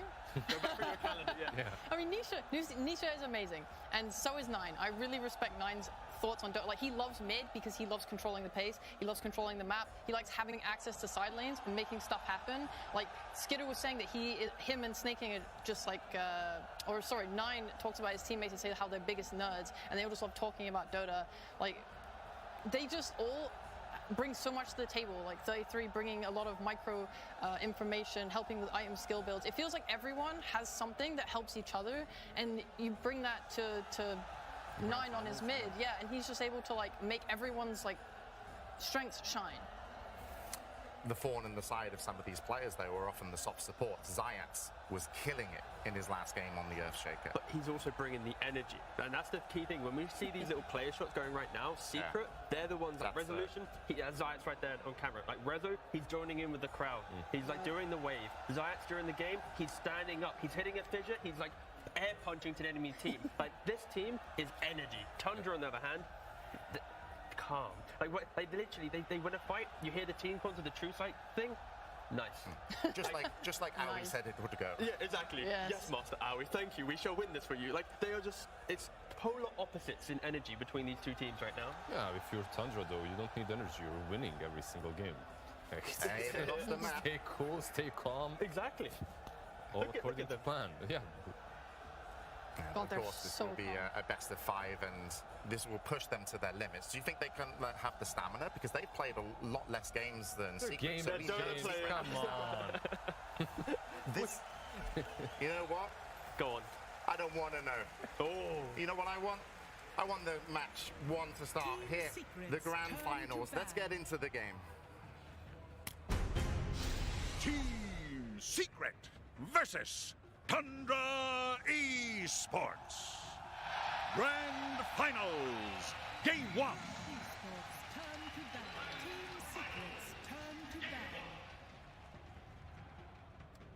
Thank you very much, James. Yes, we're here and we're ready live from Singapore for the grand finals of the International 11. Tundra up against Team Secret. I'm Odie Pixel, and I'll be joined for this draft by the one and only Seb, Notail, and Fog. Ladies and gentlemen, we cannot wait for this. The draft has begun. We'll be able to get it up on your screen soon. But boys, you know, you've been here before. This time in a bit of a different capacity. What do you have to say about these two teams, the roads that they've been on, and what you're expecting to see today in these drafts? The best Dota you can get all year. This is going to be absolutely amazing. You know, as a Dota fan, I couldn't be more excited. This is the best time of the year, the best series of the year. So let's just bring it on. Top of the crop, as they say. Let's get 5 games. Let's just get the 5 games. Yeah, no, it's exciting. I mean, the first bands went away, like they went straight ahead with the Doom and the Brood that they did also last time. And this time the Lesh went through. It's already a big change. Lesh has been banned against Secret in every single game so far. Yeah. Like during this weekend, playoff weekend. So and now they're no letting surprise. it through. They're letting you through with an idea, right? Yeah. Tundra has decided to play against the very, very scary Secret Lesh. Nisha has been incredible on the hero. Rezo has been also doing, you know, great games on it. So yeah, very, very big statement already from Tundra. It's like, we're ready to break your best hero. It's going really fast already. I really hope that it slows down a bit for the second phase bans, because I wanted to mention Neta's hero is in first phase this time around. Quite often they end up with a Visage or a Doom or whatever they can get their hands on. I thought that yesterday in the third game they should have banned the Enigma second phase, and they ended up not. And I think now they beat their Visage. If they ban the Enigma and kind of coerce them into the Visage pick again and have a strong idea, beat it one more time, I think they can set themselves up for like an advantage for the rest of the series. Seems like a pretty solid approach that a lot of teams have been taking, right? Try to limit 33 if he's not opened up with, as we see, the Doom, the Brood, try to force him into something that's less comfortable. I think you go through with this path, you know, and if you're going to go against the Enigma one more time, I really hope you got the right answer. Because it seems to be one of the strongest heroes, like first item, Wraith Pack kind of hero in this meta. I'm glad you brought it up too, because I think Pano was also mentioning there is a different dynamic between both teams, right?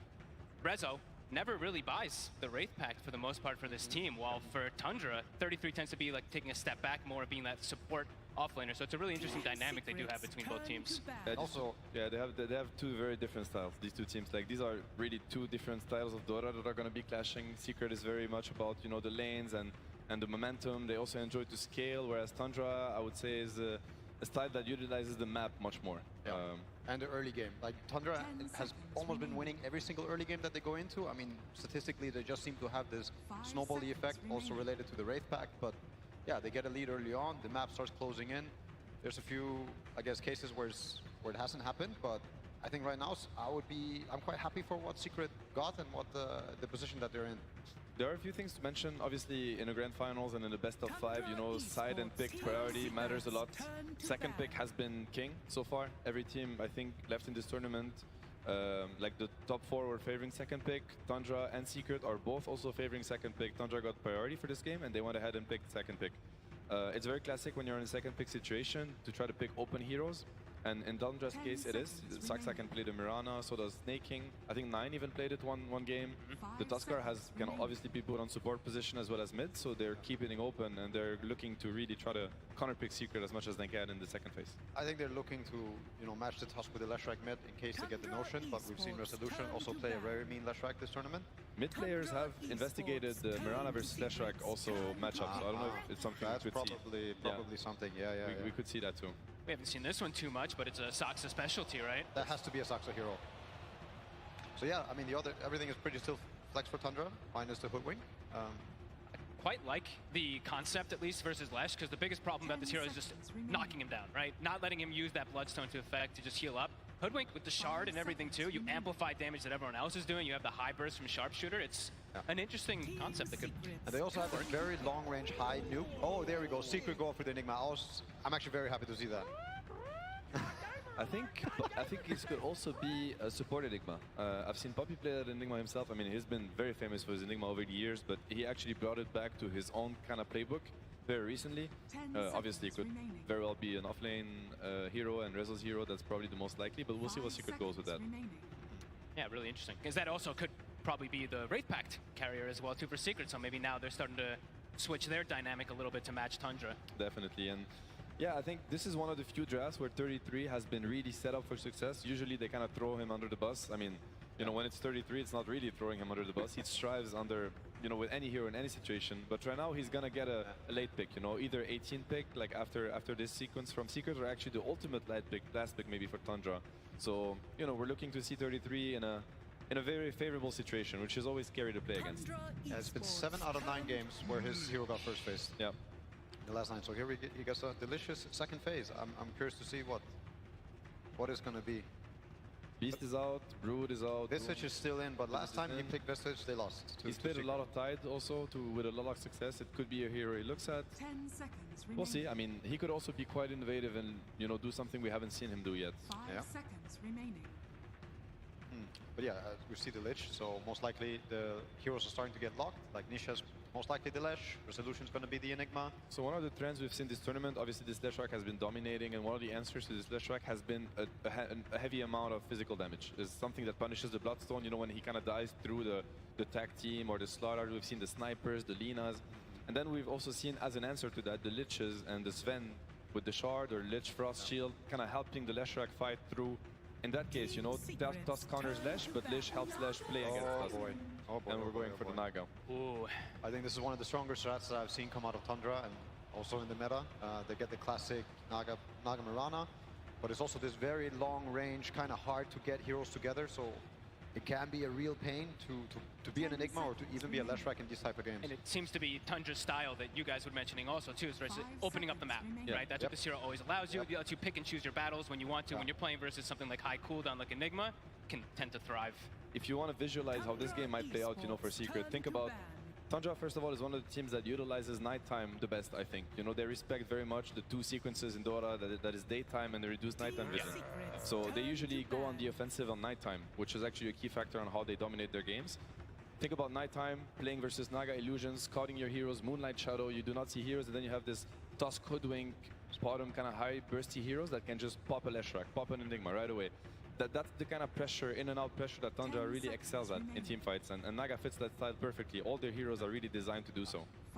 Yeah, so we see a lot of interesting things going on. They banned Nakes themselves. Last time Secret played against Naga, they actually ended up having the Nakes. Nakes now, I mean, every lifesteal works in Illusion, and I think that's a big reason. The open wounds with the Leshrac. With the Leshrac, And now they banned the Morphling to protect the Naga pick. They were already planning it, and now they're also banning Bloodseeker, which is something that they also played previously. I want to say, I'm not sure. But there was a Morphling game here. In Bloodseeker, the same thing. You can also end up becoming this lifesteal bot where the Illusion poke stops mattering, but yeah, I wonder what Crystallis is going to go for. I don't think it's an easy choice for him. No, they've targeted him a lot, right? We've seen throughout all DPC, people that kind of made the jokes for him, especially him himself. He's like, yeah, I have my 3 big heroes, right? A lot of them he proved all the haters wrong. Like, honestly, that's why he's here. I think they really have to think about and try to guess what 33 is going to be looking at also, and try to kind of... I mean, they don't even care the Visage. Look at that. I think that's a big statement also coming into game number 1. You know, you have a chance to make him maybe feel uncomfortable, but instead you're going for what you think is the right pick for them. Not sure how much I would like Visage for Tundra anyways as the last pick. Probably not the strat with Naga, I would say. I don't think at all that's what he would should go for. 10 seconds remaining. Yeah, it could be the Tide, I think they have to respect the Tide, and that most likely will try to pre-pick for the Tide launcher. Yeah, I agree. I think the Tide is also what he would be looking at. I also think Batrider is a really strong hero with this kind of strategy. I don't know if it works. I mean, it has some value, you know, with the heroes that you have, but even against the Lesh and the Lich, you can get like some high magical damage scaling meta hero, but I don't think he's played a single Batrider game. Maybe not this tournament, but it's definitely one of his very strong heroes, so it would not be a surprise. Seen a couple teams even try like the Brewmaster versus the Lesh, right, where you just lift him, ignore him. A lot of situations too. Is left in the pool. It is. You also get a dispel. You get a dispel for There's a draw ban. Yep. Okay. It could be a great brew pick, by the way, and it's a very big 33 heroes. Yeah.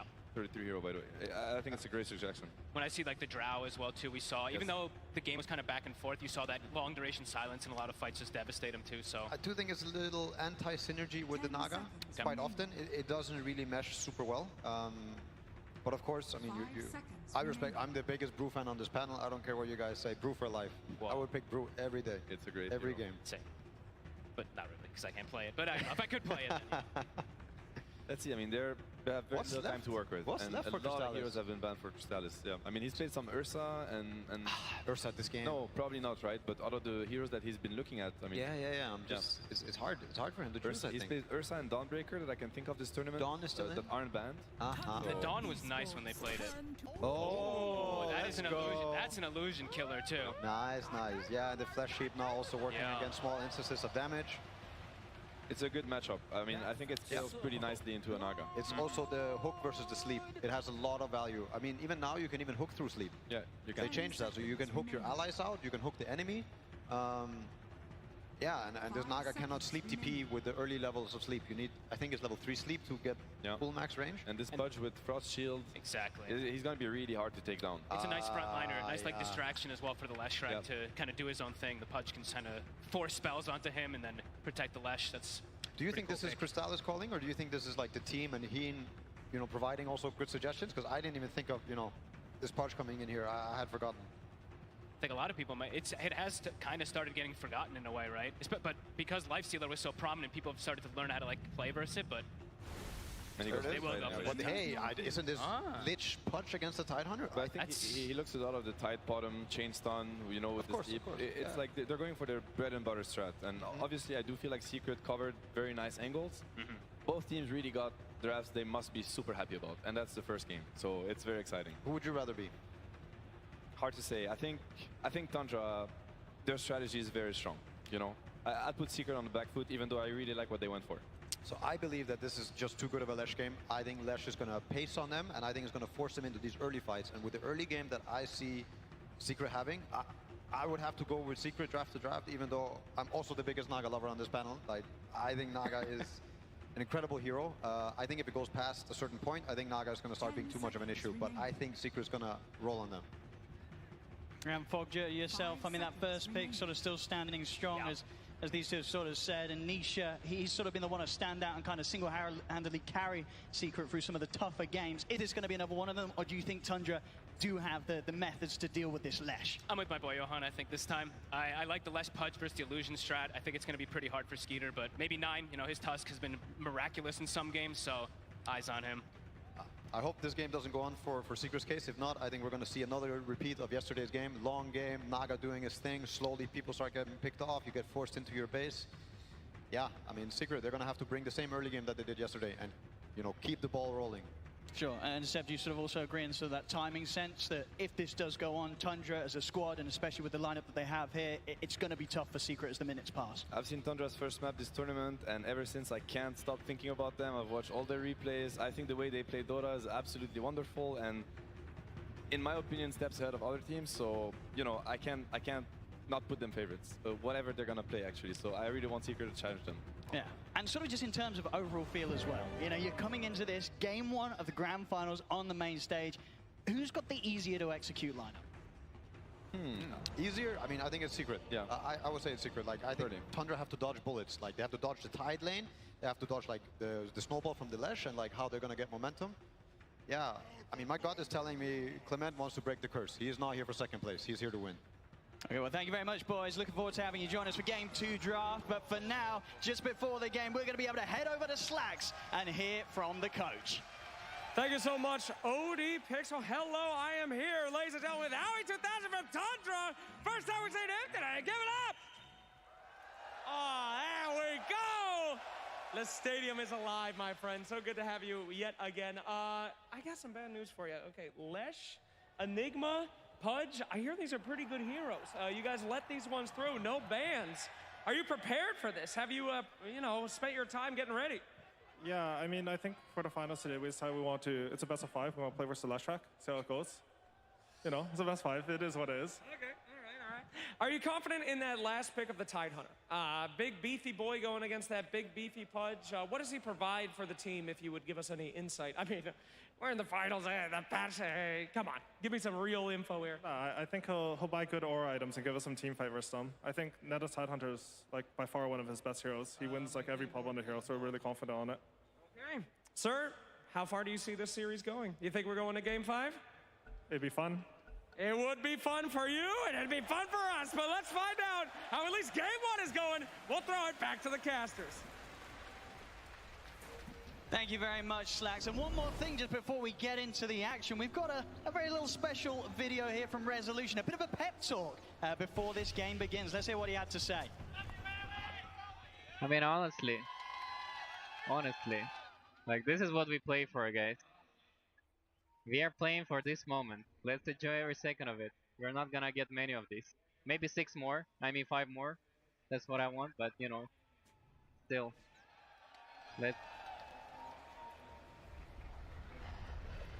There we go. Some fantastic words there from Rezo. Nice. Smiles all around as well. Very much ready for the game. We'll see how ready he is, though, because Tundra, they're going to find him here for this first bit of action. Trapped out by the shots, or maybe not. No, we can't quite get around. Doesn't matter. He's going to get hooked underneath the tower. Christmas gets the angle, but Saxa was the first to get that first kill. Gets first blood for Saxa, but in return, Nisha will be able to pick up the kill onto 9 there off the back of that excellent hook for Chrysalis. Trade, but Nisha, as you mentioned, he gets the kill, so we'll get that earlier bottle for the matchup mid. And yeah, let's look at all these lanes, how they're going to be broken down, right? We've got the snaking. He's been playing this Mirana time and time again throughout this tournament. 4 branches, strong laning items, and we've got this, this 33 tied with Saxa on his hoodwink. Something they haven't played too much as of late, but they used to play it a lot. Get a hook onto the tide, they'll be just fine. And yeah, lots of physical damage coming out from this bottom lane. Something that I think can be sometimes deceptive. Well, I mean, look at that. Nisha's kind of interested in getting involved in a bit of a chase there.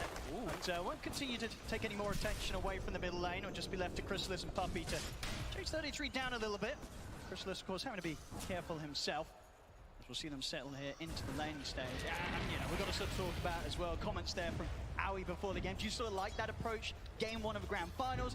Oh yeah, I like it. Just to see if you can deal with it. You've got many games to recover if it doesn't go great. You know, it's something that people always talk about with Puppey, right? What he does, he gives the team their heroes. If he beats it, then it's like, oh my god, you know, you kind of break a team strategy. So I think it's a really cool approach.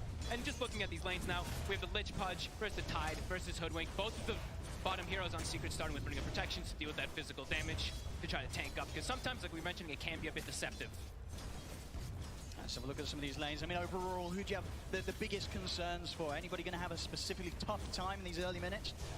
I'm looking at bottom, to be honest with you. I mean, it depends on how much damage they're able to do with this, like, Gush plus this Acorn shot, but it's a lot of magical burst that could sometimes trip up a Tide, so see if 33 is able to hold up with it. They are pretty limited on regen also, but it tends to be, you know, the Tundra approach, not having too many tangos. They like their mangoes a lot.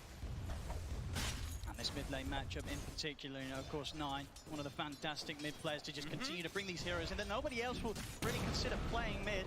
Here he is, of course, bringing out the Tusk once again in game 1 of the grand finals. Up against the Nisha Leshrak, though. Yeah, you've got to imagine on paper, this is not going to be too easy for the Tusk, right? He's got to be careful against Nisha.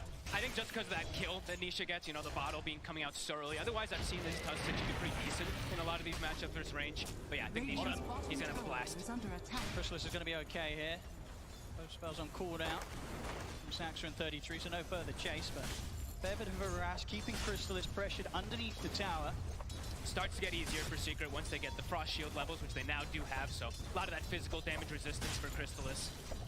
But as we've seen so many times, Tundra, this offlane, these two, they're special together. There's something about them. They even lane matchups you think they can't win, they sometimes end up just doing some type of crazy lane shenanigans and coming out ahead of it. So let's see how they do adapt. I mean, what are some of the things that they do so well that kind of means that they, you know, countless times they are the duo that's just winning out in this lane? It just feels like they always know how to trade a little bit better. Either they either trade or they just do these constant lane pulls, shenanigans with Saxa, just re-manipulating where the lane positioning is. So it's just a Tundra specialty. We're seeing top also starting to have a bit of struggle as tends to happen versus these Enigmas.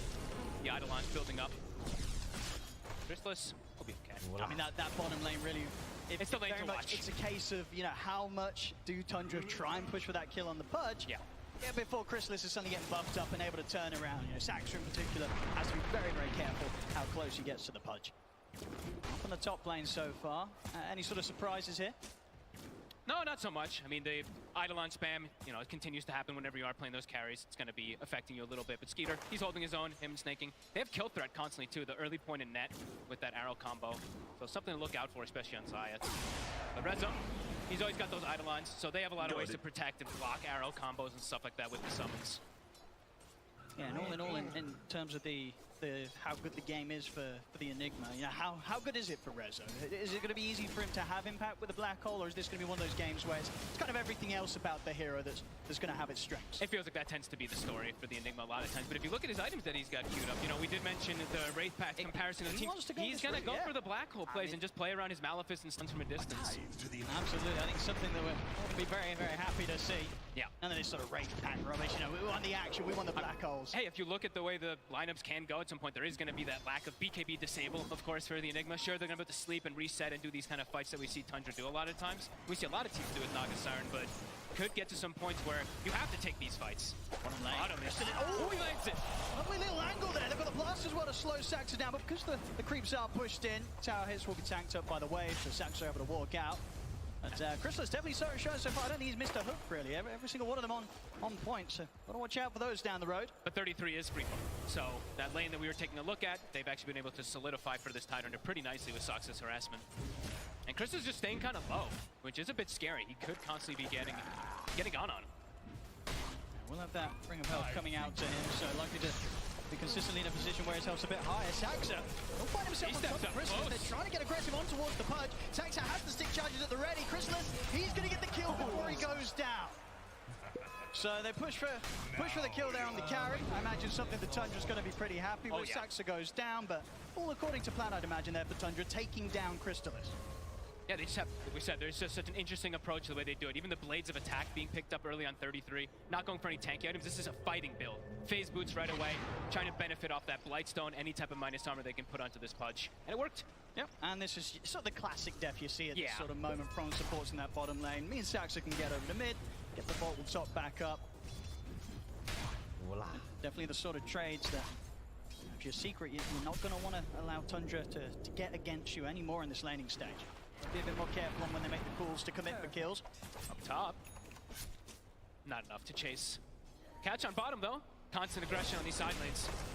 Once again, Chrysalis trying his best to trade, but especially when it's 33 that's the one on top of him. Not at a point where Pudge just has enough damage to kind of bring down the Tide. Tide's able to threaten them. Back up in the top jungle, Zayat's and Snaking. Snaking might be able to get this. Same time in the mid, Nisha. It's got a decent amount of mana to try and run down 9. Stick charges are there though, and 9 far enough under the tower to survive. But back in the jungle, Snaking will win the battle of the supports. Yeah, we see that stat build for Snaking really working. Nisha very low around this mid lane. There's a punch. Saxa's coming to try and help out with the setup. He's got a bit of a bottle charge and a ferret fire. It's not enough to keep him alive though. 9 and Saxa take him down. Saxa coming out with some top moves already from the intentional death bottom, helping out the mid, and once again being around that mid lane, around these power runes to get that extra bit of power that 9 needs to get a kill. And now look at bottom. That physical damage, Chrysalis, it's too much. Bushwhack, I mean Saxa. He's in every single bit of place that they need him to be. That's a big hit, of course, with that 3 points in anchor smash and the plays of attack on top of the face. But that's a hefty right click coming out from 33 off the back of the anchor smash. And I mean, this hoodwink, it's looking kind of spooky, Fog. He's all over the place and he's making big moves. And it's into, like, Secret, they did the preparation, right? They had to bring the protection to kind of try to protect versus physical. They had the frost shields, but it's not enough. This build from 33, going for that Wraith Pact, more than likely rushing it. He's going to have to keep his sustain down there, too. To top lane. What an angle there for Snaking, sneaking round through the trees, catches Rezo by surprise. Wow. Tundra getting kills up and down the map right now. The Eidolon's not quite enough to finish Snaking off. Maybe they can still find him in the jungle. They can, and just off to the side of the lane. They will be able to take him down in return. But very much we're seeing sort of the supports from Tundra really just enabling the cause already in this early laning stage, getting them that extra bit of a bonus off the back of these kills. 6-3, 1k lead at the moment for Tundra. Really clever moves, really clever positioning as well too, and we're probably going to see more of these rotations. 15 seconds until we do have that power rune coming out, so eyes on Saxa, see if he does make the rotation. Even filling up again for Knife, so I want him to be as fight ready as possible. 3 heroes collapsing on both sides. Trying to get the chance to trap him in there with the shards. Won't quite find it. We'll see 8-minute power in where it's going to be. It's going to be top, and Secret this time they'll be able to hold on to it. Nisha able to grab it. Snowball coming out the way of Zayat. Only got to set up for the stun for Nisha. He's ready to run down 9. 9 has got the help for Saxa. Saxa with a bushwhack holds them back, but they'll still be able to run down 9. At this time, Secret, they'll bring in the extra firepower required around this mid lane. They're going to make sure that this time round, Nisha, he's not left alone. There's just so much burst damage from both sides. We're going to be seeing heroes just getting popped left and right. But after the start of the laning phase, it's looking really nice for Tundra. Even though they were up against some of these could be tougher lanes, they've done excellent versus the Naga Siren, farming perfectly fine versus the Enigma. Even getting that early kill is a big deal. So Secret, they want to start getting a little more active. Early little smoke here from Nisha. Feels to join Zayat and Rezo up top around this point where level 6 is online for the Enigma. Rezo. Black hole if he finds the chance to turn and use it. Nina's going to try to go for it, but Rezo, he's ready. The 6 is there. Black hole comes out onto the 2 of them. Zayat and Nisha, they're in with the cleanup. Tundra, they try and make that play. And another one. Now, Saxon's got to be careful getting himself back into the trees, back behind the tower, but Zayat, he's still sweeping around. They may still find him. See how much they want to try and search. It's going to be difficult to find him. He's pretty deep, but Nisha, very resilient, continues Oh, he's to down go him. further and further into the trees. They'll catch him as well. 3 dead on the top lane. Tundra that wants to start that play onto Resolution. It was a big risk to tech. They were really banking on the fact that he was on his own, but he wasn't. The smoke from mid, Secret, they catch them by surprise. Beautiful read, really. After these last few moments, Tundra getting all these moves that are working for them. Secret, they strike back. Tundra, and also, I mean, they made this move. It's not the squishiest of heroes on the Enigma. With just these two on Tundra, they need a little bit more burst, so do have to be careful. And now he gets tower. It's gonna be really early blink going. Yeah, early tower will definitely help fuel that purchase. Already pre-10 minutes and hitting these sort of objective timings. In this top lane now, would you imagine, if you're Tundra, how do you sort of start to slow down Secret's speed of getting control of this half of the map? It's not going to be easy. They might have to just start making moves elsewhere. Maybe use the illusion just to scout things out, but it's not going to be easy for them to really just contest up versus Rezo now at this point. After dying once, it kind of dissuades you from really going up there until you do have, like, Sox having level 6 to have that extra beta burst damage to follow up with the Tusk. Might look to start playing around 33, I'd imagine. He's the one who's having that incredible game. I believe he has the Vlad's finished, so maybe looking to start pressuring this tower down here. Of course, he has that Ravage good to go if he sees a chance to set up for a kill on Crystalis to get some extra help. They get the toss back onto Snake King. Doesn't stand a chance against the amount of damage they've got. Back down bottom, having to hold back Crystalis. It's got the Vanguard. A bit hard to commit. They try to glib for it, but does get the hook onto that siege. They're bringing in a third hero. 9 is around. With 9 diving in. Secret's full rotating now. And Tundra, you know, they sort of learned from the mistake up top. They don't want to try and push for these kills too much. They know that Secret at the moment, they are on full responsive mode. It's a pretty devastating lineup to try to commit into these kills too. And as we saw, that Black Hole, also Chain Frost for the Lich, it can just turn any type of these tides. Being much more careful now. See in terms of position for Tundra, they'll leave to that top lane here for the Mirana. Yeah, just start jungling up. Skeeter scouting out with his illusions as well. They're going to constantly get cleaned up, though, seeing Zayas do that a few times. Radiant's middle tower. See if they're able to just continue to enable space for Skeeter to keep up on the Naga side. So far, so good. Of course, has a solid 1,000 gold lead against Crystalis, carrying here for Secret on the other side. Things are close. So, as Noto and Seb were saying, you know, the pace of the game for Secret, they probably want to accelerate things a little bit more. Tundra, whenever there's these low periods, they're pretty happy that they're not getting pressured. We're going to see if they can take down Crystalis here with the 3 of them. See what sort of help he gets this time round. It doesn't look like there'll be enough to save him as Tundra. They'll get the kill. They strike again when they know that it's still at this point where Secret, they've probably not got the TPs back up. They just don't have the methods to respond when Tundra time their aggressive moves like that. This Hoodwink seems to just be the specialty, right? This burst damage and getting that 6 now. Radiant structures are Should be able to set up for this tower, finish it up. They still have Ravage too, so the threat. Secret, look like they're going to play on other sides of the map. Nisha going to start hitting mid. He pretty much has the Bloodstone done. That's top net worth. Nisha. He's had many of these games where he's been at the top. And he'll have the whole match. He'll have this Bloodstone a bit before the Wraith Pact is going to come out too. So we've seen a couple times Tundra, they've counteracted this Bloodstone a lot because you just prevent how much damage it does, you prevent how much healing. So if they do get that timing, Secret could start to take advantage of the map a little bit here. Bloodstone is done, so playing around this Lesh, it's going to be problematic. Tundra might have some issues in these next few moments. They're going to have to bring the Tusk and the Hoodwink maybe into most scenarios just to burst this Lesh down. We're seeing a Secret, they know how strong Nisha is at this moment. They smoke him up, take him anywhere on the map. It's got very Tundra, they'll have a very solid fight on their hands, no doubt about it. Saxa in good position, the scan catches by the moonlight. Scan as well catches the Secret rotation. So maybe unlikely now that Secret are going to be able to make this sort of jump with any sort of level of surprise. Quick turn with the bushwhack, make sure that there's no further jump over towards Saxa, and Saxa immediately ready to turn. They trap Zayas in the shards, sets up for both the arrow and the sharpshooter to bang on target, take down the kill. That burst from a distance, you don't really need to commit too much of anything. And now Secret, their rotation ends up not working, not getting them anything big. Does show that the Bloodstone is finished though, so I think Tundra, they're going to keep tabs of that, sit back, farm a little bit, wait until they have an opportunity to actually catch this Lash when he split away from his team. And Skeeter, he's still doing fine, you know, still loving life. Things are not too problematic, even though he has that death that they had going for the Enigma. He still has pretty good timings on his items. Absolutely, yeah, he knows that when Secret try and poke at the rest of his team down there on the bottom half, this whole area of the map opens back up a little bit more for him. As you can see, the wall control, it's too bad at all for them. There's not any deep vision from Secret around this area, so Tundra pretty happy to continue to hold this area for Skeeter to keep the farm up and stay up there towards the top. Only a couple of hundred behind Nisha's farm. They've got the Wraith Pack down now too, so they probably can look to just fight back into this Slash Strike. They do need to just watch out of the big ultimates that are in there too. The Lich plus that Black Hole.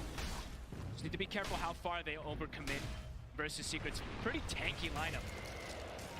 Zayats. And as we've seen many times, you've got to be careful how you try and poke towards Tundra. When Nine's around, he's just trapping you in the shards every single time you step up alone. Nisha, got that haste rune. We'll see if he's able to chase down anything in return. Nice little sidestep there from Nine. Make sure that he doesn't get caught out by the stun. Tundra's back under the tower, and Nisha won't be getting any kills today with this haste. Unless... I mean, they're watching him, though. I mean, they know that the haste is about to come to an end. Again, some excellent dodges from both sides here. Last minute or so, Nisha making sure the arrow doesn't catch him by surprise. They need more heroes there. If they're going to go for some type of Ravage play, they need to go for those chain stuns if they're going to try to get Nisha. Very tanky, 1800 HP with the Bloodstone.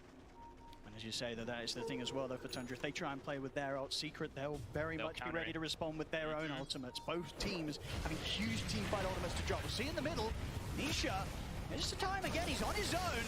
Bloodstone charges, but Tundra, they're just able to blow him up. A bit of a rare situation there where Nisha was alone, and Tundra, they make sure they don't miss out on that opportunity. And they make the move immediately, and nobody else is around for Secret. No, he didn't have any help, exactly. And they dropped the Wraith Pack down, so there you see, even though he popped Bloodstone, he has all this damage coming out. It's actually not that much damage, nor that much healing. No cares if they're going to commit Ravage there, it's perfect. Should be a free tier 1 tower, I'd imagine. They have put the fortification. We'll see if Secret try and force a fight. There's still 10 seconds, no Nisha. Look at the vision control as well, too, from Tundra. They have Ward on high ground, kind of watching everything right now. And they're back off for now, respecting the fact that Nisha soon to be back up. But the damage certainly done to this tier 1, incredibly low. Next push will take it off the map. Secret, as soon as Nisha's back in play, they might just try and find some sort of move around him. This time round, making sure that they're in position to enable the Lesh and not allow him to get caught out alone. That's the biggest thing, right? They have to start playing as much as possible around Nisha. Try to slow down Skeeter, because all these moments ticking by, this Naga Siren's just getting all the free farm in the world. Manta's finished, has an Arcane Rune, so he's going to be able to push out these lanes freely. Just keeping all these lanes shoved in, so it's hard for Secret to really make a move without them getting caught themselves. And yeah, that deep vision, Tundra, I mean, having these deep wards that haven't been taken out is a big deal right now. A 4K lead for Tundra. Very much, you say, taking over the map. And with the Moonlight Shadow. Saw See Rezo. if they can catch Rezo alone. Rezo senses something's up though. He is squishy now. I mean, he has not built any HP items whatsoever. 1000 HP. They have a plethora of burst damage. This is a scary place. Tundra, they won't hesitate to dive if Nine's able to set up with the shards into the trees. He's going to try for it, see what he can find, and he finds him. It's a perfect trap. I'll get the bushwhack in as well. Rezo getting taken down behind his tier 2 once again. Nine just continuing to be bang on target every single time with these shards. And this is pain. I mean, look at the moments. 5K gold lead now. Crystallis, he hasn't been able to find much of anything after the laning phase. They're making all the space in for Skeeter, and they're getting kills out of it too. They need to slow Tundra down somehow, or look to make some sort of fight happen around their own ultimates. Just set the team fight up for Nisha to be able to burn through these enemies with this incredible amount of damage he can do as the Lesh. I mean, they're keeping all the lanes pushed in. Look, Snaking goes to the scary lane. Top, he's going to push that one out quickly. Mid's pushed in, bottom's pushed in. Skeeter's already starting to look to cut some waves. Okay, maybe suiciding some illusions, but looking to cut some waves. Yeah, the pressure on the map, it's too much right now for Secret. Just getting information on who's sort of still sat back here in the base. They know that Rezo's only just stepping out, so they can sort of plan for the movements of this Enigma and make sure that they're ready to prepare for any sort of jump Secret tries to make on them. And look, they're building more and more damage. Crystallis, he's really far. Deep. Very far up the lane. And you can see Tundra there a bit hesitant. They know that if he's going to play aggressive like that, chances are that the rest of Secret's there to back him up. And Secret were able to step up. As soon as they see anything, though, 33 is just knocking on a tier 2 bottom as this Tide.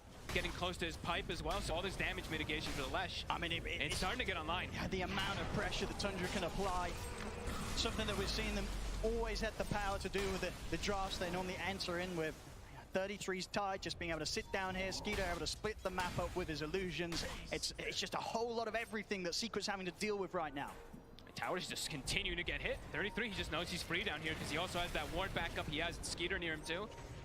Tundra playing the map beautifully. And yeah, they built it. They got that shard early on Soxa, so that burst damage that we were talking about, they're gonna have so much of it to be able to take out this Lash, to take out that tanky Pudge. Dire's top tower And yeah, lanes are already starting to get cut. There's already a Naga Siren problem. You very much see it in the net worth, Radiant's and bottom tower is indeed under so attack. far, Secret not really being able to use the power of the Pudge. Now, Crystal is still very much behind here in the farm, and we see underneath the tower, Tundra will start poking at him, getting him pretty low. Chain Frost will be thrown out, but not too many bounces at all, and 33's ready to go back in onto Crystal is Secret. At this stage of the game, they can't even protect that Pudge underneath their own tier 2. Rezo jumps forward, they're looking towards 9, but 9 What a is force forced step. out to the side. He's going to be able to step away, see if they can continue to try and get any further catch. Sides will be able to get the toss back onto 9, so they'll take him down. But look, very much, it's such a struggle here as we're seeing for Crystallis. Under tier 2, Secret, the rest of his team pretty close by. They couldn't help him. They need to get more. Tundra, they're ready to try and pick more kills out of this here as they head into the jungle as Secret. Catch out Puppy, Ravage with 33. Puts an end to the life of Zayat. Nisha has to step back. It's just him and Rezo on the retreat right now. Rezo? See if they can get any further setup. Rush from 33. Sharpshooter hit coming in as well. Respawns will be there for Secret. Crystallis back in action. Tundra, they won't push their luck. They know that they're maintaining this lead. And as we've seen time and time again, once they get that lead, Tundra, they very, very rarely throw it away. Especially if they have Skeeter on something like this Naga Siren. I mean, he's been absolutely free the whole game. He's got the Orchid, he's on his way to the heart, and it feels like there's going to start being some really big damage issues on Secret. And the map just continues to be pressured everywhere too, right? Tundra, they're forcing so much bottom. It's like 4 or 5 heroes of Secret having to react to this. Meanwhile, Skeeter's just, he's loving life. Plan is being executed perfectly by them. And for Secret, approaching into any of these fights, like Zayat, he still doesn't even have his Blink Dagger yet, so him being able to jump in, get some type of repositioning, getting some fight advantages, it's not easy. Rezo is the one with the Blink as the initiator, but as we've seen time and time again, he's just very squishy at this point. He'll just die if he goes in. It's not easy at all for him to find the chance to get these black holes off, and especially before he has that BKB done. And pretty much impossible if Tundra, they turn up in numbers. And look at this approach from 33. You know, we were talking about damage mitigation so much. It tends to be a big thing that Tundra's going for. The pipe, the Wraith Pact, and he's even queuing up a Mage Slayer. So really cute approach. Because it's a Pudge, through this? Pudge and Lesh, right? Completely reliant on that magical damage. So if he just gets an Anchor Smash, if he gets that Mage Slayer applied on them, how are they going to be able to bring down the targets? Especially that Naga Siren, who's gonna have this heart pretty soon. Each passing moment here, each minute, Tundra is getting further and further ahead. Very much feeling the control they have on the game this early on as well. 22 minutes in, 8K lead. Yep. And they even have, 9. Oh, we got the Orchid coming out. We'll be lucky to find an illusion room. He'll be all right. And yeah, they also have 9, who's going to be going for his standard Tusk build. He's going to be that straight physical damage burst also. So they have kind of everything going for them here to be able to take down Focus Fire the Pudge, Focus Fire the Lash, reduce their damage, and take objectives. That's the other big thing too. It's going to allow them to get Roche a little bit easier and push those towers. It really very much is a case of, even through that Bloodstone heal, Tundra, they will kill Nisha so quickly. The Secret's response, it has to be immediate with their sort of counter initiations in terms of the black holes and such. I mean, it's 22 minutes and there's only 2 Flesh Heap stacks. Never a position you want to be on the Pudge. But Crystallis, he's got Ags done. Let's see what he's going to be able to do with this. So around the mid there, looking towards 33. This is not an easy kill. He's very tanky. Very, very tanky. And oh my God, okay, there we are. I mean, they have to. I don't think they're getting that kill if they don't then. They got it before he drops the pipe, before he drops the Wraith Pact, so sure. I mean, getting him off the map is That's important. the only way they kill him. Yeah. They've got to do it quick, they've got to do it safe, they've got to use the black hole in situations like that. I'll take him off the map, and it will at least sort of give them a bit of peace here, maybe for the 30 seconds. Knowing that Tundra, they won't have the tide for the fight, but nonetheless, though, Tundra, they're still that farmed that they'll definitely still go for a quick kill. Bottom. Tide or not. More than enough damage, probably. There it is. And some Deso stacks for 9. See Lotus now done as well for Nisha, so a little bit of an extra way that he can try and prepare himself for the fight. Give him a bit of a better shot of not being blown up. Some of the targeted abilities from Tundra. Yep, be able to protect him. Also, if there's like a snowball, he can even get inside the snowball if they play it a little bit perfectly. He can also dispel the boomerang buff, or debuff that is, which amplifies all that damage. Nisha? This bottom tier 2 so scary, surely, here for Secret, unless they can ensure that Tundra put off from diving, and they will manage to get back. Chrysalis, he hits the hook. Grabs back 9 before Skeeter's able to do anything to save him. And sort of frees the rest of Secret there with the song. So a good catch onto 9 there. Secret coming in with some level of response now to the moves from Tundra. It's definitely not as smooth sailing as it has been for the last 10 minutes. Secret able to slow them down a little bit by bit. Yep, and now they have the blink on the Tiny. So an actual initiator rather than just forcing Rezo to be that one to jump in with Black Hole. Getting themselves back on the map. Every time they do kill one of those heroes, it feels pretty massissive, at least for Secret, but Tundra doesn't seem like they care too much. I mean, it's just the Naga Siren, right? You know, Skeeter, he doesn't care if he sees a hero, a teammate die every now and then, wants a minute just one off on their own. As long as he's still hitting the creeps, he is happy. Top of the net worth and indeed with his heart, you can see Skeeter. Him and his illusions, it's not going to be easy to deal with. Sort of the main way to deal with it in terms of the Pudge and the Leshrac. We know that Tundra, they can kill these heroes. As underneath the tier 2 mid, they're looking towards Chrysalis. Skeeter, he's ready to commit in. As they go right in on top of him. Nisha will turn up for the fight, but not able to make any sort of move in time to save, and Chrysalis goes down. And you see 33, he's ready to just waltz right underneath the tier 2 as well. Sides will jump up with the toss back. Chain Frost. They are getting 9 pretty low. He's able to get the snowball off in time. Ravage there for 33 ensures that 9's got the space to step back. As Zayats will fall. The bushwhack from Saxa finishing him off. Secret trying their best to deal with this team fight. These dives, this aggression that Tundra is performing. Most times, 9 out of 10, they're not able to deal with it. No. They're not able to stop them from getting what they want. Tundra, they'll push down mids, take down this tier 2. Everything continues to just being ticked off the list here for Tundra. This Skeeter Naga is just way too farmed, really, for them. Once he shows up to the fight, they're like, oh my god, we do not have enough damage to go through 3,000 HP. It's going to take them quite a while, and it's into Wraith Pack, and it's into Pipe, and also we saw our beautiful observer point out an extra cloak purchased up. He is going to be going back for the Mage Slayer, as we mentioned. He was queuing up Blink for a moment, but yeah, we're just really looking for all that damage mitigation, making sure that Skeeter will probably never go down unless he gets caught by absolutely everything. So for Secret, next few moments, pretty difficult for them to look for these fights. Multiple Blink daggers. You see even Puppey gets a Blink. They need any type of follow-up. They need the big burst, right? If they catch 1 or 2 heroes in a black hole, they need absolutely everything. That's a lot of weight on Resolution. It is. He's got to do something incredible. We get the toss back here on a Snake King, but Puppey's low. Rezo's going to use the black hole. It's only on 1. He catches Snake King, though, and the song's out. Tundra, they're able to reset the team fight. Puppey goes down. Zayats also to fall. As they'll lose Snaking, but they get 2. Once again, Tundra just proving at this stage to be almost impossible for Secret to fight into. Tough position to use Black Hole. Pre-BKB, even to all these stuns, into Song. I mean, he must be close to the BKB, right, Rezo? Getting closer. I mean, he bought the shard, he bought the lens, so he has delayed it quite some time for himself. And Tundra now, they probably are like, okay, well, no Black Hole. We can probably look for Roshan. Straight to Roshan, indeed. They know that there's going to be no chance of Secret heading out to this area of the map. And they kill it fast. With Riptide, with Deso, with Gush. See all that minus armor coming into play on top of the Orchid. Secret, they are reacting though, bringing 4 heroes. Scan is going to catch them. See if they can get any sort of fight going here. It's not easy, there's no Black Hole to rely on. They're still takes straight into the fight with Chris as he walks forward.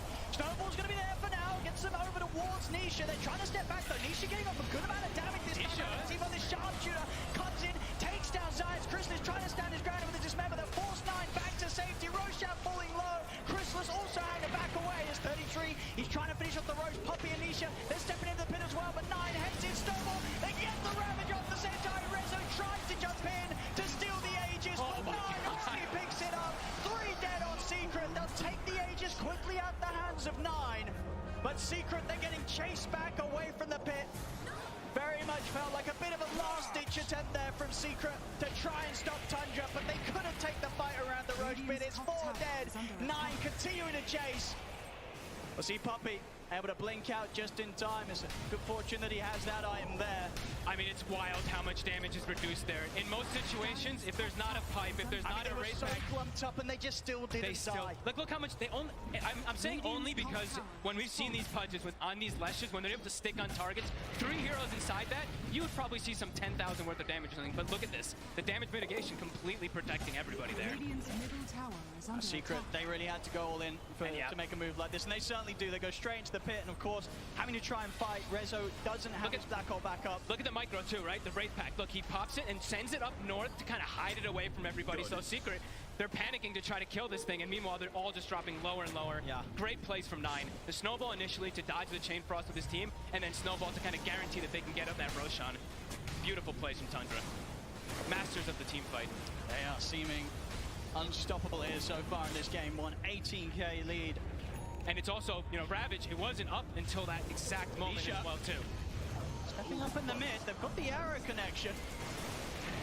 He's already used the Bloodstone here. Look at the Lotus Orb off in time. A little bit of safety in his own Snowball, but it's only going to tear him far away from the safety of any of his teammates as Nisha will get slowly but surely taken out. Poppy as well to fall. Zayat's caught out by the net. It's going to be 3 dead on Secret. We'll see how much further they want to play this one out. It is Grand Finals after all, but this game one, it just looks like there's very few answers at all to what Tundra's doing right here. And it's versus that Lesh. They gave the Lesh. They had an idea, they had a concept, and it's working beautifully. Radiant structures. Full control of the game. I mean, 33. As this, you know, how we ended it at the end there. You know, talking about how important the Tide is, how good he is on this hero, and we're seeing it 4-1 and 15. Even without the Ravage, we see the effects he's able to do from start to finish of this game. Radiant's middle barracks are under attack. Of course, Tundra, we've seen many times before in the games that they play. When they have this sort of lead, they'll ever so careful not to allow any opportunity for it to slip away from them. So they'll back off from the push for now. Interesting to point out also, Skeeter did buy the shard as well, so feels like they're really understanding this. Limit the damage. You know, this is going to heal for 40%. They're reducing the damage that's coming out from the Pudge and Lesh, so how are they going to kill these big beefy targets, They have to catch them split up. But as we've seen, it's very few situations where Tundra, especially at this moment of the game, they choose to sort of fall back into positions that allow them to get caught one by one. Always playing around each other perfectly. Hook. Trying to get a rest on 33, but he has got the Ravage. Pop it, and now there's the jump forward. Nine just straight in, takes him out. Rezovi has got the black hole off onto the two of them, but do they have the damage? Chain Frost out, the BKB's already out from Nine and Skeeter. It was a nice two-man black hole, but there wasn't any follow-up, and now Tundra, it looks like once again, they're setting up for the cleanup. They've got the catch on Tanisha. Bushwhack will trap him against the tree. The arrow for Snake, it keeps him locked down. He'll try and step back, but Tundra, the 4-5 of them, chase him down. He'll go for the TP out. He won't break it. Everybody dead on Secret. Tundra, they're ready to resume pushing down the mid. Radiant's middle barracks are under Just attack. seems like they're just way, I mean, this time they're way too far ahead, but they're always just, like you mentioned, everyone's always playing around each other. This time, Ravage is at the ready. 33 not even coming close to dying. And now they're all full health because Skeeter pops a song and heals them up as well. Tundra. We'll see if they go for one more fight. But that one more fight for Secret, once again, will be lacking the big ultimates. Black hole, of course, used by Reza there in an attempt to get something going, but really with the BKBs that Tundra have, if they get it off beforehand, then there's absolutely no chance of Secret killing these cores. Top tower is under attack. 30k gold lead. I mean, full item for each hero pretty much coming out now. This is just, it's not a position where we've really seen any teams be able to turn things around when they've been against Tundra in particular. Especially Tundra get this sort of lead against you, it very much is over, unless something incredible happens. Especially when they have this Naga Siren, really. They look to be amazing. These illusion carries in particular for Skeeter, right? His CK, his Naga has been a pleasure to watch. In Secret, they tried to set that pace early game, but almost never in this game did they actually have a lead. The gold was always actually pretty much in favor of Tundra. Tundra smoked up, and you can feel it. They're ready to go for the finisher here. Puppy blinking in. All right, walk it down mid.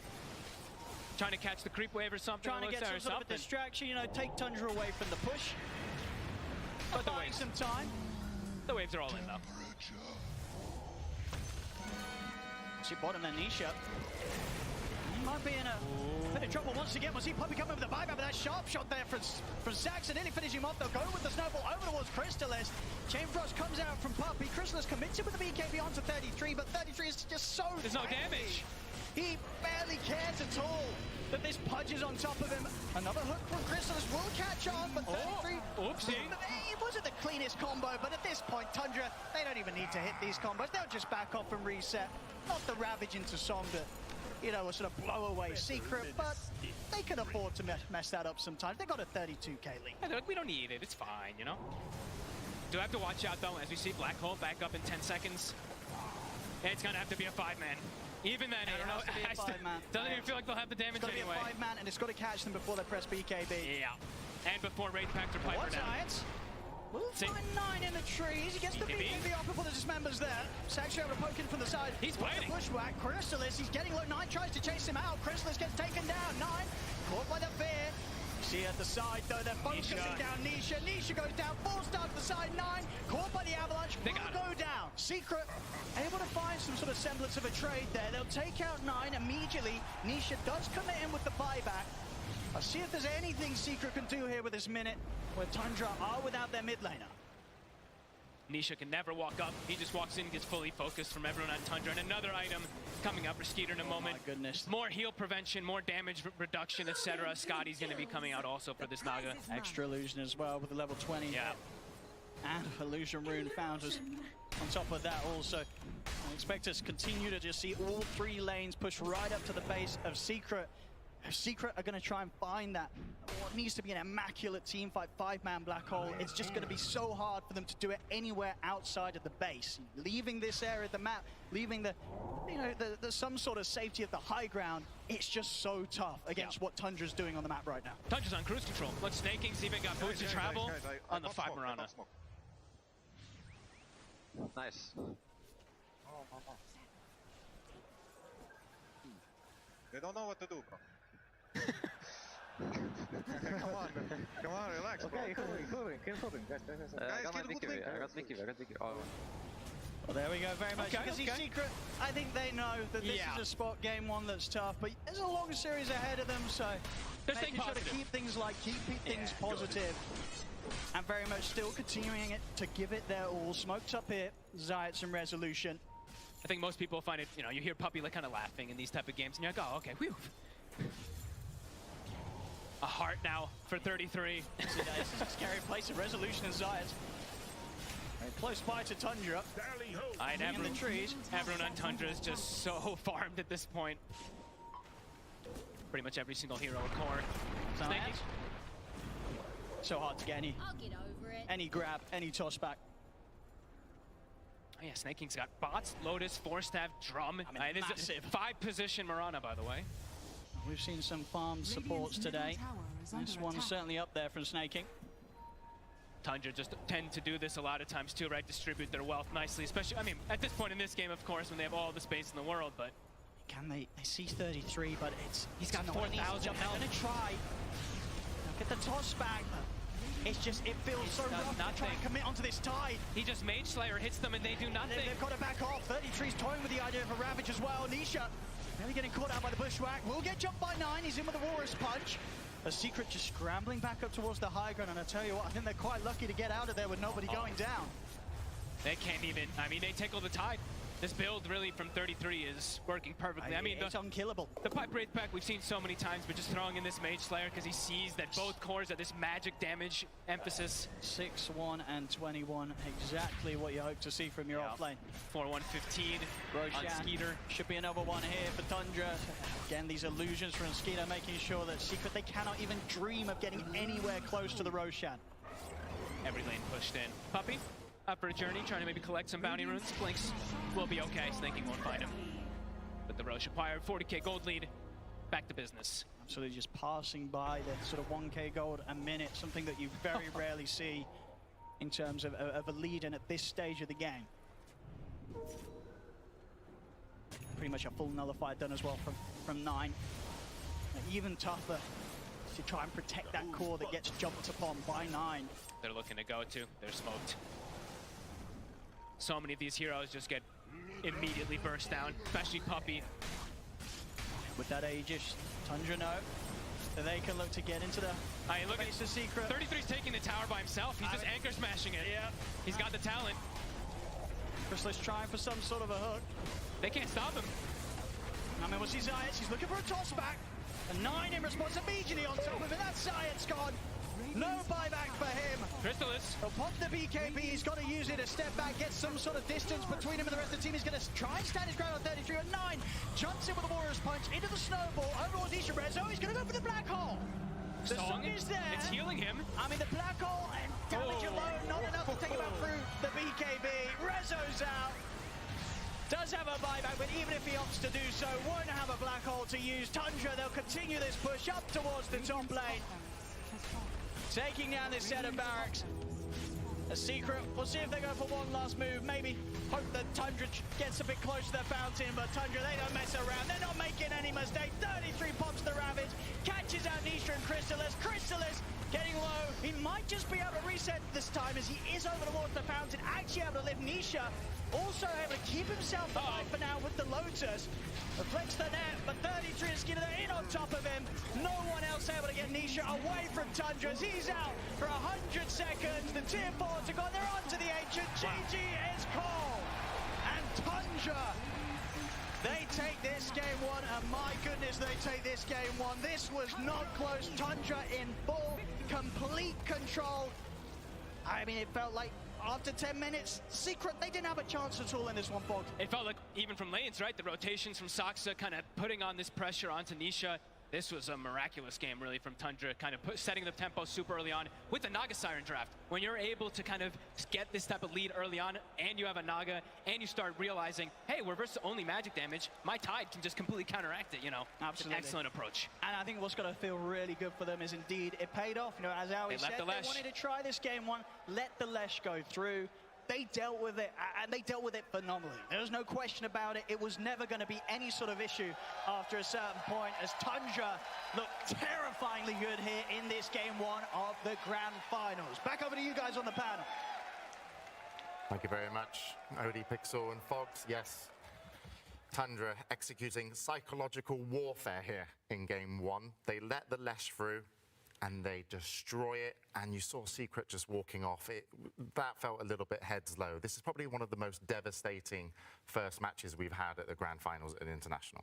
And it looked really good at the start, in some ways. I mean, they had 5 heroes. Like, they did have 5 heroes. I mean, one of the plays that I was most excited for that game was when they came mid and ganked, and they managed to kill 9 on his Tusk. And in anticipation of his respawn, they thought he's going to move somewhere. So they smoked Zayat and Nisha to top lane, where they then do a counter gank on 9's respawn TP. And that was like, I was like, that's so cool. Like, they're really shutting down 9's Tusk this game. Like, Nisha's just following him around the map.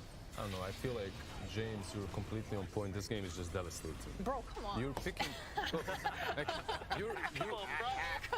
you've been Trust given... me, I've been in games like this, not at the International.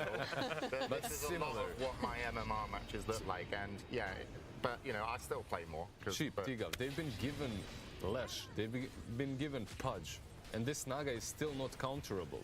In the last series, they've been given Magnus, Monkey King. Like, you've been given these Empower heroes. Ember, I believe, was in that one as well. Like, you have just so much AoE damage to deal with these illusions. It just does not work.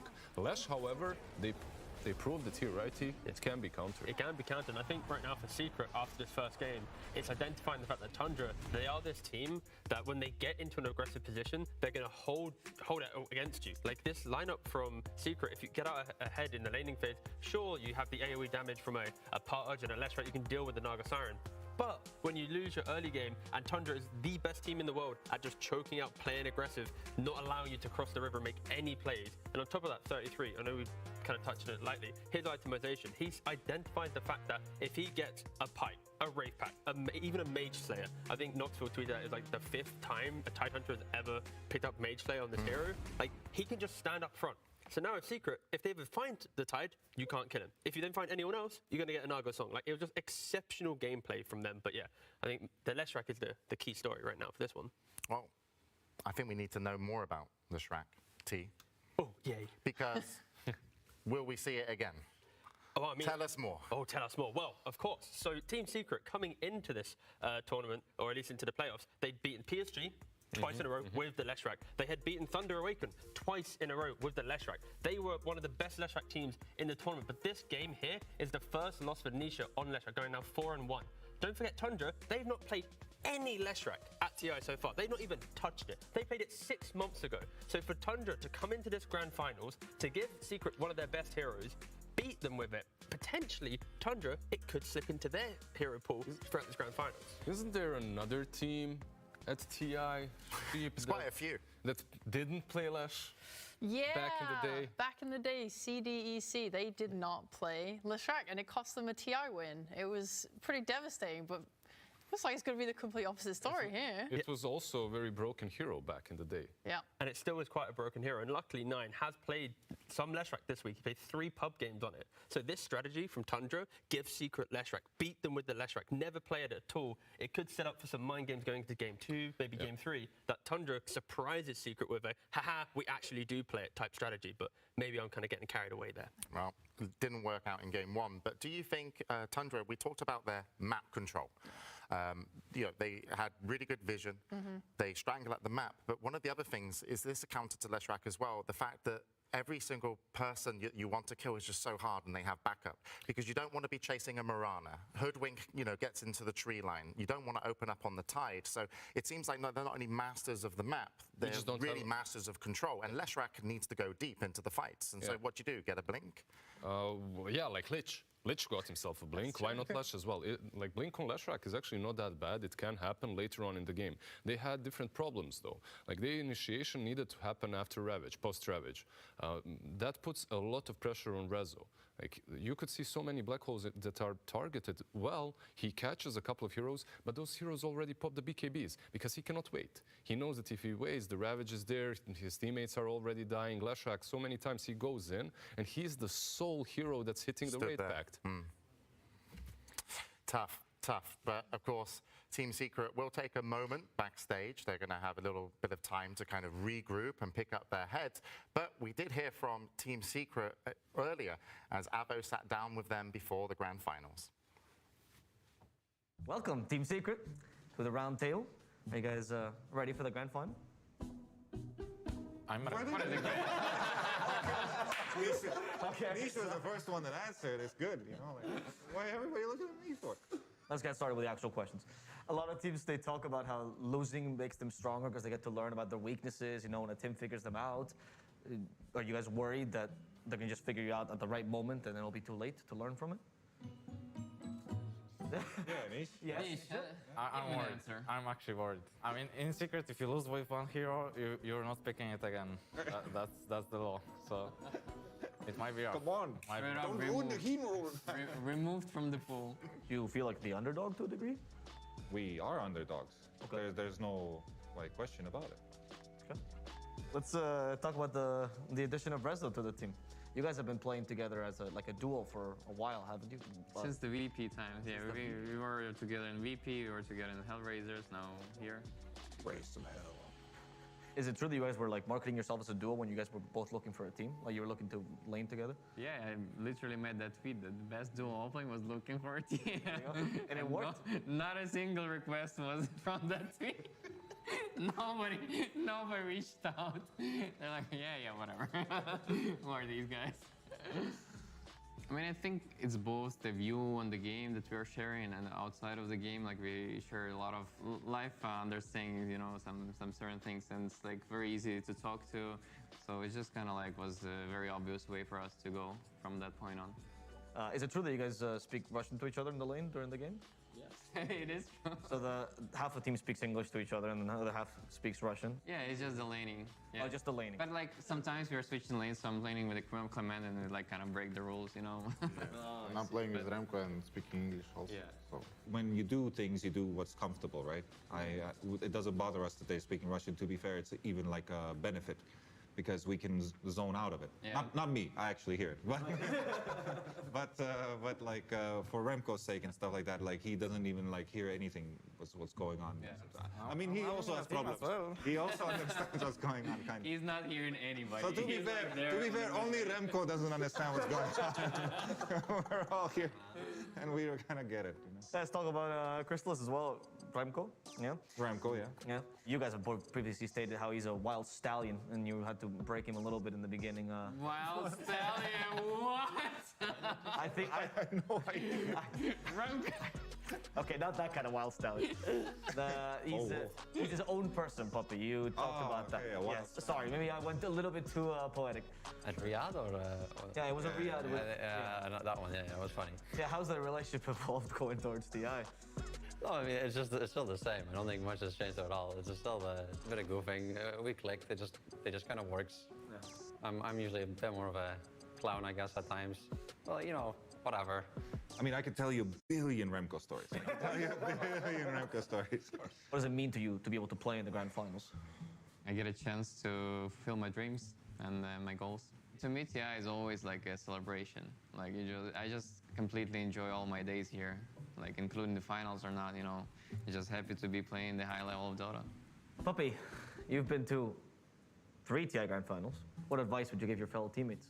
My advice has always been there every day, and it doesn't matter if you're playing first match of TI or last match of TI. It's the same thing, you know? Just play the game of Dota that you're playing for how many, 20 years, 10 years, 5 years, whatever. But just play the game and do your best and be in the moment, be in the present moment. Just give it your best. Are you excited to play in front of a crowd? Does it add to the experience to you? When they start chanting like some names of the team, usually the enemy team. It's fun. It gets better, you know? The enemy teams. Please, crowd cheer for It gives me Nisha. energy, you know? To, you know, prove them wrong, kind of. Okay. But it's fun, I guess, yeah. Crowds are awesome. And especially if they do some awesome things in there, like, I don't know, remember like that Enigma doing the black hole that was happening in Benaroya Hall back in, I don't know, second TI, I think. The crowd brings a lot of good energy. You always feel it, like, you know, even if you're completely zoned in the game, you still feel the, I don't know, sounds, even like vibrations on the ground and stuff. You know, all of the people are watching, and not only on stream, like, you know, thousands on stream, but here, literally here, and it's a very different experience. I like to enjoy crowd because I like to scream at enemies when I'm killing them. Because after the scream, I can calm down. It's much easier. That's why I like crowd, because they're screaming. I'm like, oh, hello, and we go next. Thank you, Team Secret, for talking to me. Thank you for sharing your thoughts. You're welcome. Thank you for having us. Yes, it was a pleasure. Let's go. That's the way to go. Welcome back to the panel. Yes, I was a bit concerned for Secret coming off of game 1, of course, and how they kind of looked, but actually kind of seeing that video feel really wholesome. I think like this is a team that actually get on so well and could definitely come back. And the talks of the crowd being amazing and how Zayat wants him, and Singapore has been amazing this tournament. But any takeaways from the interview? We heard more words from Nisha in that one interview than we did in the entirety of the DPC season. So I think that was the best content piece that I've watched from Secret. I know, right? Doing my research for TI, I was just like, Nisha. There's nothing. Moving on. What was his comment? It was in Secret, if we lose with a hero, we don't pick it again. Yeah. So that whole Leshrac piece that we did earlier, you can just ignore this kind of Leshrac That's also piece. very interesting because that's not usually how Secret was, how Puppy is. Like if you remember back in the day, he was known as that stubborn captain. If he picks a hero, he's gonna stick with it no matter what. If he thinks that it's I remember actually talking to Dendi, and he was like, I play what Puppy tells me to. You know, even if I don't think, you know, it's okay, Puppy says, I have to do. But let's check in as we wait for the second game to get ready. Let's check into the arena with Slacks. Yes, hello, hello. Hello, hello, hello. We are still here in the crowd for Grand Finals Day. We still awake, crowd? Oh, fantastic. Now, I do have a very rare opportunity. These were the first things that sold out at the Secret Shop. These are the trap... Oh, my God, don't show that. Valve promos, man. Very rare. We're going to give these away in a little trivia contest. Now, people get a little nervous in front of the camera, so we're going to do what I like to call crowd trivia. It's basically trivia for dumbos. Now, I'm not going to say that, but... all right, anyway, very easy trivia. Anybody in here a large? A large? Anybody a large? All right. Hello, sir. What is your name? Tom. Tom. What's your gamer tag? My gamer tag? Yeah. It's on his shirt. Here we go. That's Papa Virgin. Call me Papa.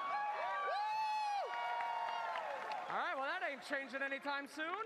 Trivia question for you, my friend. All right. This is very hard. What team is Heen associated with? Oh, God. That's a tough one. Don't you? What? Secret. Secret, that's not Team Secret. There you go. One loud shirt. There you go. We got a medium. Now, this man helped me corral some fans earlier, so get your butt over here.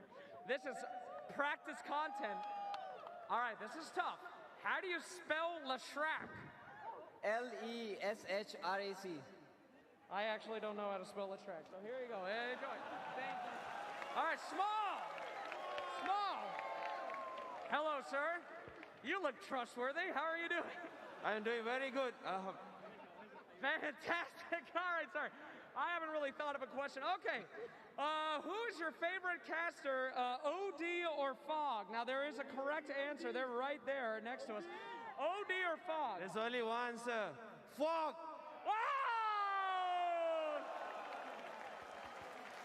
Wow, that's great. Unfortunately, incorrect, though. So we'll have to go to another. No, I'm just kidding.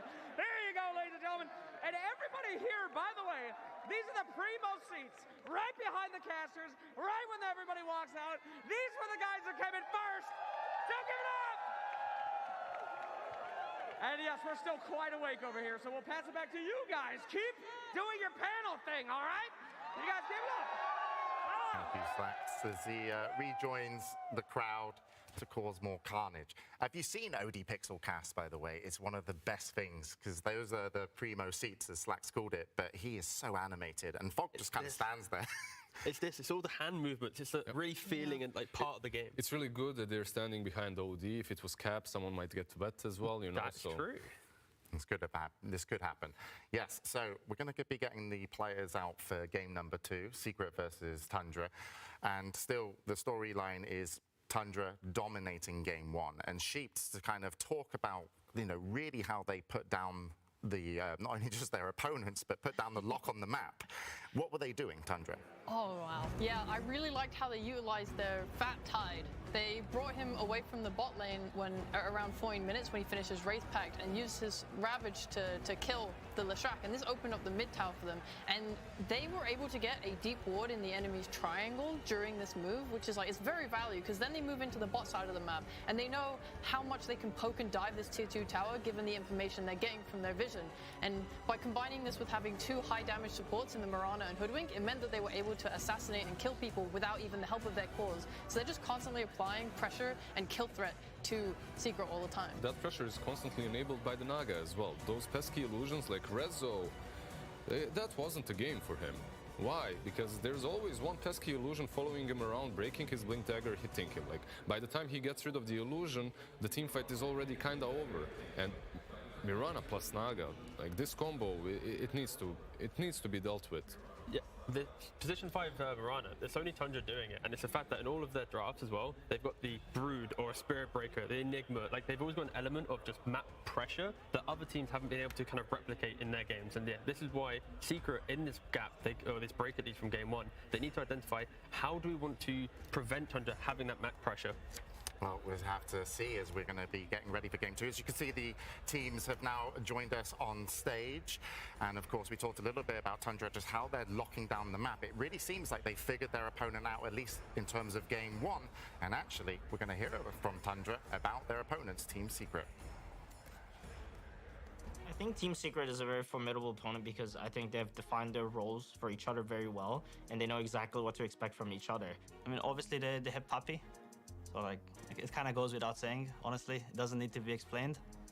And by this point, it's also for Nisha as well. It's just such an amazing player. If you were just to think of each of their player, not even looking at any particular game, you kind of have an idea of what each hero will play. Nisha will generally play like a very high damage hero, and then Crystallis will either be some sort of utility or counter pick for the lane, and same thing with the Resolution. They know their lane matchups very well. It's like they play these stupid combos that you feel like the lane shouldn't be strong, but then they know something about it a bit more than you do, or like the synergy is a bit better, that they manage to win these lanes, and like suddenly like they have very good synergy in the game. The last time we played them in a group stage where we 2-0'd them, I think they messed up their drafts in both of their games, so I don't think we actually got to play the real Secret. Like going into this match against them. I think we are kind of on even grounds. Like both of us have kind of, since that match, both of us have kind of gone through a win streak. Yeah, I think we are on even footing, and just excited to see how the game will play out. Really interesting there that Tundra, despite, I feel, a lot of fan favorites, people, I would say pros favorites actually. I would say maybe Secret could be fan favorites, but Tundra could be the pros favorites because we heard from Seb and Notel earlier, and they kind of picked Tundra to go forward, but they're actually saying in the interview there that they feel that they're on even ground. They're just being humble, not the pro players. Like, very rarely do you hear someone say, yeah, I'm gonna own you, I'm much better. Like, we have a couple of those, but not too many. However, Tundra, I believe they shouldn't be as humble. The way that they're playing, it's magical. Well, you've heard from us, and soon we'll hear from the casters, because we're ready to go into game number 2 of the Grand Finals. Secrets turn to ban. Team Secret versus Tundra Esports. Grand Finals, Game 2.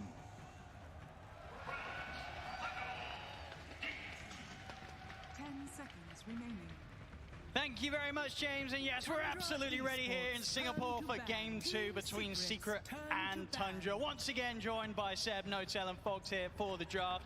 I mean, first off, boys, that Game 1, a pretty severe stomp, for the most part there from Tundra. What would you say you sort of put that down to overall, and what do you expect to see changed coming into maybe this Game 2 draft? Because it's Secret, we've seen from them, they've got so much more to offer than this. Tundra has a system, and I think, I'm going to try to break it down quickly before the draft develops too much, but it's about the map. It's about Neta pressuring one side of the map with his heroes, the Wraith Pack Tide, the Visage, the Brood, the Beastmasters, and Skitter doing the same thing on the other side of the map. He does not leave his jungle, he does not leave the safe lane for as long as he can, and he collects information. And only certain heroes can do that. Naga, one of the best in the game. Slark, Nighttime, Night Vision, really hard to go on this hero also. Nakes with Rage in a good Life Seeder game. And then the 3 other heroes are very fast-paced heroes, the Miranas, the Tinies, the Tuskars, the Pangoliers, that are going to strike kind of left and right on the map depending on the enemy's movement. And that's how they kind of win the economy game, hit timings, and then close the game. So I think you really have to respect that and either, hurt their system or, find a way to counter it. I hope that Secret will adapt and really try to counter what Tundra does on the map a little bit more that game, so that they get an even footing, because they're great players too, and they can definitely beat them if on fair ground. Absolutely. Well, here we go, ladies and gentlemen. This Game 2 draft off to a start, and no surprises so far. I mean, I think it's a lot about the second phase bans. They do choose, the first phase, they could have chosen to go against either the Brood or the Doom. I also agree with Seb that you could probably, sooner rather than later, choose to change your target a bit. I think Skitter heroes are very important for them. This Slark, this Ursa, the CK, I don't think does nearly the same that a Naga does. Naga has been, the Naga games that they've had, it seems unstoppable. It seems like it's not fun to play against. And it's not like they first phased it, but I think the second phase bans were very wasted in all the games, more or less, that they played each other. And I think, they have to find the right ones. A little bit of pivot this time from Tundra, right? No Mirana, but they do get given the Marcy and the Visage. This combo is absurd. Side-kicked birds even later on. The lane is also ridiculous. And they have a lot of different combos. I've seen Tundra do stuff like this where you're now forced to maybe ban some heroes you don't want to. I've seen them do like this Luna Visage even at times that can sometimes just, you have to waste a ban because you just don't want to play versus something like that. It's very strong, and Marcy is also denied pick, right? I think Marcy is one of the heroes that Tundra refuses to play against when it comes to Secret's playbook, because they're so good at using it on lanes. I feel like Secret has one tool that can really cripple Tundra. It's the laning phase. They're very strong in the lanes. They execute. Neta even talked about it in the interview where he said that they respect a lot their laning and how much they're willing to push these lanes. And Marcy is one of the best heroes for that. So I think obviously Tundra would have been happy with the Mirana first phase, but they're like, yeah, we're gonna take the Marcy away. I feel it's almost a shame. Like we saw the Monkey versus the Broodmother in one of the games. Like they completely annihilated the laning phase in that game. I think it was all 3 lanes that were going super well for them. And I want to say they could have done the same, don't waste a ban on the Broodmother, get your Dawnbreaker, stay within your comfort, get the Monkey. The Monkey's banned, so it might have something to do with it. So we're back to the Tundra system, you're gonna have, you have to see how it's gonna develop. This Visage, gonna buy Wraith Pact, he's gonna take the tier 1 tower, he's gonna live in Secret's jungle, And the Marcy plus the 9 hero and the other support are going to be missing. They're going to be in the fog of war. And they're going to make Secret, you know, think twice about shoving this Visage away from his area. And on the other side of the map, you're going to have Skitter doing the same thing with a Wraith King, or, you know, he probably would have loved the Naga. No, Naga's out. And I really want Secret to try to target these heroes that can achieve that map dominance and force him into a more casual Ursa game, or, you know, these heroes that really cannot apply as much pressure on the map. And also the Visage, I mean, that was the one they lost to, right? I also think it's now Tundra 1 game up. And it's the Mirana ban. It's quite interesting, I think, the Nyx ban, because we haven't mentioned it in game 1, but Tundra lost to Secret where they had Nyx. And Nyx is one of the better heroes at disrupting map movement, right? At finding information himself or finding pickoffs and getting. And, you know, Tundra came into this grand final saying, you know what, actually this Nyx is more annoying than the king of your heroes that has been Leshrac so far. Yeah. So it kind of says a lot about what's going on, you know, Dota-wise. I like that point a lot, too, because a lot of times you can see the Nyx and it's like, oh, he has, like, Carapace is excellent this game, there's all this, but it's actually the scouting, right? It's actually so much about getting the information. Finding out if Neta is alone or if Skitter's alone, and, like, being able, to just get that quick pickoff. Yeah. And now we see, like, even, like, the Beastmaster ban, right? A similar thing they were talking about. It's controlling the map, trying to read things, so really interesting bans coming out from Tundra. Yeah. I like the Secret bans much more this time around the second phase, you know? Like, the first phase is something else, but they're committing to a certain strategy, but the Naga's out, the Mirana's out. The amount of map tools that they get are getting very, very limited already, much more than in game 1. I want to see the Dawnbreaker come out for Secret. I mean, I think that would be a really strong pick. It can crush the Visage. Yes. If you look at what Secret did there was a game when they had this next Dawnbreaker silencer, and I felt like it gives them really strong lanes, so they can kind of beat Tundra at that game. And if they transition into the mid game, they have these global tools that even if Tundra kind of pulls off this outmaneuvering on the map, you have these global tools that are gonna allow you to, you know, even it out. You get the global silence, you get the Dawnbreaker ulti, and I thought it was an interesting approach. Definitely heroes I would like to see Secret look at. Yeah, and we also get Secret as second pick for the. I mean, they won't get the choice in game 3 and in game 5, but now we're going to be able to see how strong the second pick is going to be for them. I think the flex pick again from the Dawn, or finding a hero that can, you know, add this global presence, break this map, but still remain, like, have some things remain flex, like the Leshrac Resolution can play it, and they can keep this till the end. But yeah, I think the second phase bans this time around much better from Secret. Yeah, I like the Luna. That was when I was. yeah, exactly. It's like, I think this is thought through. I think the Mirana also, they would have gone for it for snaking. I think the Naga is a must ban for the rest of the series in second phase, unless they come up with the ultimate way to deal with it.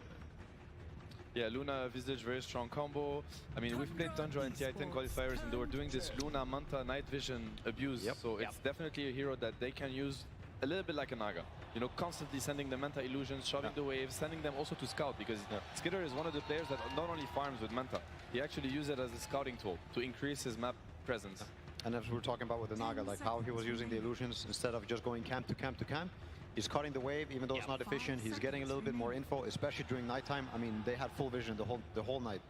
Yeah. Sometimes even just suiciding illusions, just literally to get any type of information. Yep. And, you know, theoretically, there are two ways to deal with Tundra's, like, kind of split push style. The CK is one of the heroes that they really enjoy doing that with. Okay, they go for the Phoenix into Chen. It's a great Phoenix game. When do they play the Phoenix? I want to say it's only with Visage they've played it. I think I only saw them play it once, if even that. I don't even know if I saw them play it here. They played it. I've seen Snaking play Phoenix once this tournament, I want to say. I'm pretty sure. So basically, I think Secret, you have two approaches. When you play against this split push heavy kind of style, you either match what they want to do, or you know, group up and ball up and try to force them into a 5 versus 5 fight at a pace that they don't really want to get into. And I feel like Chen Lesh is a perfect lineup to push the issue before Tundra kind of gets online with their heroes. You know, think about the Leshrac Bloodstone and the mech timing. It's going to be very close. These heroes play together really well. Chen is going to bring a ton of armor and a ton of buffs on this Leshrac that are going to kind of help him live through the Tundra burst. And maybe they can just snowball the game, because usually Tundra don't really look at these early timings, and they hope that they get to, you know, get away with their map stuff like they did game 1. If you force this Visage and the CK to fight before they get the shard on Visage and the BKB on CK, they might just run into, you know, Leshrac can easily solo kill them. The Phoenix pick, I thought he played this tournament, but I don't see it. I think this is his first Phoenix so far at TI, and it's a classic hero versus Tusk, it's a classic hero versus Chen, and it's super good with the Visage. So I mean, we've seen him play it before. I think it's very cool to see something, you know, be busted out of the finals. It also makes a statement. We're seeing a very different approach from Secret this game. Very different. Remember Chen Bristol back? Remember some Chen Bristol? Yep. At TI9? Yep. I think this is a statement. It's like, you know what, this map stuff that you're forcing us to deal with, you're gonna have to play our game now. And it's gonna be a game of Leshrac, Chen, Bristol grouping up going for early objectives, maybe even going high ground early. And it's like, have you thought about that happening to you? You think Kuro's watching? Hopefully he is. I think inner Kuro right now is like push the base, push the base. It lets them set the tempo even better, because last game they kind of wanted to, but their heroes didn't have to, especially after lanes, like things just crumbled. This one, it's, yeah, like you mentioned. Yeah. They're going to be able to force them into Roche, force them to fights around towers. Counter the Visage as well, Bristleback, like both on the lane, but also in the game. I also think he doesn't care at all, the CK and the Phoenix early on. I mean, later on it starts changing a bit. I really like Secret's approach so far. Yeah, it's very interesting. I feel like, yeah, Dota theory-wise, they have a much better shot this game than the last one, in my opinion. And I feel like there's a lot of pressure on the 9 hero, because he needs to be the one buying time for House Kidder. He doesn't get last 33 pick. And he doesn't get last pick. 10 seconds He needs to enable his side laners this game. So do you pick against the Lesh, or do you pick... yeah, you actually don't know. You don't know. Playing Lesh. This It could be Res Tusk Lesh. It's easy setup. I think it's quite laneable into the CK Phoenix, if it's going to be CK Phoenix, which I think it will be. It's tricky. It's very tricky, actually. Tundra's tended to not really prioritize, like, you know, counteracting like that matchup though, right? Like we've seen like Liquid's approach to the Lesh, they pick like the lean a lot of times. 9 usually just sticks with his style. Well, so. but still, 9 has his counter picks. Like when he saw Secret pick Pangolier, he went for Lizard Man, I forget the name. Primal Beast. Primal Beast. And I think he will take his opportunity to counterpick when he can. Like he really wants, you know, when he saw the Lesh before, they picked the Tusk, knowing that most likely I can get this matchup, and that's the one he likes, you know. So now he has to pick blind, and I think Nisha might have an opening to really punish if he chooses.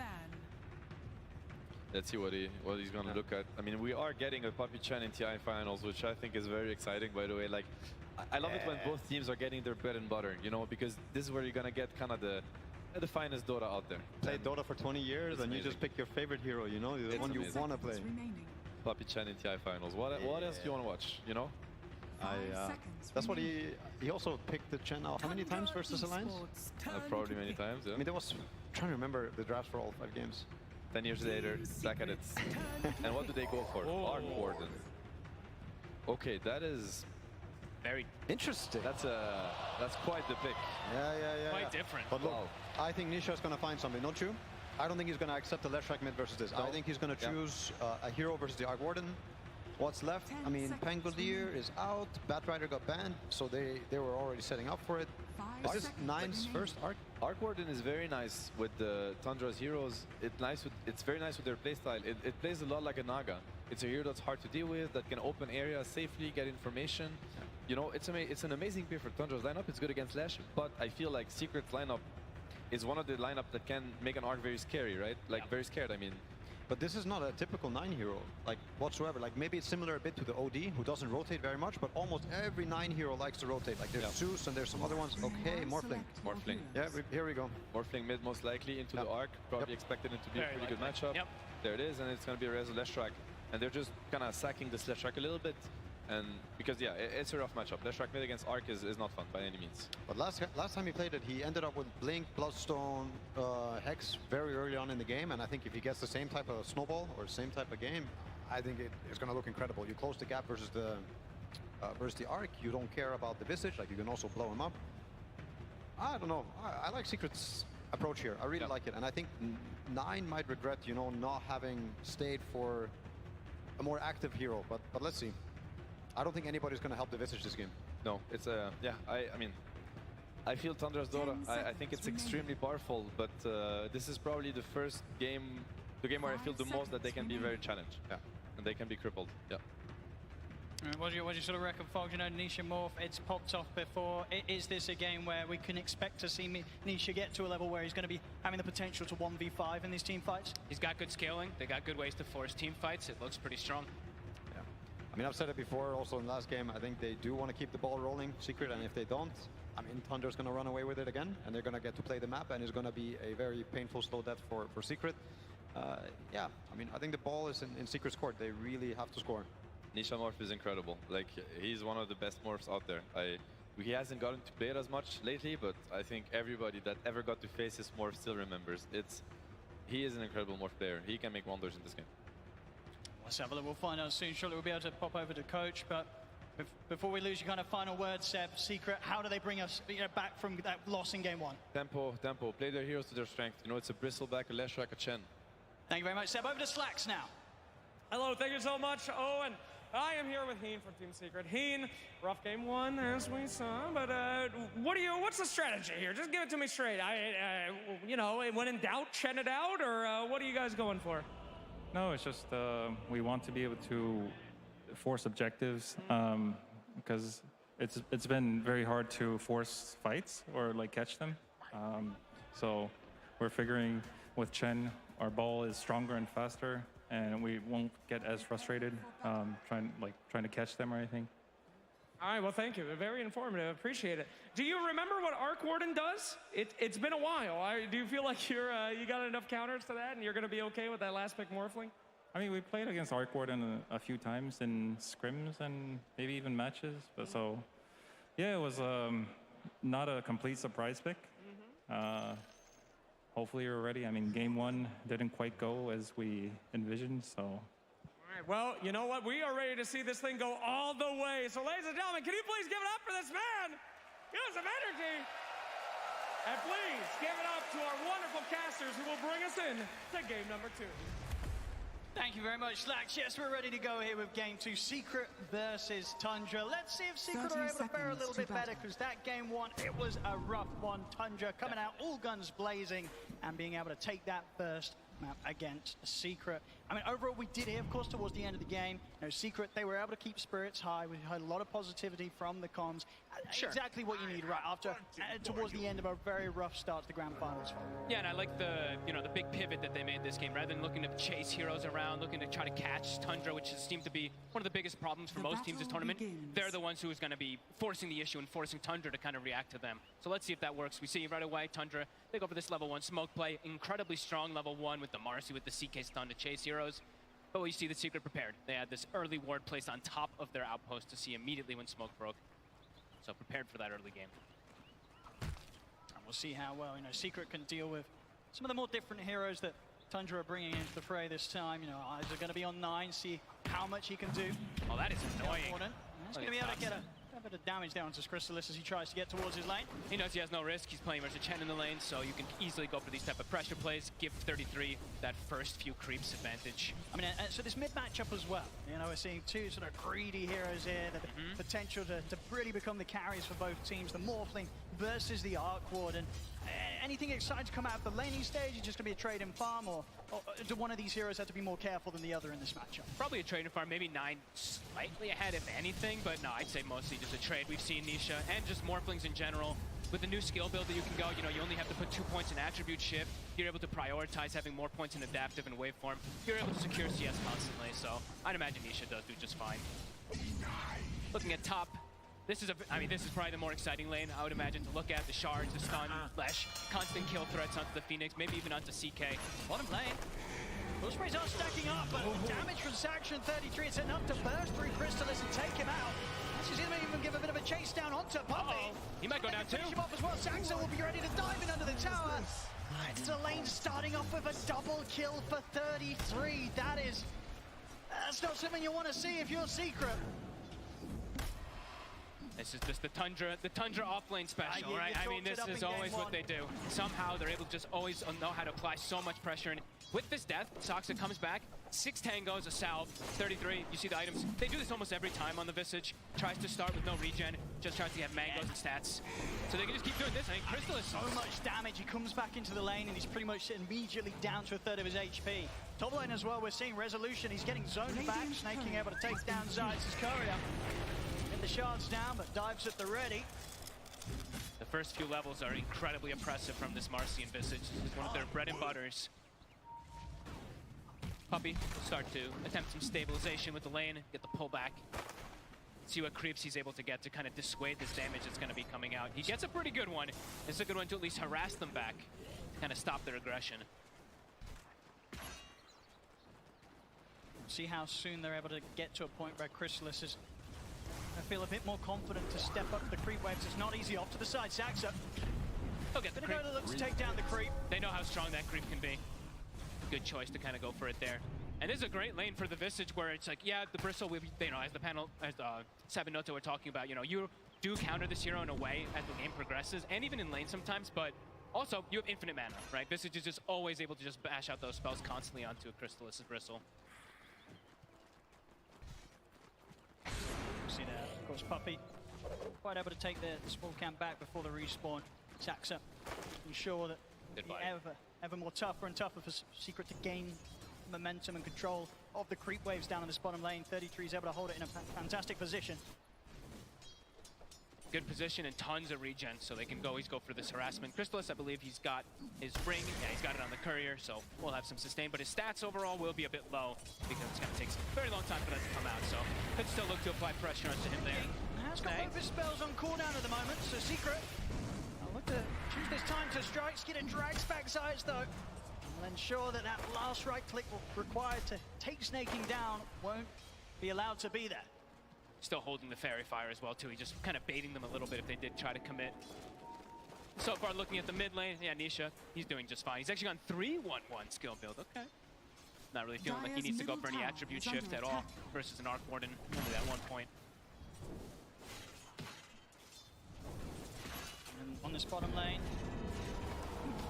Puppey in particular has to be very careful. I mean, Crystallis as well, honestly. With the sidekick, with the rebound, push sprays are stacking up. At this stage, with the lead that they've already managed to get against the Bristle, it very much seems that Marcy and Visage, they can kill that Bristle before the Quill Sprays become too much and he starts killing them. They know exactly when to push it, and they know that they can get away with it. It's just like last time, right? When they have this Tide plus this Hoodwink versus that Pudge. This time it's Visage with Marcy. Heavy physical damage, Blades of Attack again on 33. Same build he's gonna go as last time. Not the phase boots, but of course just Wraith Pact, high damage. I mean, how do you sort of recover from the state of this bottom lane? And it feels like one more death from Crystallis down here, and it's going to be very, very difficult to bring this lane back in Secret's favor. I like that he bought the raindrop. I think that's a good, at least, attempt to be able to, you can get a trade kill probably with those quills that we saw Saxa drop low. Just any type of small stats, any type of small survivability will help. His ring, he's still sitting behind the tower. He actually hasn't brought it out himself. He will in a second. I think the scary thing as well, of course, is from Saxa, you know, having a good start down bottom with the levels that he's going to be getting in on him. You know, the other lanes, they've got to be prepared as well, right? The perfect hero Marcy to have high impact at any part of the map that happens around these tier 1 towers early. They've got to be prepared for Saxa to turn up and turn things around, just like he was doing in game 1 as in Hoodwink. Bottom lane, another jump over towards Puppey. Puppey and Crystallis try and stand their ground, but Puppey goes down. Crystallis might have a chance to chase Saxa out this time, as Saxa has got any further options of getting away. He doesn't, so Crystallis finally finding a bit of action going in his direction.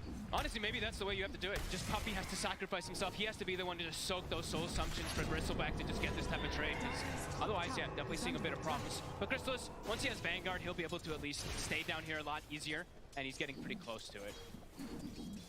As we can see now, despite sort of the deaths that have occurred down on that bottom lane, Crystallis, he's pretty much keeping straight even with the farm that Skeeter, you know, carrying for Tundra on the other side. The map is getting as well.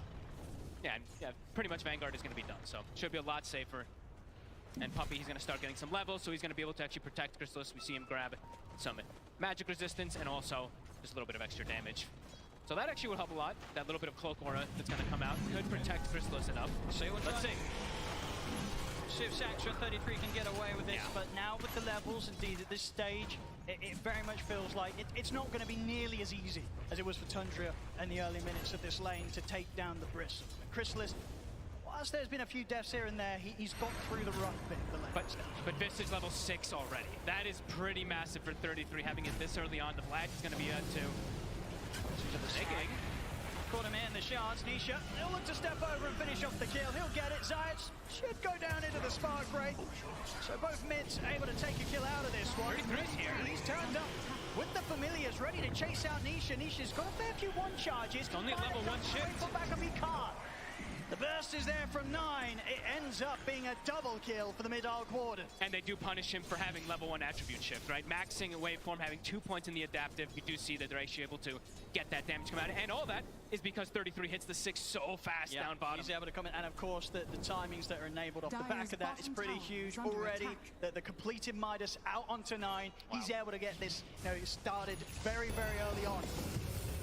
Beautiful. As he's going to be making the money. There's every reason to believe that unless Secret can make any moves to find this Arc Warden, 9, he's going to start shooting far, far ahead of anyone else in this game with regards to the farm he'll get. It feels like it could get to these points where maybe the CK pick is kind of this distraction, you know, and this Arc Warden, he's going to try to transition hard into that real carry for his team. Other good thing about the double minus, as we saw there, you automatically get 2 neutral items. It's actually very nice when you're able to get it this early on 9. Dire's top tower is under attack. And now they're actually, so look at this, bit of a dynamic change. They're going to put the Visage mid, have him match up versus that Morphling, and they're going to send the Arc Warden for the time being down bottom. So top lane. Trying to go for snaking. They do connect with the stun. Nice play. Secret will get in and take him down, and will in fact see Tundra sort of bail out from this top lane. Give a chance for Secret to put some pressure on. And likely with the TPs out, probably not going to be an area of the map that Tundra will look to hold on to. I mean, we did see this, of course, last time round as well, right? Game 1, 9 minutes in, Secret, they get this good timing on the tier 1. Snaking will turn back up. See if he's able to do anything on his own. He has to be very cautious. Secret still with 3 members around, looking to pressure on this top lane. He's just soaking, it looks like. Just trying to soak up any of that bit of experience. But the fact that this has happened twice now, it very much seems that, you know, Tundra as a team, they sort of make the call to just not put any resources into holding that tower. Just let it go. They tend to be, you know, that extremely efficient team, as we hear lots of players talk about. Very frustrating to play versus Tundra because they know how to dodge these plays, dodge the aggression, trying to make as little mistakes as possible. Another neutral item, of course. And yeah, giving Soxon now some levels too. So distributing that wealth, top 2 net worth, and the CK Skeeter. He's hero. He jungles just fine. He's going to be able to keep his pace up and probably look to do what he was doing anyway last time, is still look to connect top, use Phantasm just to farm, kind of acting as this pseudo Naga Siren. Of course, last game, very much saw that Secret, they never really found that chance to sort of get Crystal's involved. Top lane snaking, out with the dive, doesn't matter. Nisha has got those final few right clicks chasing him down. You get the kill, so things looking good here for Nisha. You know, despite the quick Midas timing on 9, Nisha very much close behind him in farm. And he's got this matchup always. She sucks, they actually get on him. Got anything to rebound out towards? He doesn't. Secret, they hold him in the river. Able to bring it up even now, 6-6. Secret definitely doing a bit of a better job this time round at responding to some of these movements that Tundra's making around the map. And playing around Nisha, right? With the skill build that he has so much burst potential. He actually has the gap closing potential as well too versus most of these heroes that can sometimes be a bit annoying to get on top of. So far looking to continue to play aggressive around this Morphling. Definitely seems sort of a bit of a heavier focus around playing around this jungle of Tundra. Just trying to make sure that Skeeter doesn't get nearly as much space as he did last game. Obviously, the difference in dynamic this time is the concern that too much is focused on trying to shut down Skeeter's area. 9 goes uncontested, and it's been quite a few minutes now that 9's been able to sit down here on this bottom lane. He's getting complete free fall. He's starting to be pretty annoying too. Crystals is caught in an awkward position, eats 2 or 3 of those spark rates. Smoke up from Secret. I'm going to try and make moves here. And so far, Resolution sides, they've done a pretty good job at killing off Snaking when they catch him. Skeeter, it's going to be a bit of a bigger kill. They're going to go straight in for him. It's close to the tower, though. Let's see. And it looks like Tundra may have made the call to not sort of throw in any further TPs. I mean, it's not even needed there. Tundra, they make the sort of calm response to not react with TPs, knowing that Skeeter's just able to walk that one off. But with that slight moment of like space at all, you see Puppey rotate toward mid. This is how they want to be playing. They want to be the ones who are dictating that pace, dictating this tower aggression. But we'll be able to claim this one early. Nisha, he's almost got his Dragon Lance also finished up, so very farmed so far on Secret. And they're also, in the meantime, I saw they are starting to stack Ancients a little bit too, so making sure they do have that condition for the Bristleback to continue getting that increased farm. Got it.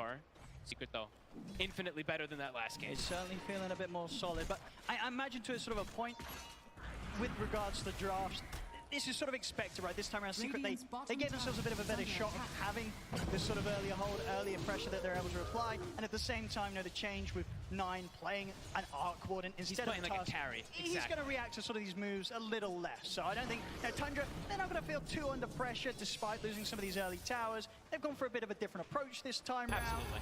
And, you know, at the moment, under a 1k gold difference between the two teams. 9, I think he's still very happy. Yeah, it's a totally different approach, right? The last time they had the Tusk, who's super aggressive, constantly rotating, making plays. Now it's just, it's a full economy game, really. Everyone's just trying to find as much farm as possible until they find this timing. Wraith Pact is done. Looks like now they're trying to speed up a little bit, go for a tower pressure of their own. They'll take this one for sure. And we have no interest in this fight, this defense around this bottom tower. Secret's maximizing. You see now, as we were mentioning, the stacks triple ancient stack, double hard camp. So Chrysalis will have a bit of enabling coming out of your juicy stacks. Good farm for Chrysalis. We saw very much in game one as the Pudge pretty much held behind the entire time in terms of farm on cores. You can clear these stacks, get on the road towards the Aghanims. That's going to be the point where you can imagine the Secret, they're going to really start stepping things up and get up towards the tier 2 pushes with a Vanguard, Aghanims, Bristle. They're going to want to do as much as they can aggressively with it before 9 suddenly turns up and he has 3 items done. Very farm-heavy game, though. Showing all 3 lanes. See, the Morphling shows bottom for a second. They show mid, I believe, on Zayats. Even the Lesh top 2, but good ward coverage. So Secret, they know they're safe for the moments. I'm kind of grouping together with Puppey, with the mech, with the Hand of God. They're tanky. There's a lot of damage on Tundra, but this Bristleback with all these heals might just be able to pierce through them.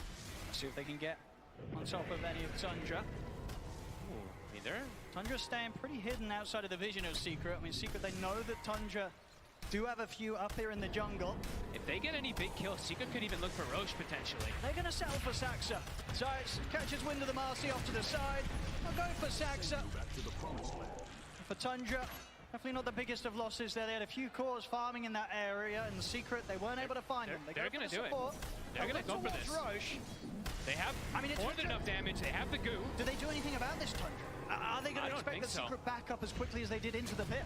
It's not an easy place to fight. It's going down so quick. Yeah, it's going to be dead already. Secret dictating the pace. Very, very good moves here from the Secret so far. Absolutely getting to play their game so much more than they were able to do so last game here. 15 minutes in, they've got the Aegis in their hands. So. Ooh. Oh, so close. Well, it's close indeed. Snaking indeed throwing out a tip for that Radiant's one. bottom That was tower is under attack. as close as it gets really on the back of an escape in the TP. So Tundra perhaps wanting to make a move of their own now. They do, because everyone's shown, right? Secret, they haven't shown a lot in these lanes, so Tundra looks like they do want to try to counteract this. They have 9 who can constantly always show up to the fights too. Yeah, I think for the most part, Tundra know that even though the Secret had that Aegis, it's sort of an Aegis that's going to be used to just continue to allow Nisha to farm safely. Yeah. And Secret will be a little bit split up. Which gives the chance for Tundra to push for towers themselves and to sort of head straight into these fights, knowing that they'll probably have the numbers advantage at this stage. And they can take these towers pretty quickly as well too. Visage with the CK Phantasm tends to be always the Tundra strategy, right? There's so much on the floor. Break Pact, illusions, familiars, etc. So they can go for this push, but on the other side, Secret taking tier 2 tower here. Nice and early, 16 minutes in. Tier 2 to fall on the top lane. And now they'll really be able to start taking over this jungle, this half of the map from Tundra. Really sort of shutting down the areas that Tundra, they kind of need to fire at least their 2 main cores. They need space. Skeeter and 9, they want to be soaking up quite a lot of the map to get farm on these 2 carries. Yeah, it feels like it's going to be quite a long time before Tundra just looks for this head-on type of fight. Unless they see, like we said, unless they see Secret completely split up or something like that, feels like it's going to be quite a farm game coming out from them. Even Soxon now showing mid. He might get punished for this. They got him before. Looks like they're going to go for him again. See if they can find him. Zayats. I don't think they got vision of him for a second. Now they did. Saxa has Skeeter by his side, but too much. Won't be able to jump over towards him in time. So that is Saxa going down. Similar wards coming out from Tundra as they did in the last game. So this one, exact same ward, and actually this one not on the high ground this time, but similar kind of purpose to watch any of these movements that are coming out from Secret, because Tundra, as we said, I think this is really going to be pretty emphasis of farm until 9 says, hey guys, I'm ready to show up. And maybe that's going to actually happen sooner than we expect, because I believe the Gleipnir is about to be done. Just a recipe away. That could be the indicator for them to show up. It does add so much potential for this hero. The damage, the control, everything, of course. But allows you to just freely land spark rates and kind of just keep people away from getting on top of you. So let's see if that is when they are going to look to fight. It could be difficult to close that gap onto 9, especially considering the heroes that are drafted around him. A lot of frontline, even sort of from the supports, right? Yes. Snaking, getting him with a supernova. Saxa throwing himself in as the Marcy, getting him with the rebound. Very much multiple ways that Tundra can set up a team fight to just allow 9 to go to work, with Secret having a really tough time getting on top of it. Constantly thinking about it. It's hard to push for this tower, even with the moments left on the Aegis. Secret being very careful about how they look to make the next step. So risky move. Don't want to overextend and get 5-man. They haven't seen this. They haven't seen the Arc Warden in a while, so they probably don't know either what Nine's got just yet. Level 13 on this Arc already. Running around as a unit. 4 heroes together on Secret. Well, it's Chrysalis. Looks like he's got the BKB ready, so looks, it feels like, yeah, Secret, they're just going to keep trying to push the tempo a little bit faster here. Even a blink now on the ledge too for Rezo, so as you mentioned, can be a little bit hard to maybe get to this Arc Warden without just the Morphling getting on him. Now Rezo's got a tool of his own. Okay. And do you very much feel that Secret are on a timer? Like, even though they have this niche Morphling that's going to be able to get to these incredible stages of power in terms of scaling, you still kind of fear the Arc Warden as the moments pass? Fear the high ground for sure. Rezo. Tundra got to quickly back out, snaking. Oh. Away in time, that snowball not able to catch him. Tundra avoiding the moves of Secret. Secret just trying to get some sort of aggressive play out of these final few seconds that they have on the Aegis of Nisha. It's back over towards the mid. Saxa. A bit of a chase down onto Puppey. Puppey has got backup on the way. Chrysalis heading over to help out, and Tundra. They won't try and poke up into the triangle of Secret quite yet. Maybe they will with Skeeter at the front. He's actually going to go for Puppey.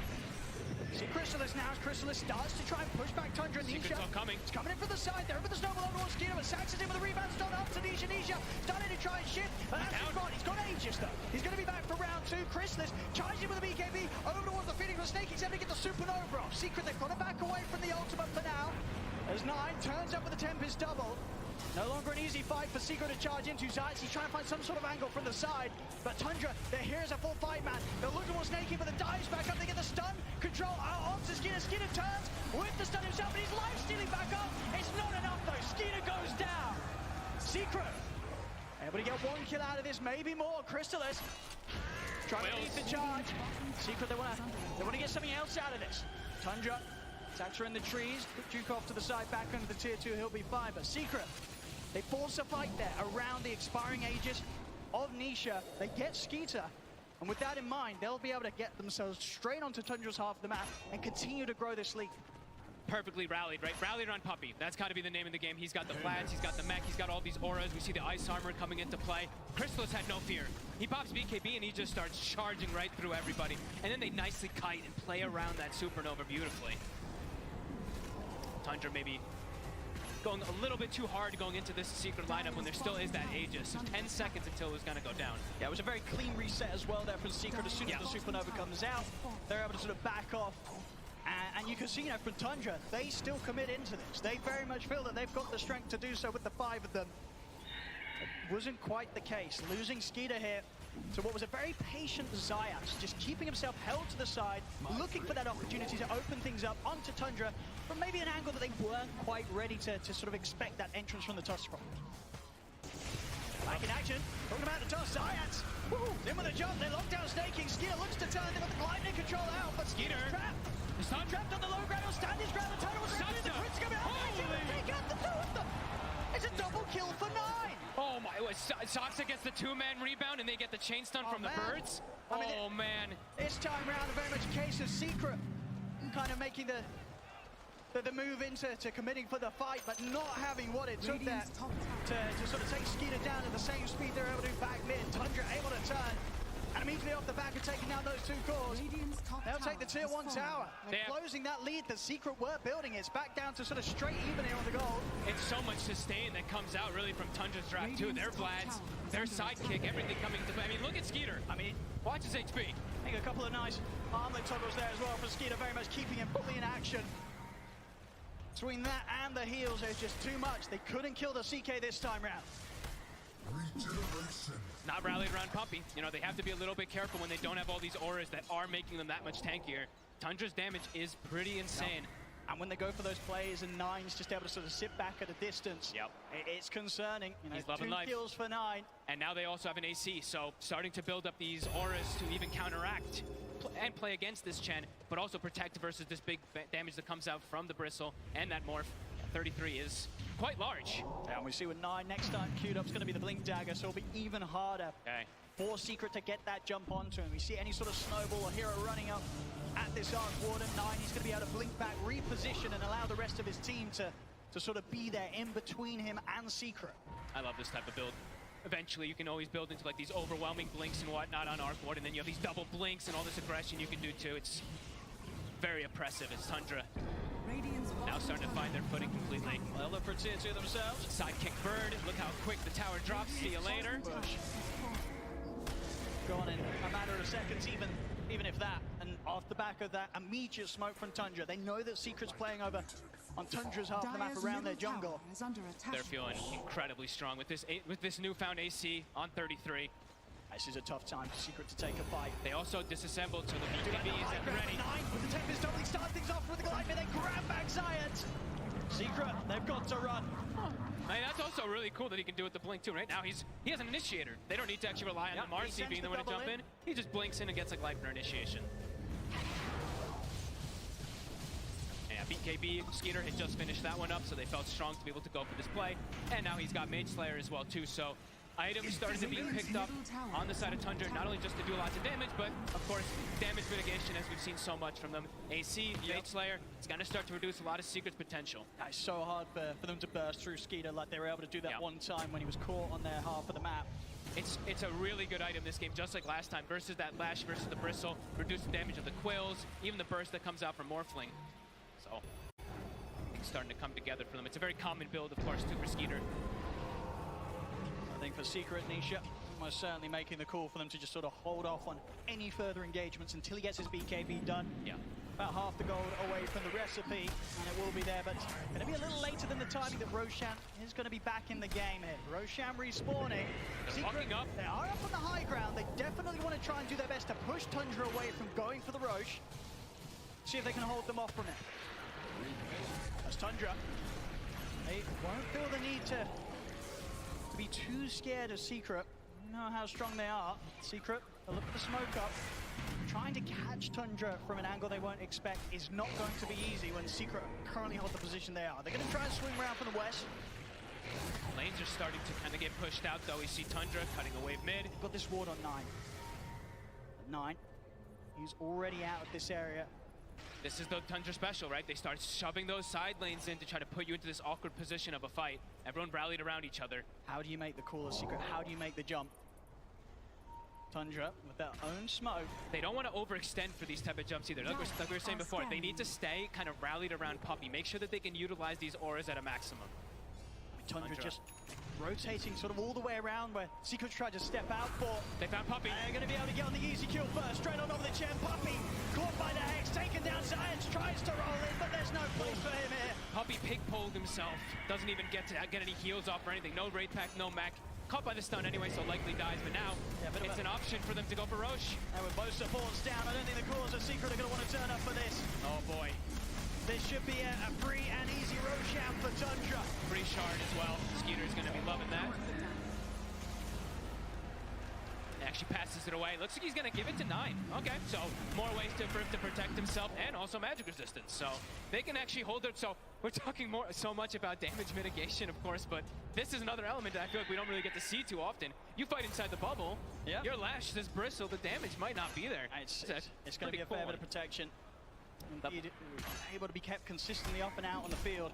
And things are starting to get a bit scary because the scaling for Tundra is getting quite strong. Even the Marcy, level 12 is online. BKB is on the horizon. 12 on Phoenix. Game plan for Secret is starting to get kind of dissuaded. Around the mid, they do find 33. Okay. Out and on his own. He's very deep. They might be able to do something about the familiars as well here. Big pickup. A slip up, a rare one as well there for 33. Out on his own. Be out and out for 40 seconds.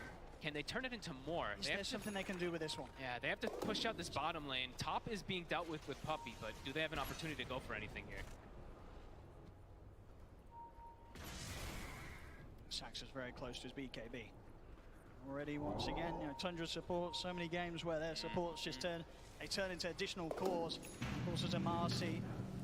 Very much sort of the direction that Saxon will go as the minutes pass. Skeeter, so having his Blink Dagger done, may have killed 33, but indeed it definitely feels like there's not a whole lot they can do with that. They're looking towards 9's Tempest double at the top. See if they can sort of burst through that, get a bit of extra gold for themselves. They will, they'll take it down. Have to go for the top play because if you looked at the side lanes, mid lane, Phantasm was pushing it, bottom, Phantasm Illusion was also pushing it, so it's a typical Tundra. trying to shove those lanes down, and now they see this. They see them split up. So Tundra, they're looking to strike. Full axe on Crystallis. Comes out late though. Does not quite at the timing that they would have hoped for, especially considering the decent start they did have to this game. Zayat, maybe the one left behind up top. Tundra, everybody back on the map now. Ready to get together, push down on this top lane. Still many minutes of Aegis to play with. Full Octarine done boy. on 9. He's so farmed. 6,000 ahead of his counterpart. And there's going to be no catching up in terms of farm unless Secret are able to find these fights where Nisha's able to pop off, get the kills, somehow take down this Arc Ward, and it's going to be a lot of money if they're able to do so. Just not an easy task. He's got his Crystallis done, Nisha, so stepping up the damage a bit.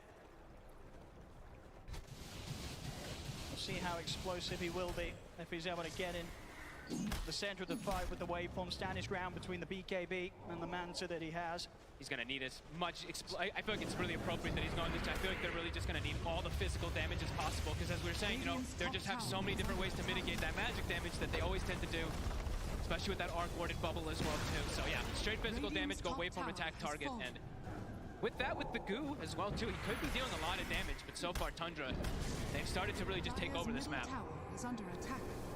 5k lead, 4 to 5k. I mean, nowhere near as terrifying as the numbers were showing at this moment in the game, in game 1. But still, you very much feel that one more fight, if the next fight crumbles for Secret, that number, that lead's going to triple. Secret, they cannot afford to lose another team fight here against Tundra. At the moment, very much seems like they're opting to wait out the Aegis the Skeeter has. Not looking to head straight into anything for this final minute. Skeeter has that second life. Under attack. Again, pop those Phantasm to send out to all these side lanes. Bottom is being pushed, but immediately 9 goes down. So again, sticking together, Tundra, and they will just find a freebie. They will indeed, Giants. I mean, anyone that they catch with the farm that Skeeter has. And now that's completely destroyed. High ground. They've got drums for these birds. They've got the sidekick we're going to see on the bird too. And look at the speed. Look how fast it drops. It's going quickly. Fortification is there from Secret.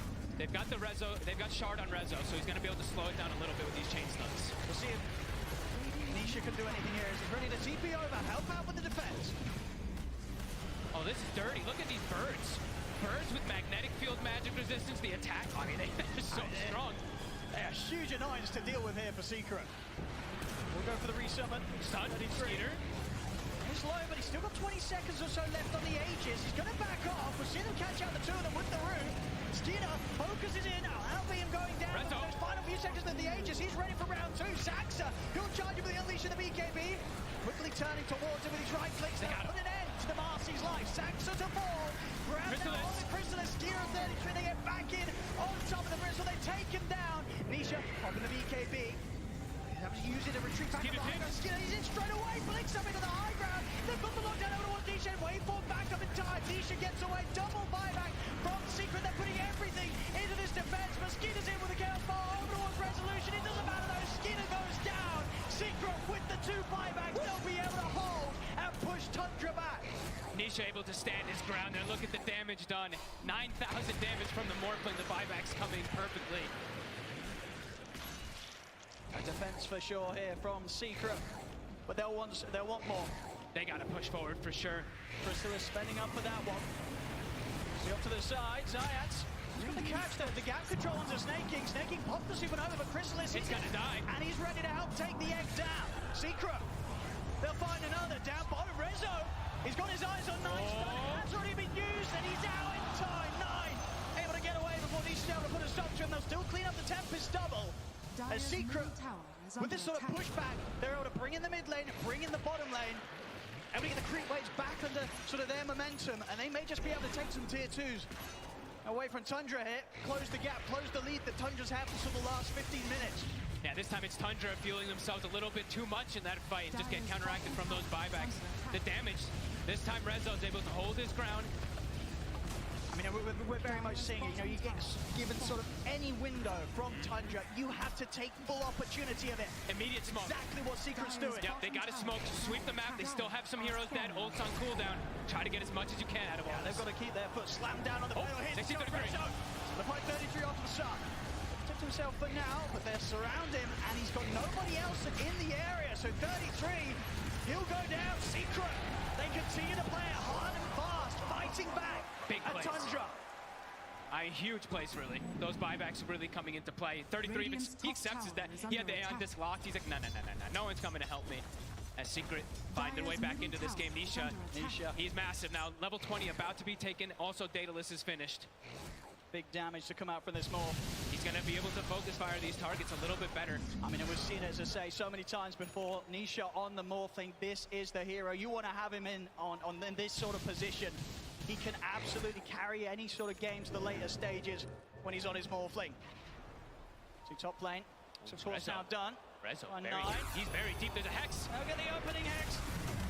And Rezo is going to be able to get anything off. He's not. Phantasm's out. An overwhelming amount of damage there from Skeeter and the Phantasm. That's the Hex reveal. He had no idea that was going to come. Usually you'd be able to maybe play around with the pounds coming in or the rebound coming in from Marcy with the BKB, but did not expect that Hex from the tree lines. Roche, it'll be a long spawn, 2 minutes. Zayats standing under a ward here. Very careful how far up he is. I mean, Secret are absolutely going to want to do their best to keep tabs of when Tundra head into the pit. They'll want to get out there, they'll want to contest them. They do not want Tundra getting this next Roshan. Nice play from Nisha. The illusions down bottom, we see them cutting the wave. So making sure that they always deal with those lanes. It seems like it's always like the most important thing when you're playing versus Tundra, keep that lane equilibrium. Will be addressed immediately. Sign shows up. And they're going to just keep peeping into the pit. That's going to be that next big thing, 90 seconds. It really is. See if Secret can set up in a fashion to make sure that they are ready to take this fight around this area. Important to look at these buyback statuses at the moment too. So. Oop. Oh. Uh-oh. Uh-oh. Hopefully simply sort of some, potentially maybe just a hotkey issue or something. See if that's going to be fixed by a quick reset here for snaking. Very much, yeah, the moment that we're going to see them leading towards now. He's back in. Let's see if he can use his courier now. Give a quick check. Look at lane positioning at the moment, though. Secret have to try to fix their lanes a little bit. They do have this Harpy creep. They need to perhaps try to cut things, but the moment Tundra have lanes in a very good position. Let's have a look. Phantasm is up in a moment as well, too, so they're going to be able to keep going for this shove play. And yeah, Roche constantly going to be getting scouted. And the important thing is, too, Secret doesn't know about that deep ward down south. The one that was scouted inside support, that's a very sneaky one that has not been seen. Oh. It's not a good sign. Uh-oh. Lucas gets Courier's bug.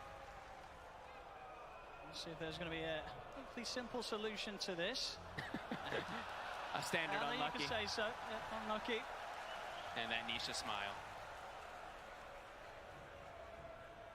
See if we're able to get this sorted.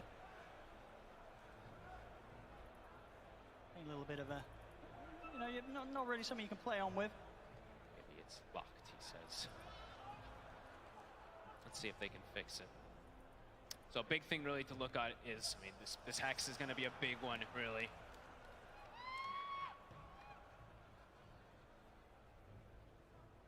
Let's have a look. Looks like we're just getting this checked out now on the stage. Hopefully should be an easy enough fix. I mean, not something I could say I've run into before, right? I've had it with neutral items sometimes when you're trying to take it with wars and smoke. Maybe something like that is happening, but it doesn't have a neutral there, so. So I think maybe the speed that we did have to reconnect the first time round could have been without a client reset, so. Yeah, let's see. Probably go for the full restart this time round. Hopefully, if not, he'll be able to at least drop the wards and give them to a different courier so somebody else can bring them, but. Still wouldn't quite be ideal. No way. Of course, this pause coming at a very important moment of the game. 17-17 here, 35 minutes in. Without a doubt, very much getting much more of a balanced game of Dota 2 on our hands this time round. Secret, they've dealt much better with what Tundra's brought against them this time round. It's really neck and neck. Just because, I mean, especially how big Nisha really is, how much he's going to be able to do with this Daedalus. And he's approaching his second item afterwards, too. So survivability will be there for him. All right, let's see. Let's have a look. Fingers crossed, ladies and gentlemen, that things are going to be all working after the pause. Let's see. Doesn't look like it looks good. Oh, is it? No, it's spazzing. I actually see it. It's like it's like stutter walking actually in the base, I think. Looked like for a second it tried to move. But yeah, it says retrieving items. See, look. If you click on snaking screen, it says retrieving items. On the actual courier, it's above. Oh, okay, now we're giving it another try. Because usually it tries to pull it from. Well, he dropped it. There we go. Looks like we're good to go. A little bit of, a way to break out of a bit of a soft lock that was there on the courier, but it's all good. I think we all needed that. You know, a little bit of a reset. Okay, let's get back into it. So, that was always a bit of a concerning position, but we're all good. We're all good. It has been fixed. We'll see if it's... Should be an issue down the line. Maybe the courier was just sort of stuck or something. But it's good. It's all good. We're back on. And around, of course, the focus. Next up for both teams going to be this Roshan. Just in a minute until it's going to respawn. Wow, Nisha already. All satanic. He actually has it. He's getting the items, Nisha. He's getting the items to be able to do this. But still, obviously a huge gap in network between him and the Arcboard. That's always going to be expected up to a certain point at this stage, especially with the amount of freedom that Nine's had. And Nine, of course, this game 4-0-5. Pretty much complete free farm across the map. If they can get the Hex, though. They're only getting the opening. There's no save, though. It's going to be there. Give Nisha a bit of a chance to break out of this initiation from Tundra. They jump across sides, looks towards 33. They push Saxa out towards the side. Nisha beating him down, takes out the Marcy.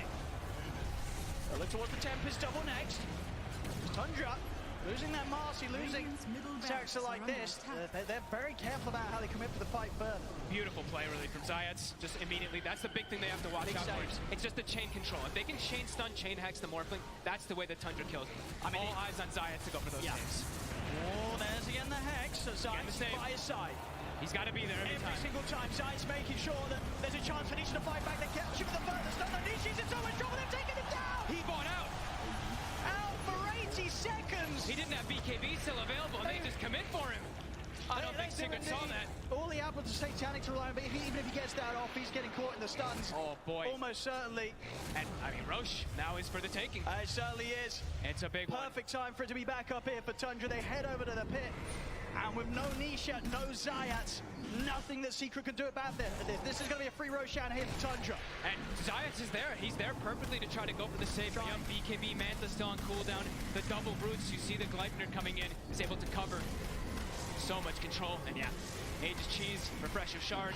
Who's taking the Refresher Shard? Who do you want this on? Usually it's the Phoenix, but let's see if he does opt to pass it to somebody very else. Very close to hitting the level 18 as well. So the Supernovas have the potential to be huge. And they have this ward up top too. Rezo. There's a Hex. There's 9 again. They've got the chain stun. Finding the opening, in with the rebound as well. Toss back with the dispose. They take him down before the Hex comes to an end, and any opportunities there for Resolution to respond. He's out for 70. He does have buyback himself. Still at 10 seconds without Nisha. Tundra, they're straight down the mid. They take out the range racks, and they'll look to get the melee racks as well. Crystal is trying to force them away from him, but they don't get much about him. In fact, they're just going to get aggressive on him, drag him back in. He has to put the BKB here. As the Phantasms continue to take down the melee ranks, the full set now in the mid, removed here by Tundra, and they're sticking around. 9 up towards the top of the Tempest double. They're trying their best to force out this buyback from Resolution. Another tier 3's gone, a second set of ranks exposed. Look how fast it dies. Are they going to be forced back at all? Fortifications pop.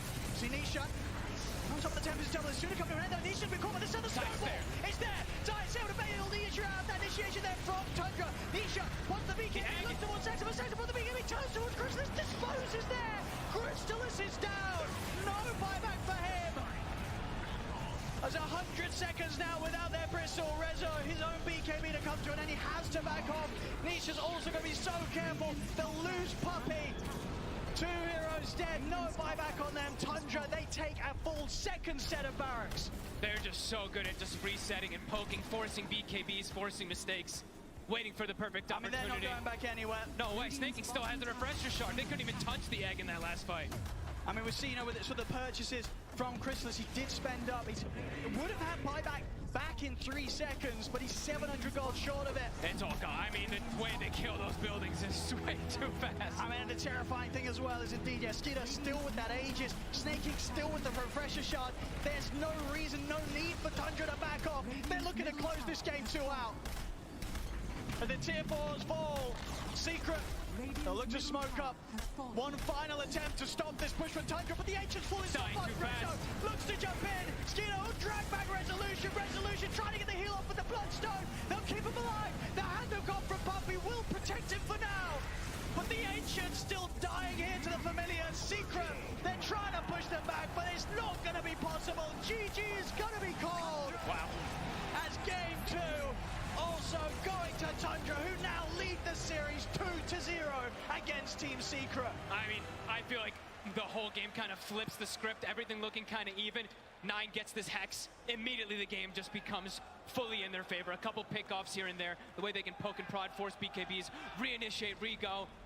Beautiful to watch. Tundra just continue to be on another level in these team fights. Yeah, they really, really do. I mean, in regards from game 1 to game 2, definite sort Much of closer. improvements overall from Secret, but still, just the way that Tundra are able to shut these games down, and even to the point as well, with their draft, we knew that the win was going to come in a bit of a different fashion regardless from what they did in game 1. And, you know, the fact at the end of the day is that 9 on the Arc Warden. What a beast. 8-0-9 Secret, they were just never able to catch him, Fog. No, he kept the distance, he was like the initiator half the times too. It felt like he did it pretty much everything for this team. Catching the split push, etc. Remarkable game from Tundra. Well, as we said, a bit of an improvement maybe from game 1 to game 2, but it really feels like Secret, they've got to step it up so much more to have any sort of chance of stopping Tundra in their tracks, as Tundra now leading the series 2-0, just 1 win away from taking the championship. Thank you very much, Odie, Pixel and Fogged. Welcome back to our panel. And it doesn't seem to matter what lineup they play. They put on an absolutely clinical game of Dota. One mistake and then it's just, thank you very much, it's our map. I'm joined by Tika, Blizzard and Sheep. I'm just amazed with Tundra right now. It's incredible. Yeah. It looks so dominating. You know, it's like, is it a grand finals? I feel like they just keep on pulling heroes out of the bag, right? Like even this Arc Warden, and it's not like they're picking heroes that they're constantly playing, but they make it look like they have so much practice on them. Meanwhile, Secret, at the same time, I think Tundra is in their head again.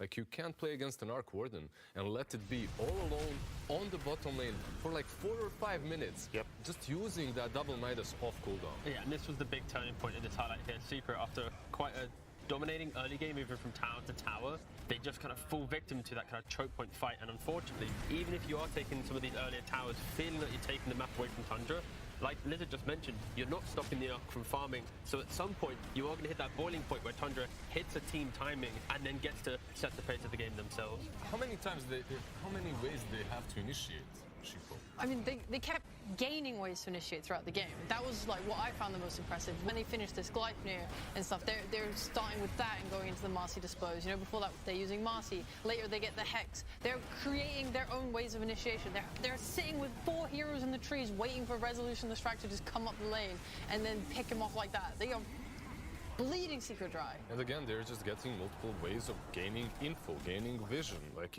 before you had, I don't know, a Broodmother Naga. Now you have this Arc Warden just spamming spirits everywhere. You have Visage as well. And speaking of Visage, it wasn't only 33 Visage, it was a Visage with a Marcy. Now you have a sidekick on those birds. The objectives are just melting. Yeah, just the fact that you have as well, like 33 in lane, it's a Visage killing the Bristleback. Like this lane, you're not meant to win it. When you pick Bristleback, you're meant to beat the Visage in lane. So Tundra already just excelling inside that laning phase and just kind of catapulting themselves to kind of weather the storm. And maybe if that Visage lane didn't go so well for Tundra, you could argue that the Bristle would be a little bit bigger. The pace Secret could set could be a little bit better. But the fact that you win that lane, it stalls it out a little bit longer. So Tundra then eventually, like we already mentioned, hit this beautiful team timing where they just punish Secret once again in game 2. Yeah, I mean, Chrysalis still had a decent-ish timing. They stacked the Ancients hard. Yeah. And of course, yeah, Skidder here, the carry for Tundra. He's just had not only a great performance, but a great team enabling him. And I don't think he's put a foot wrong, really. He's always known what he needs to do, his objectives, and of course, his team fighting skills are, on par with that as well. The optimization once again, right? Like you have this Chaos Knight who is building into a very early Mage Slayer. He's mitigating the damage that Lashrak is dishing out, and overall just being a true team player, just being up front, helping the Visage, and the Arc Warden do the majority of the work. Again, just look at the stats that you see here, right? Like, this is his first TI. He's hitting firsts in multiple categories. Like, he is unnerved. He has unlocked his ability just to enable himself, enable the team. Again, we've had so many interviews where they just feel like everything's clicking, everything's right. And again, we're going into a game 3 where it feels like Secret just has nothing to answer yet to Tundra's playstyle. But in defense of Secret, this was a better performance than game 1. Yes, they adapted a lot. So from game 1 to game 2, you can clearly see how the cogs were turning with Heen and Puppy's mentality on how to approach Tundra. They needed to take towers early. They wanted to take away the map. Don't allow that fortified style of Tundra to set into play. Unfortunately, that didn't then lead to them dominating the map, them holding an aggressive position, because they faltered a little and Tundra then kind of sneaked their way through into the map and played again. So I think if you're going at Secrets looking at this again, game 3, we need to do what we did in game 2, but better. We need to execute faster, quicker, take away the map. Don't let them even get that up. Sheep, do you snatch, do you ban the lash? Do you leave it in the pool? Do you pick it? You just lost twice with it. You lost on mid, you lost on offlane. Yeah, I don't know if they need to ban it, because I don't think Tundra are interested in taking it. Yeah, like, it feels like they have a very solid idea against the Leshrac. I also feel like their way of drafting versus the style is not working either, because they've tried this, like, Magnus strat with Ember, like, ways to clear all these illusions and stuff, and it's not working. They've tried Bristleback, and Leshrac also here is typically thought to be good against these illusions. It's not working. I feel like at this point, your draft needs to go more in the direction of taking your own map control, you know, fighting back against Tundra, because they are just able to play the map too well. You have to break that. That has to be the goal of your draft. And this is something you mentioned, Liz, that the Arc Warden sat on the Tundra's off lane for 5 minutes, but Secret didn't want to engage. They were not interested in going down making moves there. Instead, though, they did have the Dire jungle, and they did pick up a few kills. Do you think it was too passive to play around the jungle and not take on the Arc Warden, who was played by 9? Yeah, I feel like it's easy to be complacent when you're playing a draft such as Secrets. You have this Morphling, he is going to be the ultra carry late game. The problem is you're playing versus an Arc Warden. You won't get to the late game if you let him roam and do whatever he wants in the first 15 minutes. He just gets too big, too fast, and gets that hex fast enough. You've seen what happens. Well, we'll have to see what Secret are going to do for game 3. But right now, I think we need to hear a little bit from Tundra, because before the grand finals, they sat down with Avo. Welcome, Tundra Esports, to the grand finals round table. What is a peak Tundra game? What game do you guys think expresses your playstyle the most? I can say that to me, it's not about the heroes. Like, for me, like, the peak Tundra, in my words, would be controlled chaos. I think that's how we describe us. Wow. Okay, cool. Is it a close relationship between you guys? I think it's very important to be close to one another, to be able to function as a team. And I think right now, like, I really enjoy spending time with all of the guys. I think it's also partly the reason why we are playing well as a team, I think.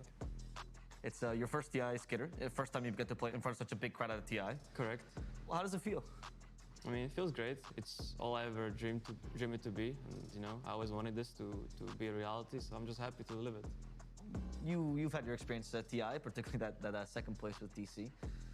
In that tournament, you came in as the underdog, right, into TI, or at least maybe not one of the favorites. Do you feel like that this tournament? I would say so. Like, I feel like after the results in like Saudi and the Arlington Major, like, we kind of had some pretty bad results, so people weren't like looking at us as like one of the contenders, which I think, like, in hindsight, it was a very good thing to us. Even after we lost, we kind of said like, no, it's good. Now we can go in as the underdogs, you know. How do you guys feel about snaking as a captain? He's always trying his hardest, and I think he's been doing a really great job. Like, he's always managed to stay positive, even through kind of our rough times. I feel like he's done a great job. I feel like sometimes as a captain, people fall into these traps where they kind of like, they had like maybe a bit too much in the ego and they believe in their ideas too much and they don't try to empower the teammates. But I feel like Sneh has done a good job of balancing this out, like empowering the teammates' ideas and also like believing in his and trying to make them work. So I feel like he's exceeded my expectations for sure.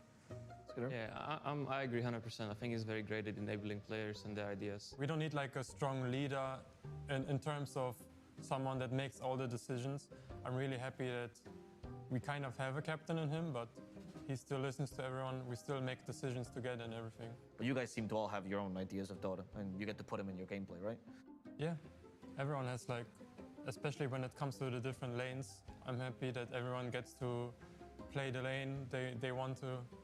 how they want to, you know. I know that whatever I want to play on mid lane, Sneh is gonna support me. I'm curious about that. When you first described your idea of the mid lane to them, how was the conversation? I think it started with Winter Wyvern. The Wyvern. And I was just playing the hero in a pub, and I got pushed into playing it in scrims, basically. It's not like I was saying from the beginning that, oh, I want to play this hero, it's so broken in pubs. I started being more open to the idea of playing different heroes, and every time I started winning with things, people saw it and supported me and pushed me as well. I think everyone is very open to trying new things in this team. How are the feelings towards finals? I try not to think too much about it, because I think the more you think about it, the more you'll overthink things, and you should just treat it as another game you're playing. It's not a big deal. Obviously, there's going to be a big crowd. You just have to mentally prepare yourself for that in advance, so then you're not overwhelmed by it by the time that the crowd is there. I'm excited, honestly, which is a very good thing, because I'm rarely excited. I was very much emotionally neutral, so I just want to go in these games, play my game and just have fun and show some good Dota to the viewers. So. How does it feel to play in front of a big crowd at TI? Is it different than when you play in the majors or anything like that? For now, it has been easier than all the other crowds I've played in front of.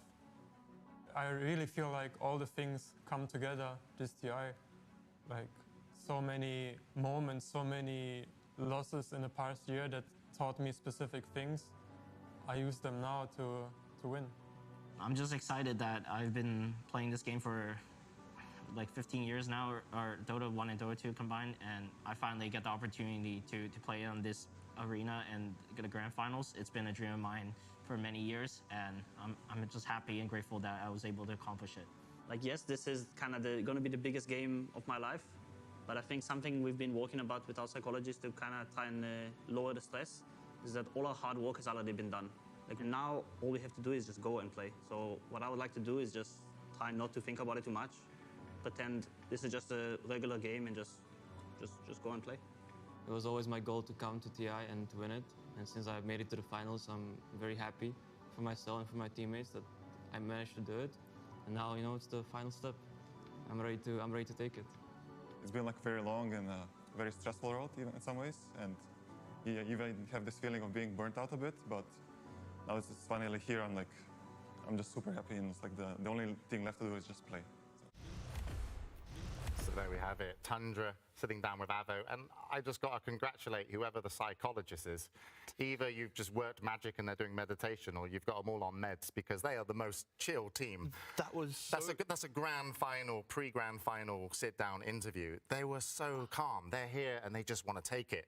And they might 3-0. I feel like they could just win 4 TIs in a row right now. If they keep right now, if they play tomorrow another grand finals and then another one, the fact that they're all 5 just in the same mindset, answering in the same tone of voice, they're just unit. That is scary. They are one. I did like the fact, though, they did ask everybody what's snaking like as a captain as he sat on the end of the table. How did he bribe them? He's just sitting there and listening as they praise him for 10 minutes. But they should.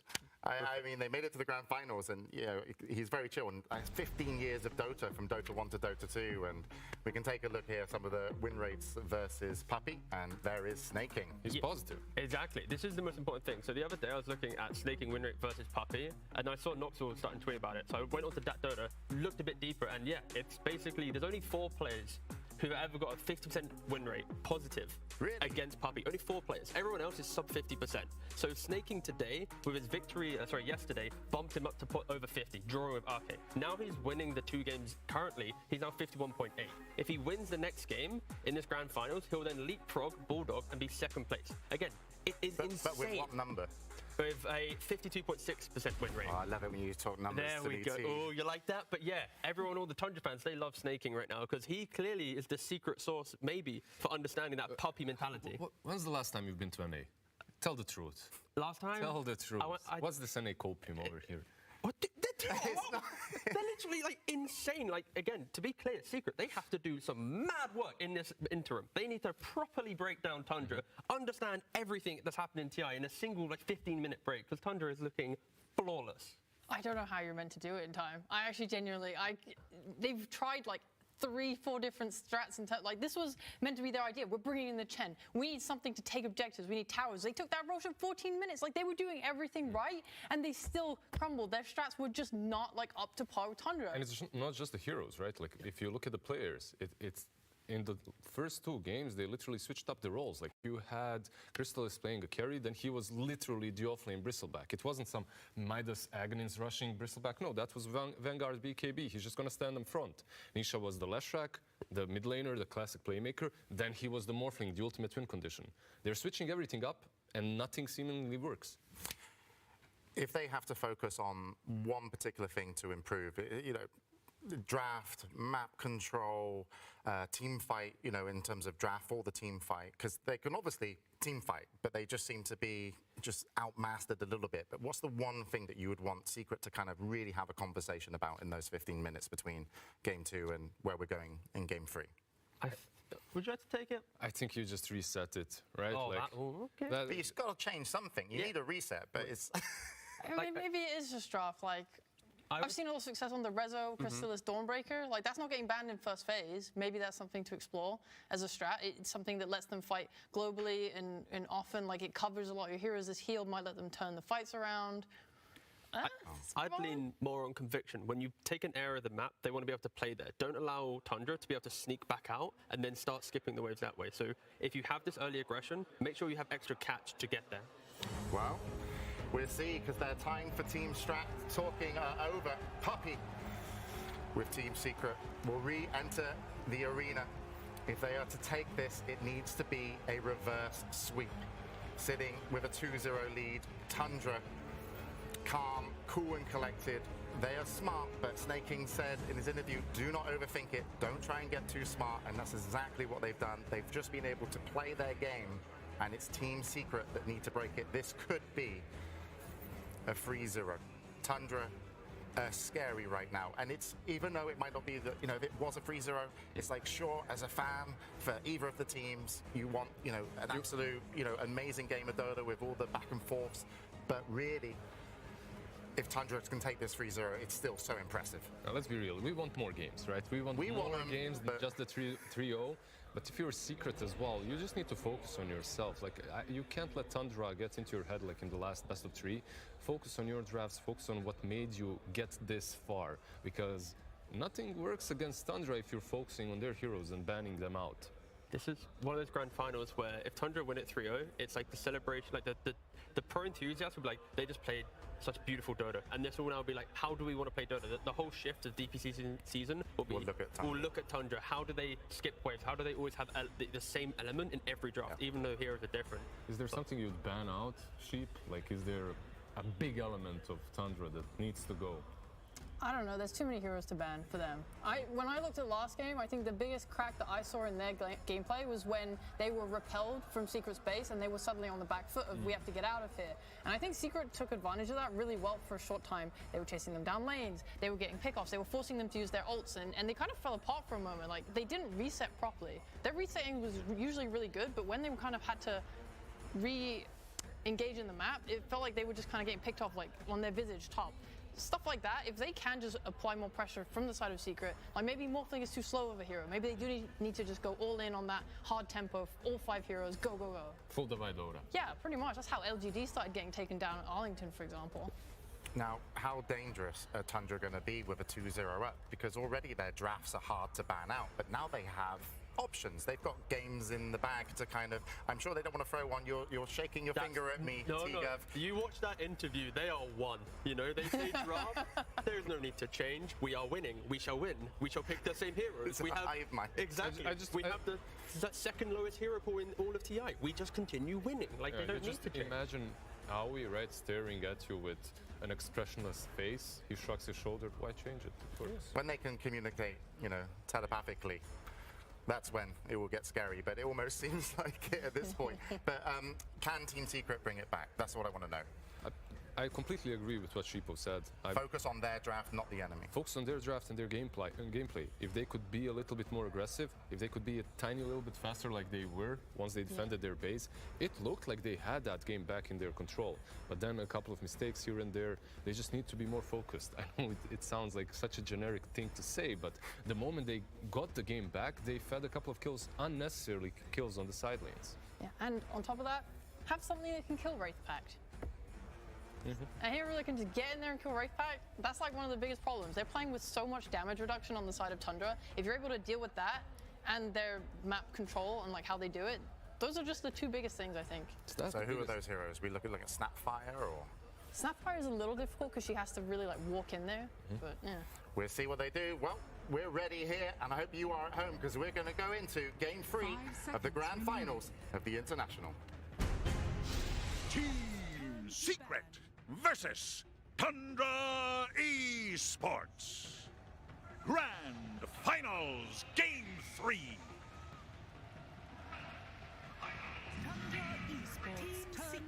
Turn to ban. Thank you very much, James. And yes, welcome back, ladies and gentlemen. We're just about ready to get this Game 3 underway. So far, Tundra leading the way 2-0 against Team Secret in this Grand Finals. Once again, Seb, Notel, and Fogs here with me for the draft. I mean, boys, 2 games now where Tundra, they've looked scary. We saw in the second game, Secret maybe trying to break successfully into sort of this sort of impenetrable force that Tundra hold the game hostage with. But it still wasn't enough. Can you see them taking it to the next level, or are you concerned for them now going into this Game 3? I don't know, there's very few names I could find, you know, around the world to pick, like to break Tundra, but Poppy would be one of them, right? I mean, Poppy, Heen, they have so much experience. Of course they can, of course they can. I want to believe they can, you know, I want more games and yeah, of course they can. I want to believe too. The copium tank is pretty low right now. It's running very low. I think Orange player was feeling it last game. I really think for Secret, they need to commit. They need to push it to the limit. You know, I think Nisha was having an incredible game. I don't think they missed a few moments last game that could have turned into... They could have made the game look a lot more doable for them, but you also see the power of Tundra. Like, they have some ideas. They seem to be on top of their heroes, like the combinations, the Arc Warden with the Visage too. We haven't seen this before. Yeah, and now we're at least seeing Secret get their Marcy hero, so I don't know. I mean, I'm starting to have a hard time believing that Tundra can be broken. I mean, there's one thing maybe we haven't seen as much in this Grand Finals from Secret is like full-on lane dominance. Yes. You know, Marcy could kind of draw the, like lead the direction, lead the pack into crushing 3 lanes, and maybe Tundra just doesn't come online. You know, we've seen NetUp like 33 play Brood against Secret in the upper bracket finals, and that's probably one of the worst Brood start he ever had in the in the entire tournament, and that's what Secret did to him. And yeah, they can do that, so it could be one route. That was with Monkey though, and Monkey has been banned in every game. True. Yeah. They are setting up for it. This Bristleback also, I mean, I don't know, it's like Tundra knows their heroes so well, and I feel like they had counterpicked the lane in last game, and yet it didn't work. But you know, I feel like they banned the Monkey maybe to threaten the Brood, but Secret still let the Brood in, and they decided to ban the Tusk instead. So I think now it's like, Tundra, do you still dare to Brood? Like, you want to test our ability to counter Brood once again? And Tundra is like, no, let's keep it open, and let's decide a little bit later what 33 is going to be playing. Yeah, he has options, right? Yeah. Like, they're just going to save him for later on. He'll have a bunch of cool options. And you're going to be forced now, when you see this, they're going to have to ban the Naga Siren. They're still going to have to take the same initiative that they did the last time. They're still going to stick with the Lesh. I mean, I don't think it's wrong for them to stick with the Lesh. I think Lesh had tons